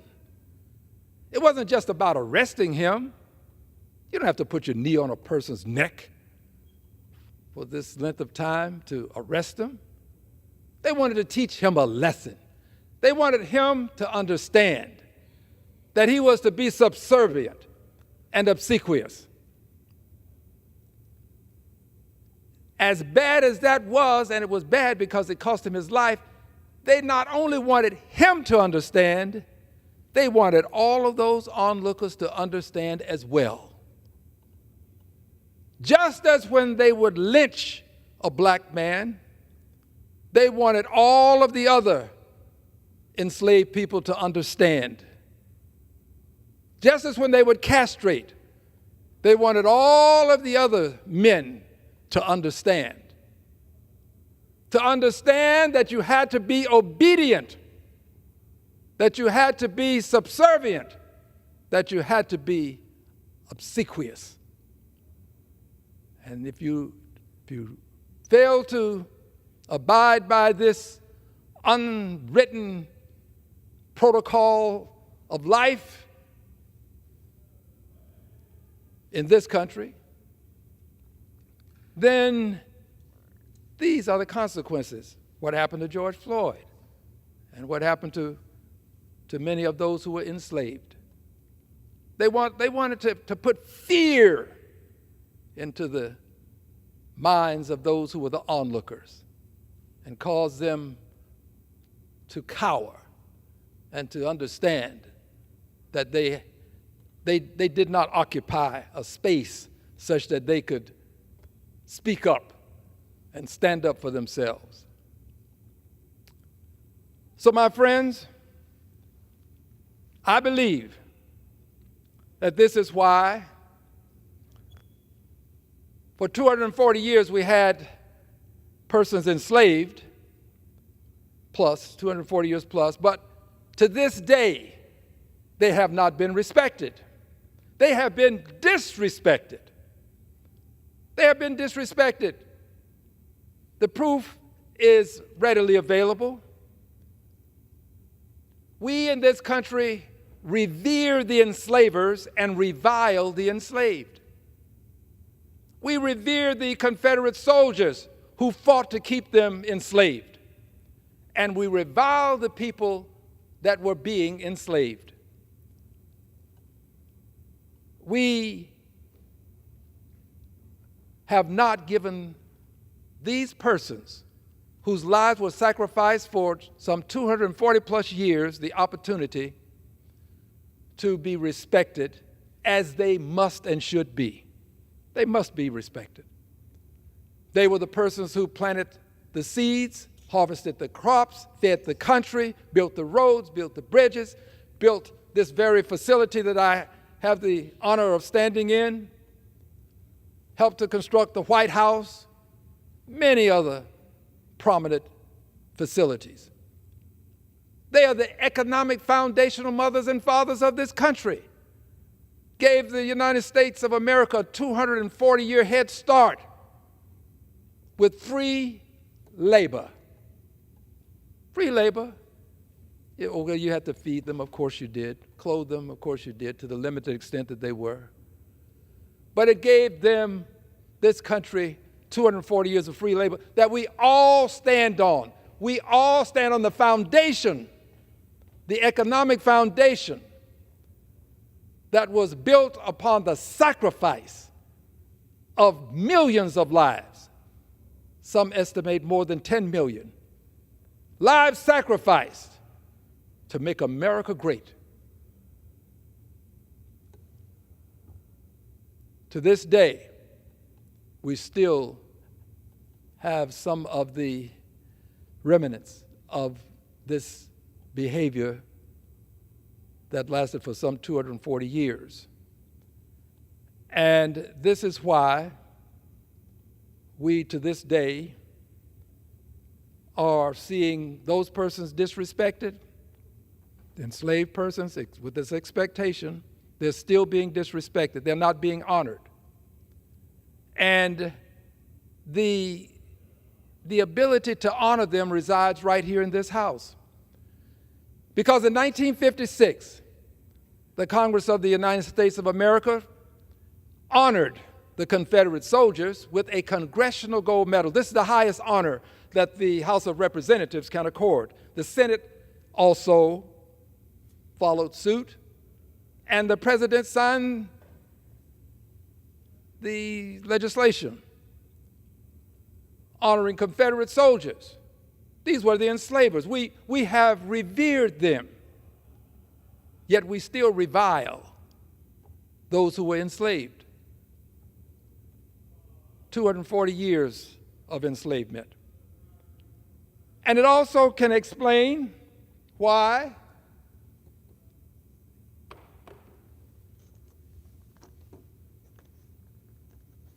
this building is a symbol of national shame.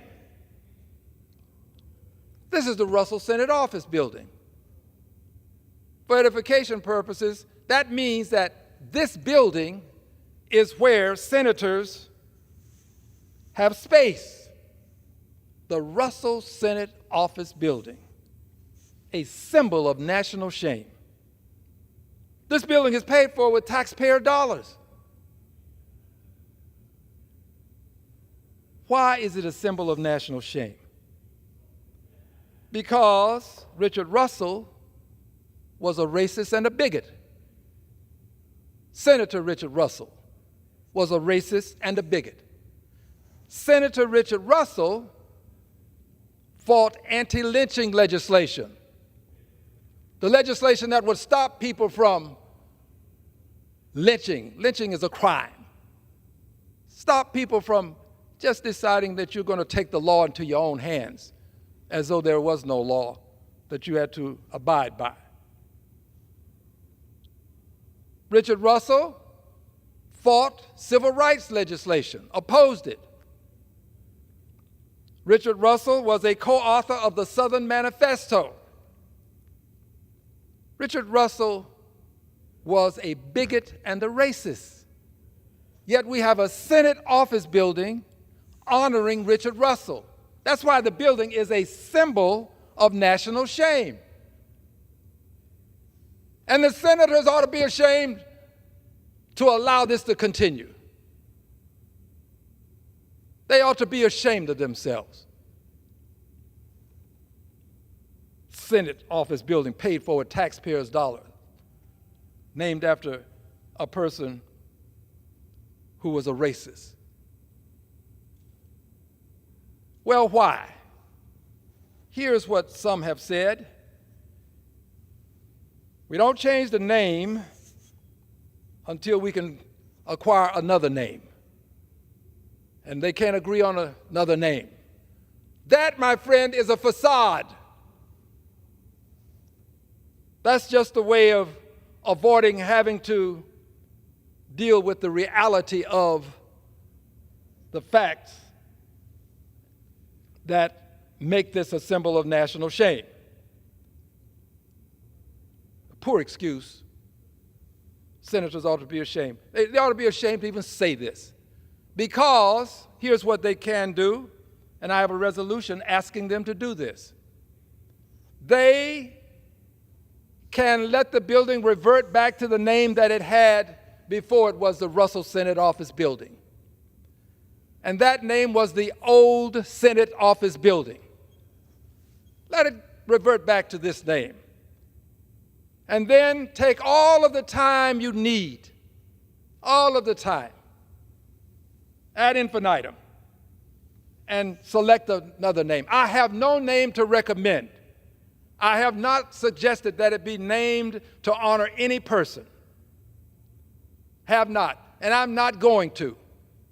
I want Richard Russell's name off because I don't think that we should demean the people of color, the black people who have to go into this building, by having his name on the building. I don't go in the Russell Office Building unless I'm going to protest Richard Russell. I'll go there for protestation, but for no other reason. In fact, I've written letters telling people who've invited me to speak in that building that I will not. I'm not going into the Russell Senate Office Building, and I'll be more than honored to go in when that name changes, and it will change. It will change. But why is it still there? I've explained to you the name, the fact that there are people who say we can't agree on a name, that's why. But I'm going to give you another reason why. It is still there because black people don't have to be respected the same way white people have to be respected. It's true. They don't have to be. There are no consequences for those senators. I assure you, if this building had a name that was insulting to white people, the name would change. I can think of some names that if those names were on this building, they would come off immediately, if not sooner. Because, again, black people don't have to be respected. This is what's inculcated within the minds of many, not all, but many people in this country. They don't have to be respected to the same extent as white people. That is a belief that exists in this country. This is why a woman in the park, Central Park, I believe it was, could make the allegation that a person of African ancestry was accosting her, when it wasn't true. But in her mind, she knew that she could fall back on that. That was something that would trigger police action. Not respected to the same extent. And we know it. We feel it. Not respected to the same extent. So, senators, they know there are no consequences. Why remove the names? What are black people going to do? What can Al Green do other than come to the floor and denounce this with facts? What can he do other than this? No consequences. We're not going to lose an election because we're working in a building that's named after a racist. There are no consequences because black people are not respected to the same extent as white people, because there is a belief still inculcated in this society that black people ought to be subservient and obsequious. Not by all. All people don't believe this. Not all people, but a good many do. And a good many of them wear badges and carry guns. And a good many of them have raised their right hands and been sworn to uphold the Constitution, serve in the Senate of the United States of America. A symbol of national shame, the Russell Senate Office Building. This is why we have a request for the Congressional Gold Medal for African Americans who were enslaved. I believe that if this Congress, well, if a Congress in 1956 can accord a Congressional Gold Medal to the Confederate soldiers who were the enslavers, surely we can do it for the enslaved. Surely we can. But they don't have to. They don't have to. What are the consequences of doing the righteous thing, not the right thing, the righteous thing? What are the consequences? I would hope that there are no consequences for doing the righteous thing, but for not doing the righteous thing, there are no consequences. There are no consequences for deciding that there will not be a Congressional Gold Medal given to people who were enslaved for 240 years, who are the economic foundational mothers and fathers of this country, whose lives were sacrificed to make America great. There are no consequences. We don't have to do it. Not much will be said about it, but there is this conscious agenda that I put forth, and on this agenda, the conscience agenda, there is the awarding of the Congressional Gold Medal. There is the inculcating the date August the 20th annually as Slavery Remembrance Day. There is the removal of the name Richard Russell from the Russell Senate Office Building. But there's also something else. The enacting the Securities and Exchange Atonement Act. This legislation would require the insurance companies that insured people who were enslaved, insured them so that the master, the owner, could receive some compensation when or if the enslaved person died for certain reasons. Those insurance companies have to atone. They've admitted that they've done it through their predecessor institutions. They've done it. And then the banks. I was the chairperson of the Subcommittee on Oversight and Investigations for Financial Services.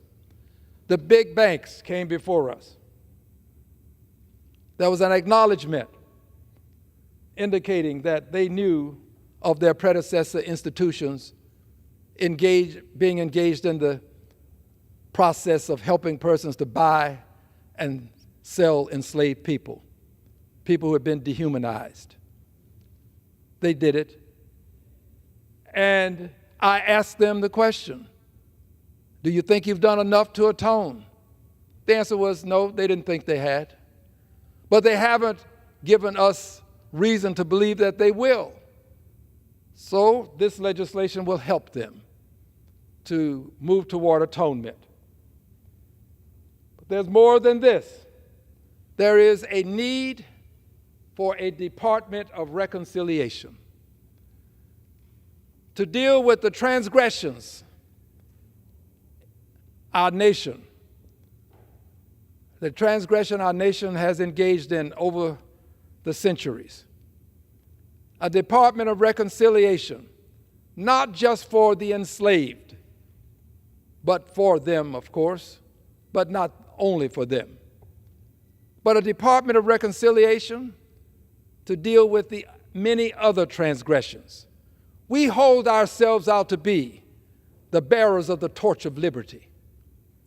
We hold ourselves out to be people who pledge allegiance and want liberty and justice for all, to a flag that symbolizes our desire for liberty and justice for all.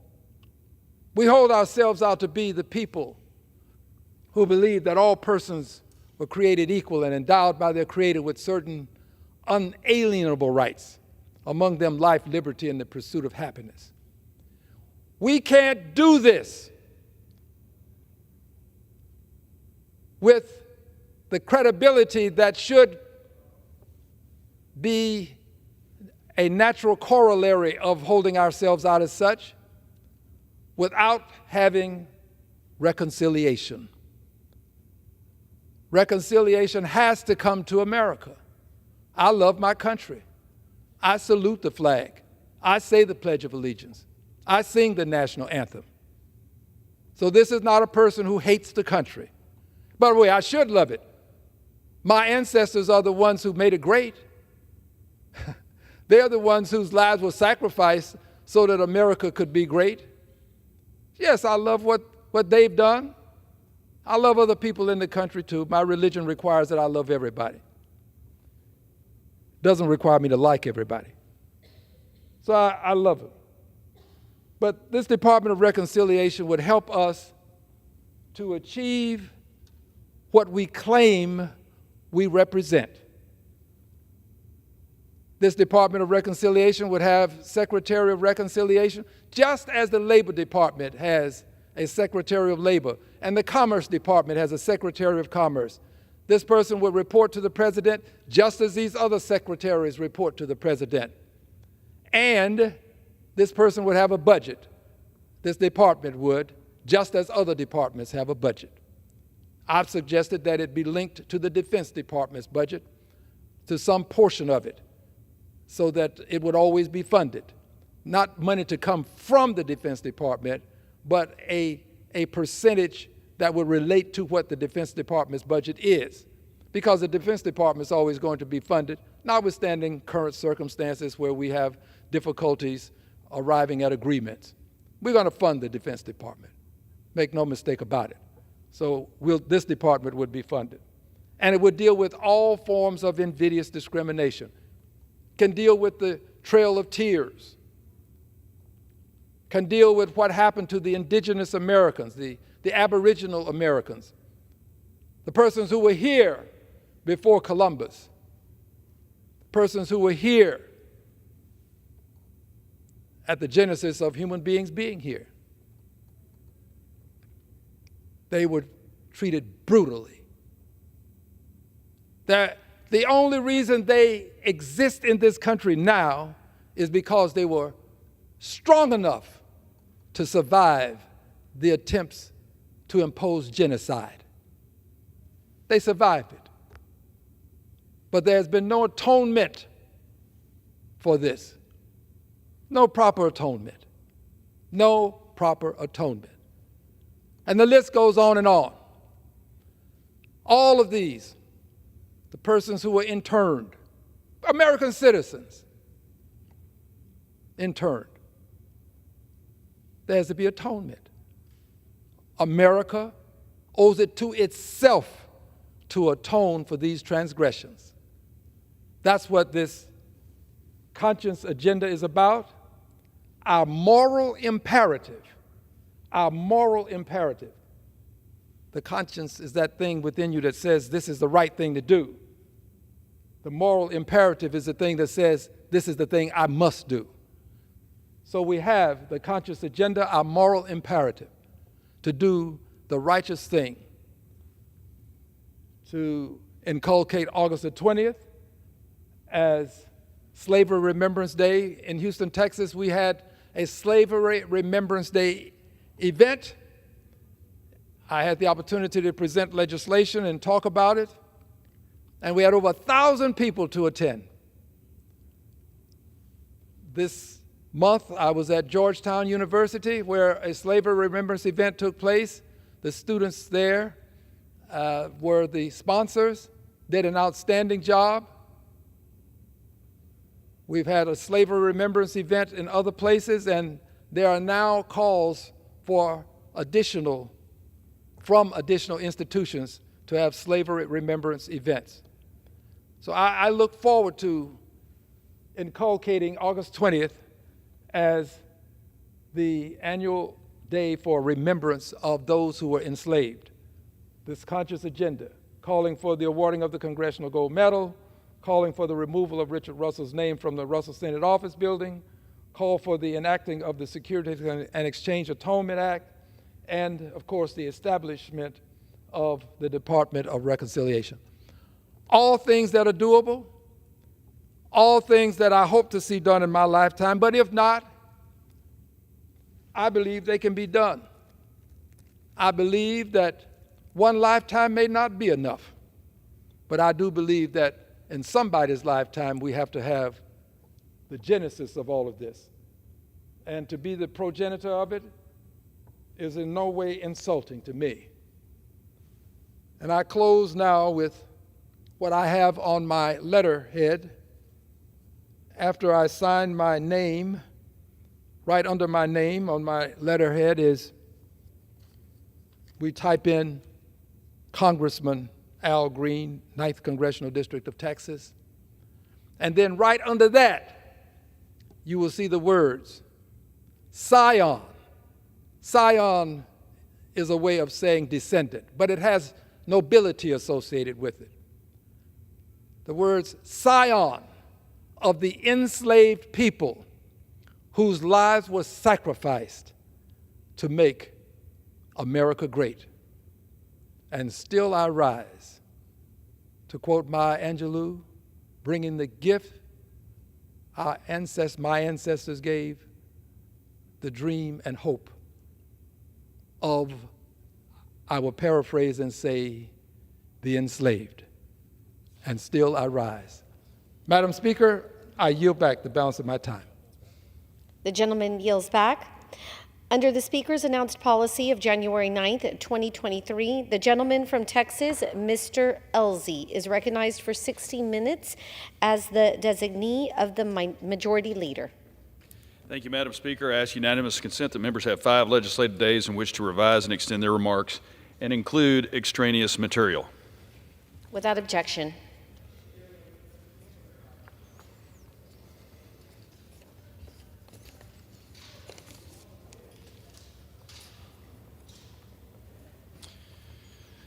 Madam Speaker, I rise today to recognize a fellow fighter pilot, a pilot who is immediately recognizable to millions worldwide who have seen the movie Top Gun: Maverick. And I know my good friend is watching right now. Those fanboys and fangirls know him only from the credits as the pilot in Bar, who thanks his fellow captain for inadvertently buying a round of drinks. That fighter pilot is my good friend, Brian Ferguson. Ferg, who is retiring from the Navy Reserve after 30 years of dedicated service next Friday. Ferg's accomplishments in the Navy are too numerous to completely list here, so I'll just provide a few highlights. After graduating from Embry-Riddle Aeronautical University in 1993, he joined the Navy, went to flight school, and earned his Naval Aviator Wings of Gold. He spent the next 10 years flying F-18s from the decks of aircraft carriers in peace and wartime, including multiple night strikes into Iraq during Operation Iraqi Freedom. After 10 years on active duty, he transitioned to the Navy Reserve as an adversary pilot, being the bad guy, flying F-5s with Fighter Composite Squadron 13. And as I can personally attest, the high point of any fighter pilot's career is the opportunity to command a squadron. Ferg took command of VFC 13 in 2012, and with the help of his enlisted sailors and tactically brilliant junior officer pilots, the squadron won awards for combat readiness, safety, aircraft maintenance, and personnel retention. Following command, Ferg continued to serve in important roles with Space and Naval Warfare Systems Command, the Naval Aviation Warfighting Development Center, Carrier Strike Group 15, the 6th Fleet Navy Reserve Headquarters Unit, and then as the Deputy Commander of the Naval Air Force Reserve. In 2018, an irresistible opportunity presented itself when Ferg was asked to be the Navy's technical advisor and aerial coordinator for the filming of Top Gun: Maverick, an opportunity he declined at least twice because he would, despite being a Top Gun graduate himself, because of the time it would require him to be away from his family. And of course, finally, it was his wife, Susan, who is a lot smarter than Ferg. Yes, we wrote that out, Ferg, and we mean it. Who said, if you don't help make the flight scenes in the movie look realistic, and they don't, you'll spend the rest of your life telling people you could have done it better, which he would. So just go do it yourself, so you can't blame anybody else if the scenes don't live up to the hype. So Ferg spent nearly 2 years working as the Navy's point man on the film. His hand is in every scene with an airplane, and as we all know, those flying scenes lived up to the hype. In spite of all that he has accomplished in the air, Ferg will be the first to tell you that the most important things in his life are on the ground. His lovely wife, Susan, and their 4 children. While Ferg was out flying fighter jets and other kinds of things all throughout his career, Susan raised 4 exceptional children. And as I will tell you as a fellow naval aviator, that it's the spouses who endure most of the sacrifice and do the raising of the children. And in Ferg's case, I'm very grateful that Susan was the one who did that. And of course, she was working full-time herself. Their 3 sons, Cole, Evan, and Connor, each earned the rank of Eagle Scout. Cole and Evan graduated college, and Connor is currently in college. His daughter, Cassie, earned her Girl Scout Silver Award and is a college student and skilled equestrian. I also know that when Ferg was in leadership positions, particularly as the deputy to a 2-star admiral, everybody's favorite thing, he often stayed late so that his sailors and junior officers could get home to be with their families. It was the love and support of his own family that enabled Ferg to serve and succeed in the Navy for the past 30 years, and I rise today to recognize them for their service as well. In conclusion, Madam Speaker, I want to thank the Fergusons, Brian, Susan, Cole, Evan, Connor, and Cassie, for the sacrifices they have made for the Navy and our country over the past 30 years. Fair winds and following seas, shipmate. You're an American hero. You will be missed in the Navy.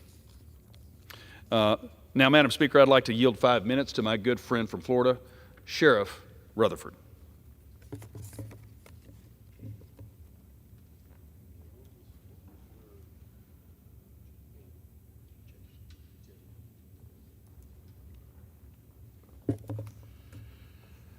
I thank my good friend from Texas for yielding.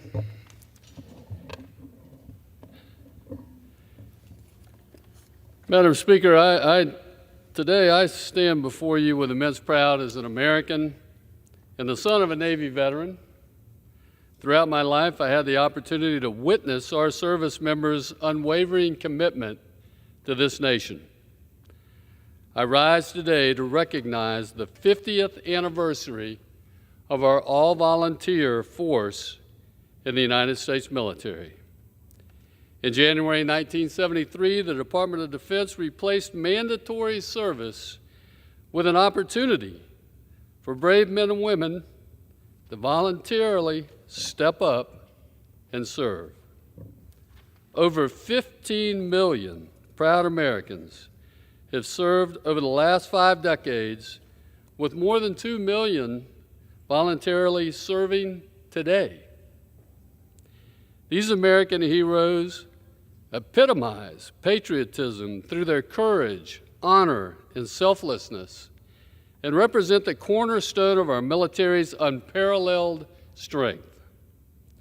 We may think our military strength in regards to weapon systems and ships and aircraft, but Madam Speaker, this does not highlight our biggest military advantage, which is our people. We have the most professional military in the world with a clear command and control structure.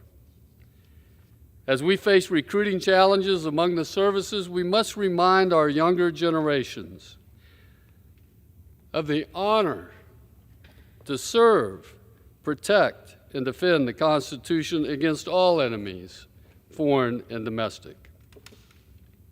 I have to tell you, I'm very hopeful for our future when I think of the brave men and women who will join our all-volunteer force over the next 50 years. And I have to tell you, and every Congress person knows, as my good friend from Texas knows, one of the greatest privileges that we have is to nominate young men and women to attend our military academies. And I can tell you, those men and women give me great hope for the future of the United States military. So I want to thank all of those who volunteer, like Commanders Jake Elzey right here. Thank you, Commander, for your service. I want to thank your friend Brian Ferguson, who I don't know, but I thank him for his service, and I thank him for working on that film. It's one of my favorites. So, but may God bless the United States and those who willingly defend it. And with that, Madam Speaker, I yield back. Thank you, Sheriff. Thank you, Madam Speaker. Yes, sir. You too. As many of you know, from time to time, I address the House floor with my version of a speech that my childhood pastor would give every Sunday called Joys and Concerns. And during this time, he would highlight some of the remarkable things that members of the church were doing and some of their many accomplishments. He would also take this time to bring up prayer requests. That would unite us as a congregation to pray for our community and those in need. And recently, I had the opportunity to go to Hillsboro, Texas, which is a city in my district in Hill County. It's a remarkable place of wonderful people, and they all love their country. So much so that the local community college, Hill College, has a Veterans Museum on campus. And if you take a moment before you walk into the museum, out front to the right is a small memorial, and it's a Medal of Honor memorial to native-born Texans. And it's engraved on a headstone, and during my visit, I'm always drawn to those to see what I can find there. And my district is home to 9 Medal of Honor recipients. And I'd like to take a moment to introduce them to you. And if you'll indulge me, it'll take a little time, but I think it's worth talking about as we worry about the future of this country and what we're made of and the greatness of our people. And when I tell you their stories, you should have no doubt that there should be no doubt about our past and our future. So from Dallas, Commander Samuel Dealey served our nation in World War II. He was born September 13, 1906, and served our nation during World War II. He received the Medal of Honor for conspicuous gallantry and intrepidity at the risk of his life above and beyond the call of duty as commanding officer of the USS Harder during her 5th war patrol in Japanese-controlled waters. Floodlighted by a bright moon and disclosed to an enemy destroyer escort, which bore down with the intent to attack, Commander Dealey dived his submarine to periscope depth and waited for the pursuer to close range, then opened fire, sending the target and all aboard down in flames with his 3rd torpedo. Plunging deep to avoid fierce depth charges, he again surfaced, and within 9 minutes after sighting another destroyer, had sent the enemy down tail first with a direct hit immediately amidship. Evading detection, he penetrated the confined waters off Tawi-Tawi with a Japanese fleet based 6 miles away and scored death blows on 2 patrolling destroyers in quick succession. With his ship heeled over by concussions from the first exploding target and the second vessel nosediving in a blinding detonation, he cleared the area at high speed. Sighted by a large hostile fleet force on the following day, he swung his bow toward the lead destroyer for another down-the-throat shot, fired 3 bow tubes, and promptly crash dived to be terrifically rocked seconds later by the exploding ship as the Harder passed beneath. This remarkable record of 5 vital Japanese destroyers sunk in 5 short-range torpedo attacks attested the valiant spirit of Commander Dealey and his indomitable command.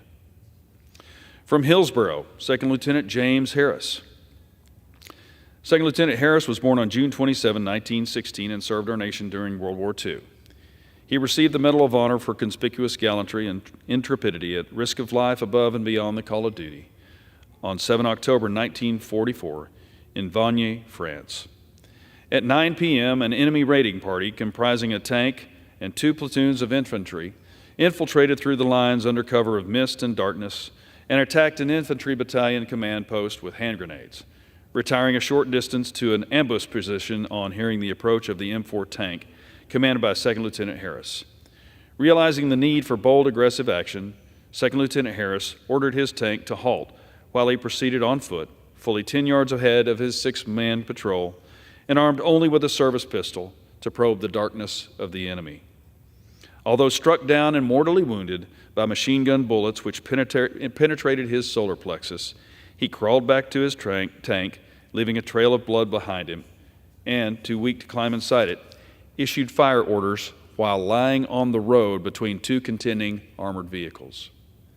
Although the tank which he commanded was destroyed in the course of the firefight, he stood the enemy off until friendly tanks, preparing to come to his aid, caused the enemy to withdraw and thereby lose an opportunity to kill or capture the entire battalion command personnel.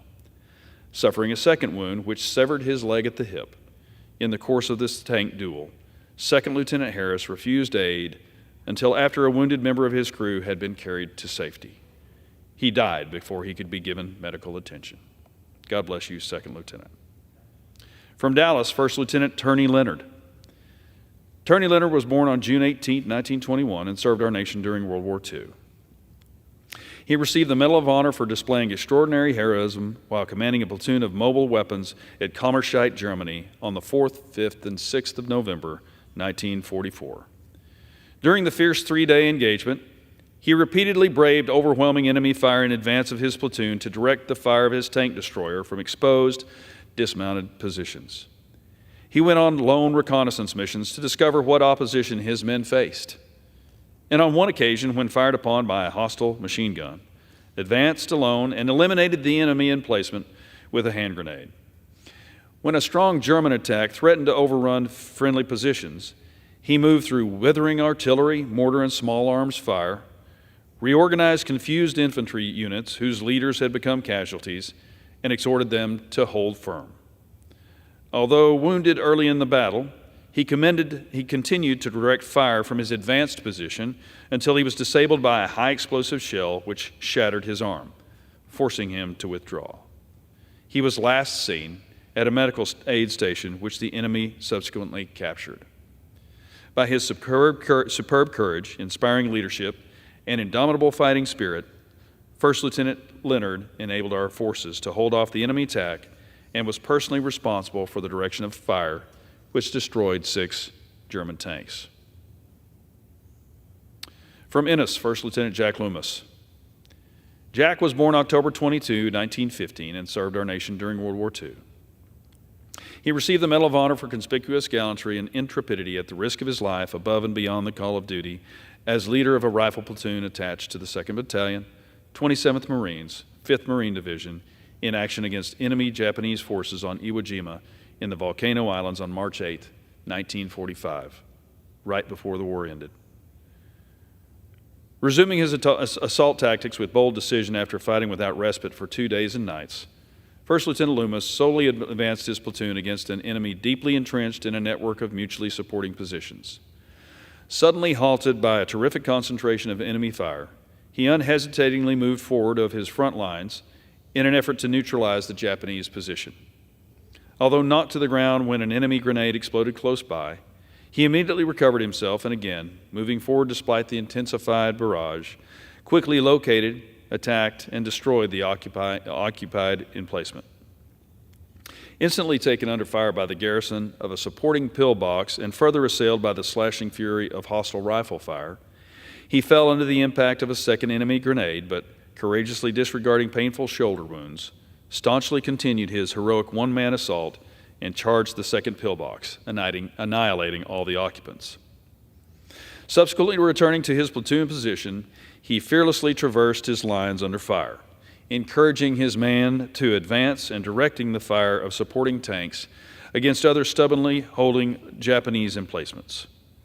Held up again by a devastating barrage, he again moved into the open, rushed a third heavily fortified installation, and killed the defending troops.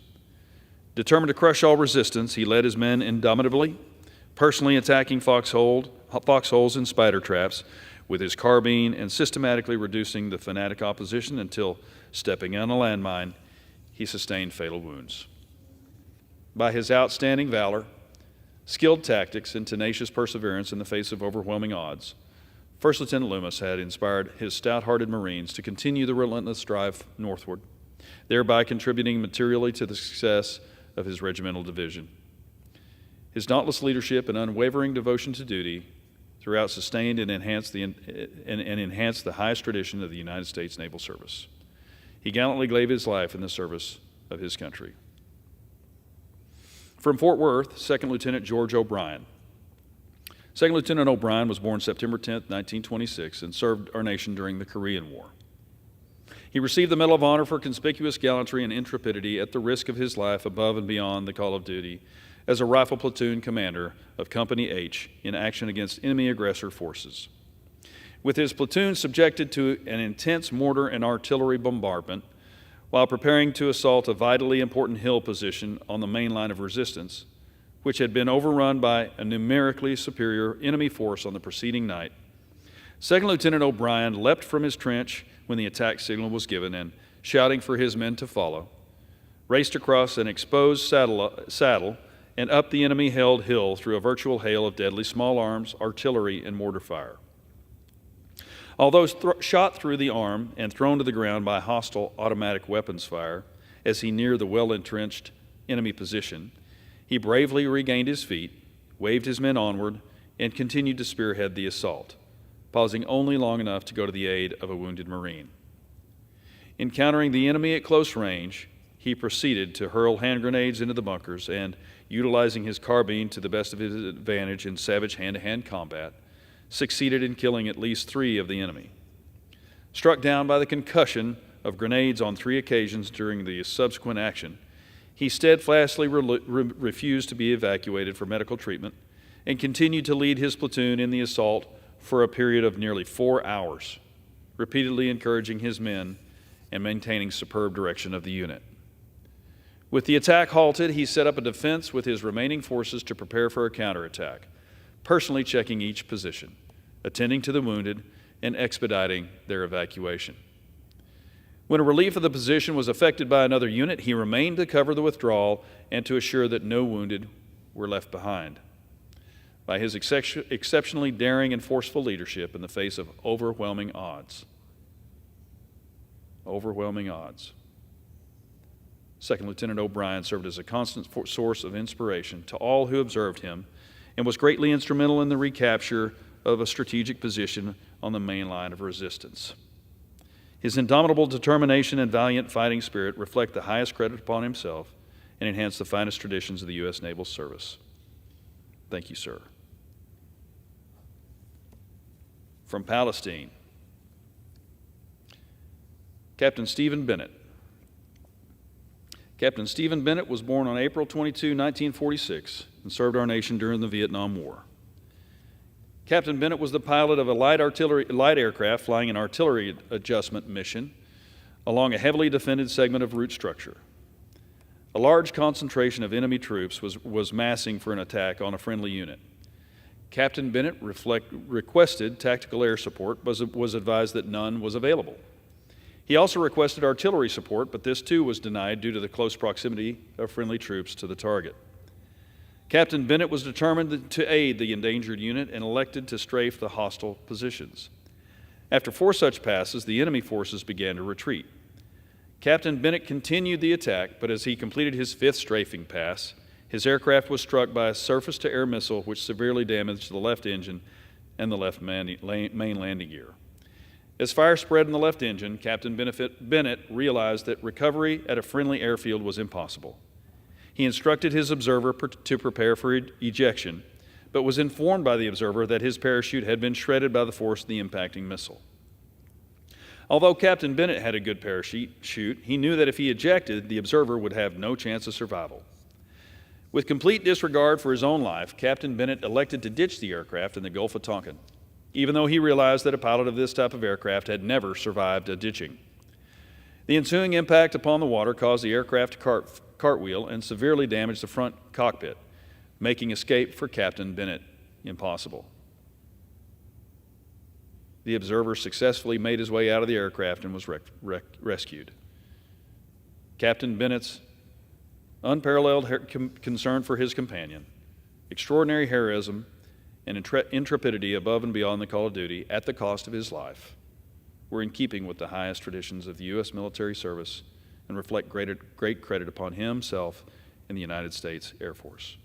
Thank you, Captain Bennett. From Corsicana, Sergeant Candelario Garcia. Sergeant Garcia was born on February 26, 1944, and served our nation during the Vietnam War.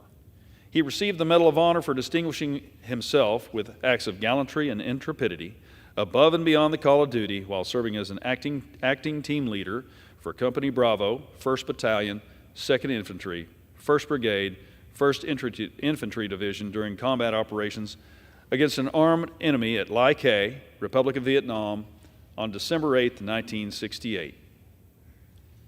On that day, while conducting reconnaissance, Sergeant Garcia and his platoon discovered communication wire and other signs of an enemy base camp leading to a densely vegetated area. As the men advanced, they came under intense fire.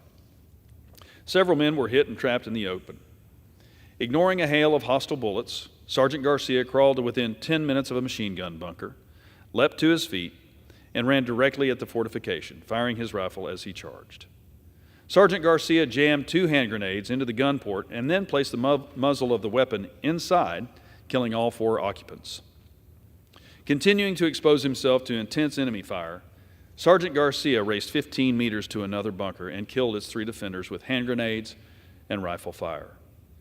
After again braving the enemy's barrage in order to rescue 2 casualties, he joined his company in an assault which overran the remaining enemy positions. Sergeant Garcia's extraordinary heroism and selflessness above and beyond the call of duty are in keeping with the highest traditions of military service and reflect great credit upon himself, his unit, and the United States Army. Thank you, Sergeant. And finally, from Dallas, Specialist Robert Law. Specialist Law was born on September 15, 1944, and served our nation during the Vietnam War. He received the Medal of Honor for conspicuous gallantry and intrepidity in action at the risk of his life above and beyond the call of duty. Specialist Law distinguished himself while serving with Company I. While on a long-range reconnaissance patrol in the Tin Phuoc Tan province, Specialist Law and 5 comrades made contact with a small enemy patrol. As the opposing elements exchanged intense fire, he maneuvered to a perilously exposed position flanking his comrades and began placing suppressive fire on the hostile troops. Although his team was hindered by a low supply of ammunition and suffered from an identified irritating gas in the air, Specialist Law's spirited defense and challenging counter-assault rallied his fellow soldiers against the well-equipped hostile troops. When an enemy grenade landed in his team's position, Specialist Law, instead of diving into the safety of a stream behind him, threw himself on the grenade to save the lives of his comrades. Specialist Law's extraordinary courage and profound concern for his fellow soldiers were in keeping with the highest traditions of the U.S. military service and on the U.S. Army. Thank you. These men gave the ultimate sacrifice for their fellow soldiers, their families, and their country. I was humbled and moved to see their names displayed for all those who visit to see, and I wanted to talk about them on the floor. If you have the opportunity, I encourage you to visit this memorial to pay respect to those men whom we all owe a debt of gratitude for the freedoms we enjoy today. Now I want to recognize some members of our community that have gone above and beyond. Kira Neff from Midlothian, congratulations on recently obtaining the rank of Eagle Scout. This level of success is only accomplished through dedication and hard work. The many hours that you put into this badge are evident by your success. Kyle Austin from Palestine, congratulations on being awarded the Anderson County Sheriff's Office Life Saving Award. Thank you for all that you do. Lycus Kelly from Corsicana, congratulations on winning the state championship in powerlifting in your respected weight class. A tremendous accomplishment. Mason Couch from Palestine, congratulations on your recent promotion to sergeant in the Correctional Division for the Anderson County Sheriff's Office. Our community is very fortunate to have you take on this new role, and the citizens of Anderson County will benefit from your years of experience in law enforcement. Michelle Woodall from Mansfield, congratulations to you and the students of Ben Barber Innovation Academy on being named DECA Chapter of the Year for 2022. Being recognized on a national level is an amazing accomplishment, and you should be proud of everyone who worked hard this past school year to help you earn this accolade. Nora Frazier from Mansfield, congratulations on being awarded the 2022 Excellence in Leadership Award for the Texas Organization for Nursing Leadership and for being recognized as one of 23 notable women in Texas hospitals, healthcare, and Public Policy by the Texas Hospital Association. These awards are a tribute to your courageous and selfless acts working in healthcare and the exemplary contributions you have shown to the hospital. I truly appreciate all that you do in the field of nursing and the outstanding service, compassion, and leadership that you show toward your staff and those around you. Thank you for keeping our community's health a high priority. William Stewart from Palestine, congratulations to you and the Palestine High School Student Council on winning the Sweepstakes Award and being recognized as a Sweepstakes Council by the Texas Association of Student Councils. It's an incredible accomplishment, and I know it took many hours of practice and dedication to reach this success. Paul Box from Waxahachie, congratulations on placing 3rd overall in the men's division at the World Marathon Challenge.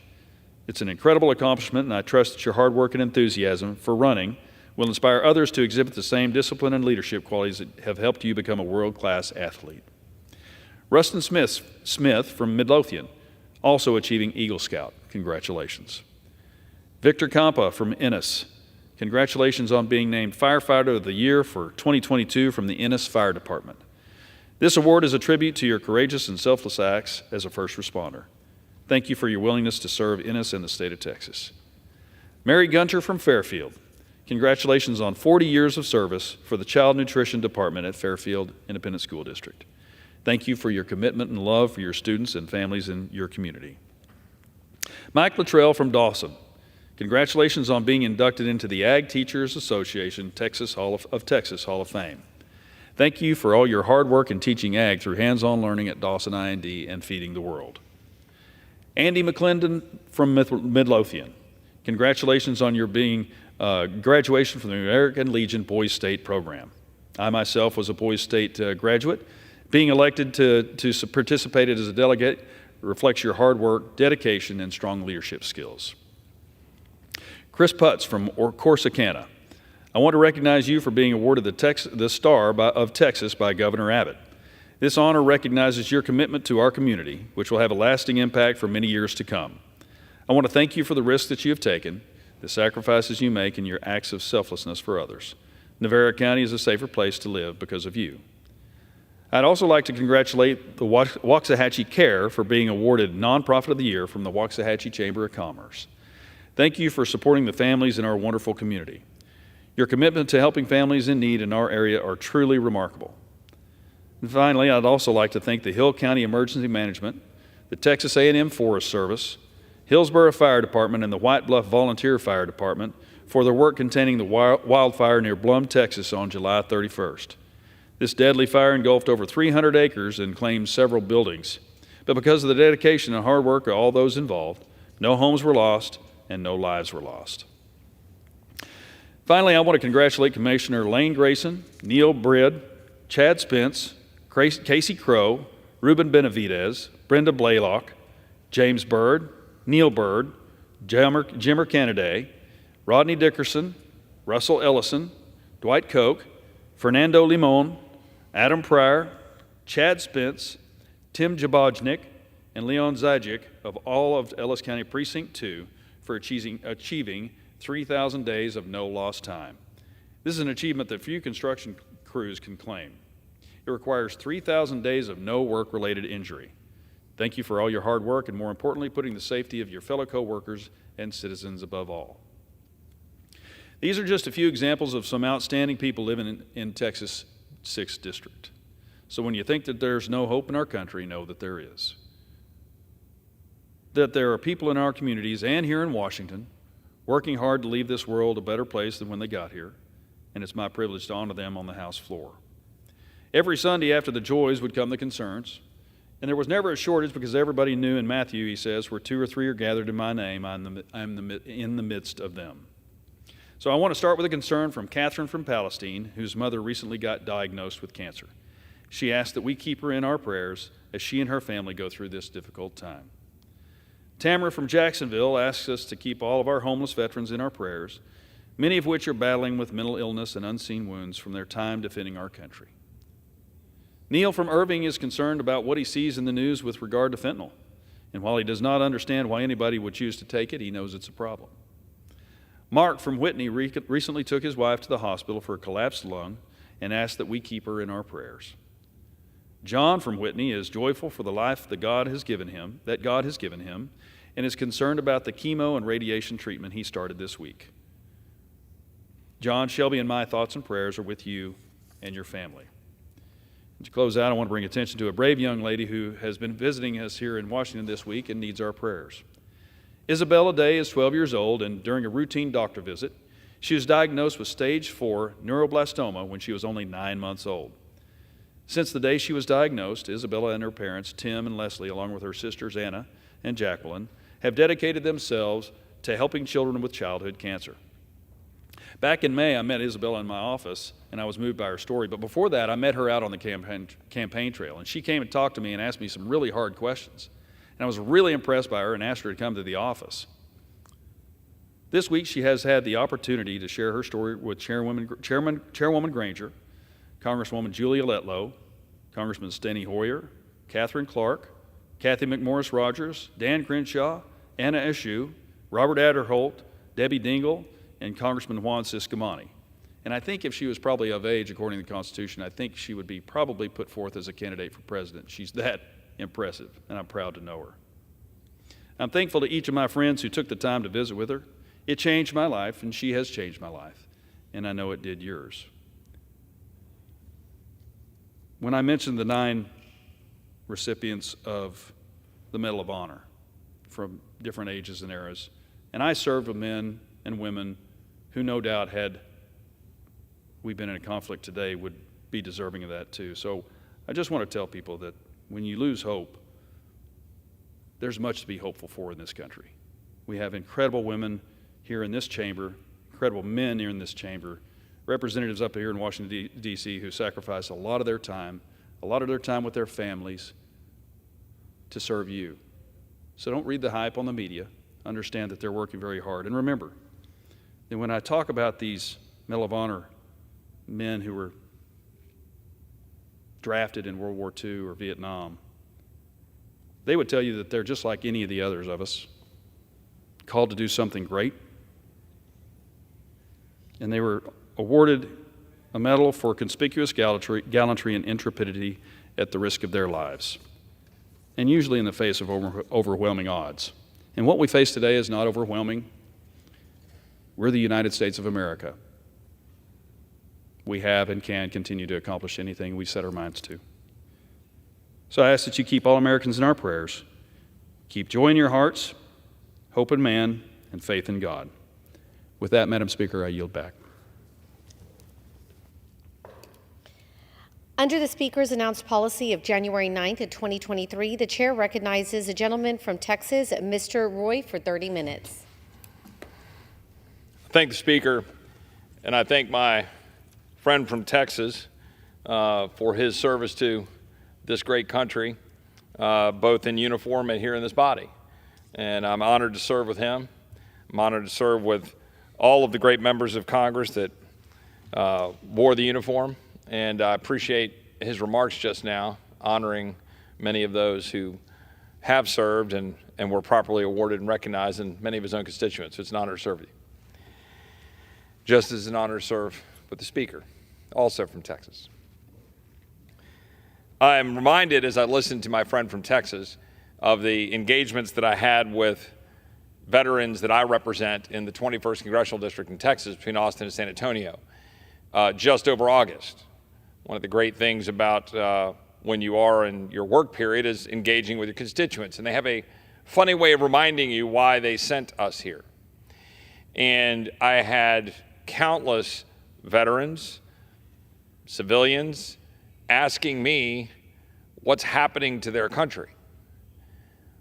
And many veterans, several men later in life, breaking down in tears, asking questions like, what did they fight for? To watch what's unfolding currently under this administration, what's happening to the country that they believe in. So my question right now for my colleagues in this chamber is, when will it be enough? When will what we're experiencing, seeing with our own eyes every day, be enough for us to act? And I'm not just speaking to colleagues on my side of the aisle, but the whole chamber. We have a responsibility under the Constitution of the United States to stand up in a government of separated powers and check an executive branch that is flouting the law on a daily basis. This is an administration that is engaging in utterly lawless acts on a daily basis. And it is resulting in the endangerment of not just individual American citizens, but the republic itself. And that is not hyperbole, and I don't say it lightly because I very much share the optimistic tenor of my colleague from Texas who just spoke on the floor, talking about the hope that he has for this country, given the strength of this country in its past and the strength of so many of our American people. But as a friend of mine and a good mutual friend of my friend from Texas, Mr. Elsie, former Governor Rick Perry, wrote in the first chapter of a book about a decade ago, America is great. Washington is broken. And it remains broken, badly broken, no longer following the constitutional guidelines set forth, no longer serving the American people, and as the Constitution calls for, carrying out the general welfare of the people and securing the blessings of liberty. That's literally what our call is as servants in Washington. And so my question again is, when will it be enough? There's a long laundry list of things that should be giving us great pause. Actual existential crises. Spending. We will spend $2 trillion more this year than we take in. We are $32 trillion in debt, barreling towards 33, barreling towards 34, and we just passed the debt ceiling increase of $4 trillion, frankly, probably more than that. And oh, by the way, our interest payments are now more than what we spend on national defense. Inflation is rampant. Are we going to do anything about it? The resounding answer currently from this body is no. We continue to fund appropriations bills that spend more than last year. It's just going up. Are we going to do anything about spending? When will it be enough?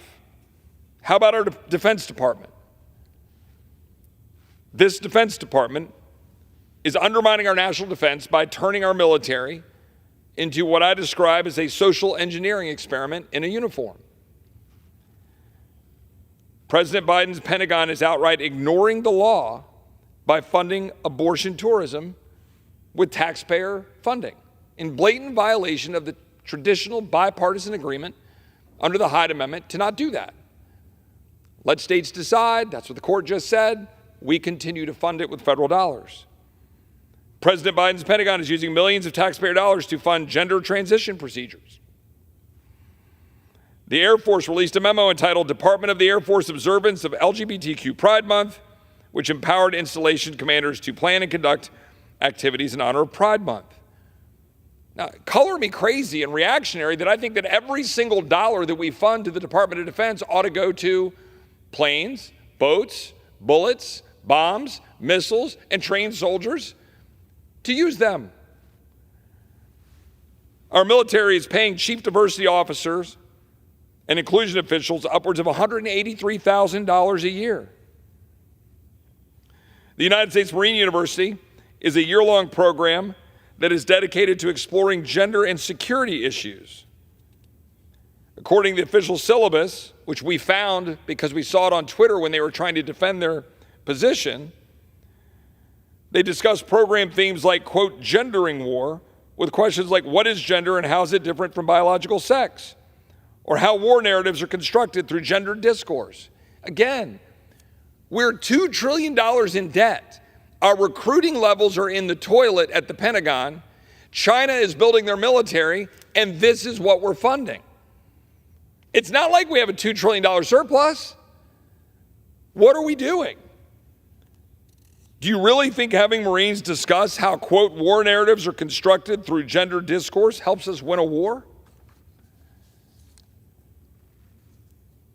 COVID. The hysteria and the tyranny are already on the march again. This week, we learned that CIA whistleblowers told the COVID Select Committee that the CIA bribed its analysts to deny the lab leak theory. The whistleblower claims that 6 of 7 analysts believed that the evidence pointed toward the Wuhan lab leak theory. The 6 were then given a, quote, significant monetary incentive to change their position. Earlier this week, the FDA approved new COVID-19 boosters for children as young as 6 months old. Just one panel member argued that the new shot should initially be recommended only for older people. CDC's own data shows that giving 1 million teens the COVID vaccine will save between 0 to 1 life and cause between 100,000 to 200,000 side effects. All while Moderna and Pfizer make more than $1.6 billion on the contract. Coincidence? How about health? We're funding a healthcare system broken by Washington and big insurance, and average Americans can no longer afford health care, no longer go to the doctors of their choice. Obamacare is set to cost you 6% more in 2024. Some plans may spike 10%. When I had cancer about 11 years ago, I went to MD Anderson. To the best of my understanding, under the Obamacare plan that I would have to use as a member of Congress, I wouldn't be able to go to MD Anderson. How is that coverage? How are we doing that to the American people? But don't fear, big insurance revenue reached $1.25 trillion and profits hit $70 billion, a 300% increase in revenue and a 300% increase in profits from just 10 years ago. Life is good for big insurance. United Health Group, $20.6 billion up, 16% year over year. Cigna, $6.7 billion up, 24% year over year. CVS Health, $4.2 billion. Humana, $2.8 billion. Meanwhile, the average American family spends more than $22,000 a year on premiums, which is expected to increase 6.4% this year. In 23, we will spend more than $1 trillion subsidizing insurance. Yes, we're borrowing another $1 trillion to subsidize those insurance companies I was just describing. You like corporate cronyism? Well, you've got it. How about energy? Are any of these things going to be enough? Healthcare, COVID, Department of Defense, wokeism, energy. We're actively destroying our ability to have reliable energy to the benefit of China and a bunch of elitists who don't live in reality. The Inflation Reduction Act has essentially a $1.2 trillion handout to subsidize billion-dollar corporations. Something like 90% of the subsidies are to billion-dollar corporations.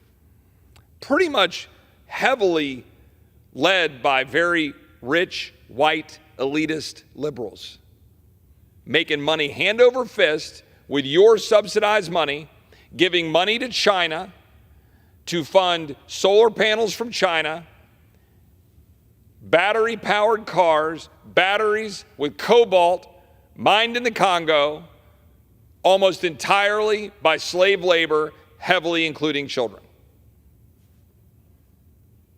Your taxpayer dollars and borrowed money at work. Yet it's not even producing a good result for the American people. Energy prices have increased by 40% since Biden took office. Gasoline is up over 50%. Electricity is up almost 30%. And while oil is at $90 a barrel, our strategic petroleum reserve is at its lowest level since 1983 because the president has been dumping the strategic petroleum reserve in order to try to keep gas prices down while advancing a radical leftist agenda that is making it impossible for us to have affordable energy. The Inflation Reduction Act expands subsidies for electric vehicles, 78% of which are claimed by Americans making over $100,000. Of course. because the average EV costs $17,000 more than one with the internal combustion engine, which this administration wants to end. They don't want you to have an affordable car. And then Secretary Granholm decides to go on a trek across the country to prove how great electric vehicles are, goes up to a charging station. They're running behind. Uh-oh, we got to find a charging station. They take a gas-powered vehicle, put it in a slot, block the slot, the secretary can get a photo op, and a family with a baby with an EV was sitting there waiting for a slot and couldn't get one. That's your Biden administration at work trying to promote the propaganda of a left-wing radical vision for energy that is destroying the hardworking Americans' ability to live their lives. Poor people across this country, working class people across this country are wondering how they can afford a car because of this administration is living in a dreamland that won't dent carbon dioxide. India and China are dumping carbon dioxide into the atmosphere. You could get rid of every internal combustion engine in America and you will drop CO2 production by like 1.5%. It's insane. We're unilaterally disarming our competitiveness, our security advantage with respect to energy, and empowering China in the process. Meanwhile, the Biden administration's EPA has implemented a rule that would force 2/3 of the new vehicles sold in the United States to be EVs by 2030. You can't make this up. That's a direct assault on the well-being of the American people. And what are we in Congress doing about it? We passed a bill today trying to pull back on some of California's nonsense. We're really good at that, ladies and gentlemen. Passing bills, knowing they'll die in the Senate, going home and campaigning about how crazy the administration is, and then putting all our eggs in the basket of one day in the future. Trust us, when we have the biggest majority in the House and we have 60 in the Senate and we have that president one day all at once, trust us, we'll get it done. How's that working out for you? When will we use the tools we have before us right now? We have the power of the purse. Last time I checked, Republicans have the majority in this body. We should use the power of the purse to stop the radical abuses of this president and his administration. Again, spending $2 trillion deficit. Are we going to do anything about it besides, oh, it's a little better than what they would have done? Are we going to do anything about energy? Oh, we passed a bill. Are we going to do anything about it? Are we going to do anything about those health care prices? Are we going to do anything about the continued advancement of COVID tyranny, mask mandates, vaccine mandates, importantly, the subsidy of vaccines to be forced upon American people? Are we going to do anything about it? Anything about the Pentagon?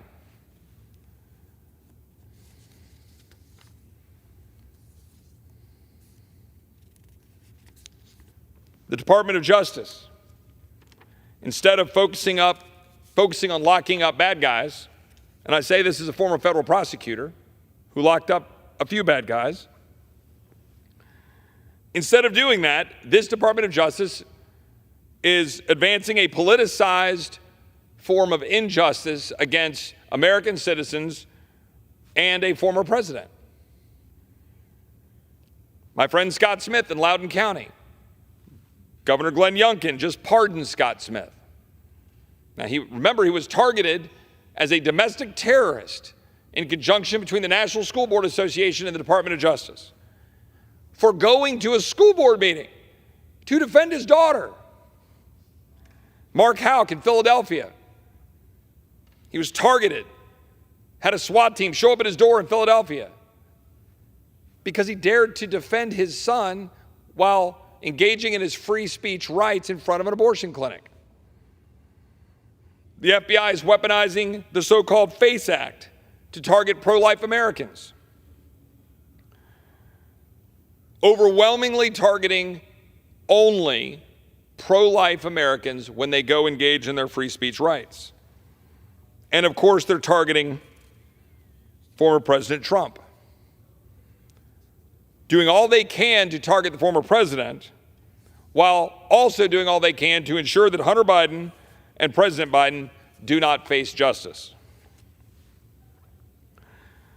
Under the Department of Justice, we have the Bureau of Alcohol, Tobacco, and Firearms. Early this year, the ATF issued a rule banning pistol stabilizing braces that are intended for recruiting shooters with physical disabilities and disabled veterans. That rule potentially makes felons out of up to 40 million Americans.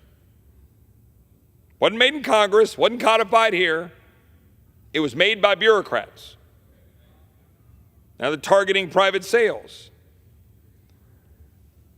trying to promote a universal background check despite the fact Congress has rejected it. How about your food?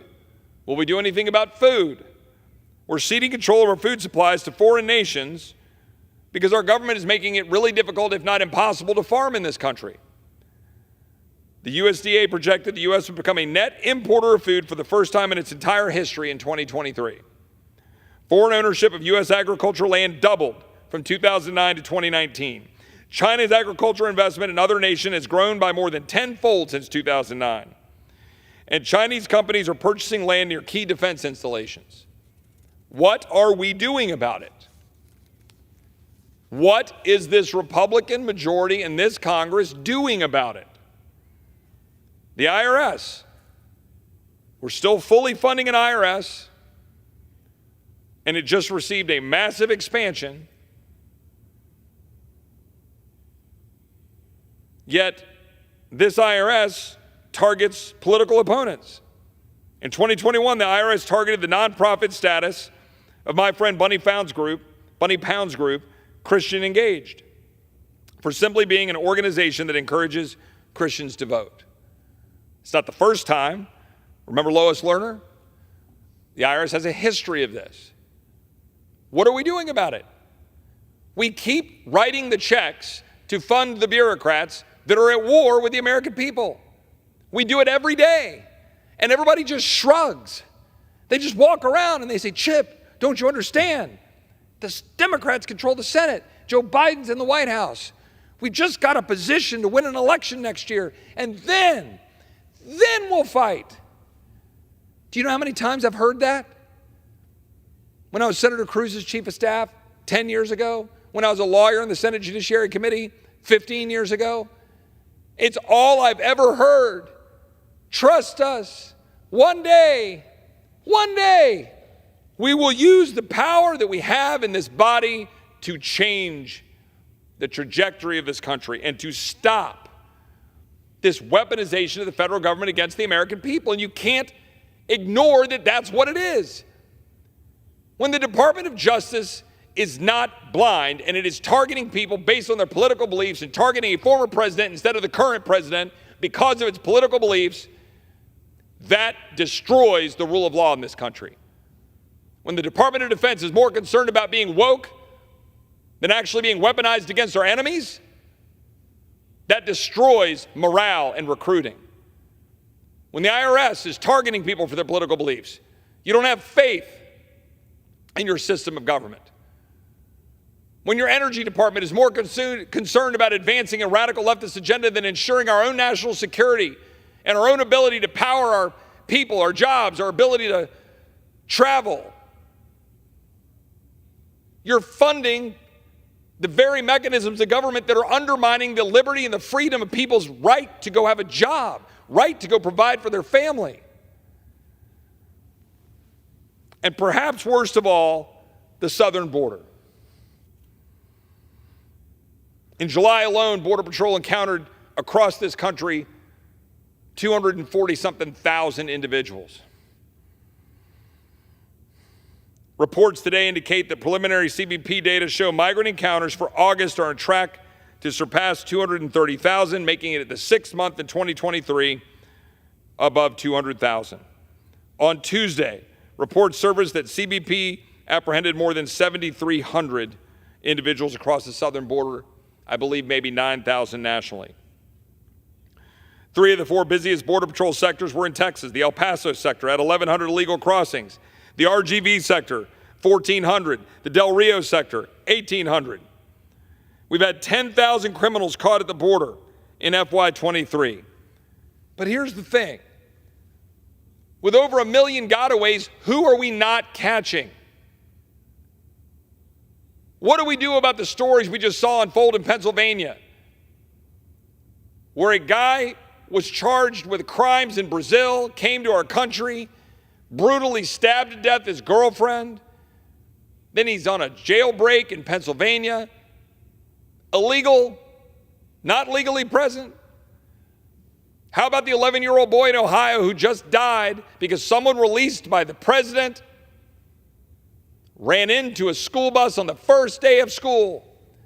An 11-year-old boy dead by someone here illegally released by this president. According to the Inspector General of the Department of Homeland Security, DHS has the wrong addresses for 177,000 of the nearly 1 million people released into the United States between the spring of 21 and the summer of 22. Think about that. Many of those addresses were used more than 50 times each. A car dealership, a bus station, a restaurant in Maryland, a church in Illinois, were the addresses used. Who are they and where are they? If 99% of them are great people looking for a better way of life, God bless them. What about the other 1%? You feel good about that? You feel secure in the United States, do you? Because as you drive around your suburban enclaves and you feel safe and secure, this is going to catch up to you. Just like the New Yorkers who are starting to wake up and say, oh, this is kind of a problem. Yeah, it's a problem. The problem is there's a human toll. These are human beings. An illegal immigrant in Baltimore who was being held up for ransom for $23,000 while his wife and little girl were in a stash house in Fort Worth, Texas. And they called him up and said, we're going to rape your little girl if you don't give us $23,000. Is that what we're for in this country? Are we for perpetuating the sex trafficking trade, human trafficking trade, and slave labor? Are we for what's happening to our Border Patrol, where we're losing Border Patrol because they're being lied about by this Department of Homeland Security? Are we for 1 million people being released into the United States in a year? Are we for the criminal activity we just saw in Pennsylvania or the boy in Ohio? Are we for all of the migrants now in New York? Are we for the young man who came in as an unaccompanied alien child? A family took him into his home and he stabbed the father and killed him? Is that what we're for? And if we're not for it, what the hell are we going to do about it? Besides preen, posture, campaign, and say, oh, yeah, we're going to do something about the border one day. Trust us, one day. Well, that day is now. If we don't secure the United States, we shouldn't fund the agencies that refuse to secure it. That's what this is about. When my Democratic colleagues complain in October if we're unable to find a resolution to fund the United States government, I want them to look squarely in the mirror. It is you who is causing it. It is you who is abandoning your responsibility to secure the border of the United States. It is you that is causing little girls to get sold in the sex trafficking trade. It is you that is causing ranches in Texas to get overrun. It is you that is causing criminals to get released into the United States. It is you that is undermining our strength in the Western Hemisphere, empowering China, empowering cartels to undermine our national security. And over my dead body, am I going to say that I'm going to support funding a government that refuses to do its job to secure the border? And that's what the House of Representatives should be saying in unison to a president flouting the law. That's what this is about. Our founders gave us the power of the purse. James Madison wrote about it in the Federalist Papers. It's not just a happenstance that the House of Representatives has that power. In the Declaration of Independence, Thomas Jefferson wrote, when a long train of abuses and usurpations, pursuing invariably the same object, evinces a design to reduce them, the people, under absolute despotism, It is their right, it is their duty to throw off such government and to provide new guards for their future security. When they created our government and gave us the Constitution, they gave us tools to avoid that. But let's be very clear. What happened to us? That declaration outlined 27 grievances. I've listed more than that just here. A complete abandonment of the job and the responsibility of the federal government, leaving the state of Texas $10 billion poorer while it tries to do the job the federal government is supposed to do. The American colonists protested because they weren't represented in Parliament. I would suggest right now that the American people, frankly, aren't being well represented in this body. Because this body is letting the executive branch run over them every bit as much as King George III was doing to the colonists in 1776. You think it's hyperbole. Look at our border. Look at our system of justice. Look at our energy economy. Look at our level of spending. A complete abandonment of our job. Where are we? Why even go home this weekend? Why were we gone in August? Why aren't we right here forcing the conversation, forcing Senator Schumer and the president to come down to the Republican-led House of Representatives and say enough? It's enough. Enough to open borders, enough to a devastating energy policy, enough to lawlessness, enough to targeting the American people. Enough words, enough promises. It's time to fight. And if we're not going to secure the United States of America, we shouldn't fund the government that refuses to do so. We should stand up and fight to defend the people that sent us here to fight for them. I yield back.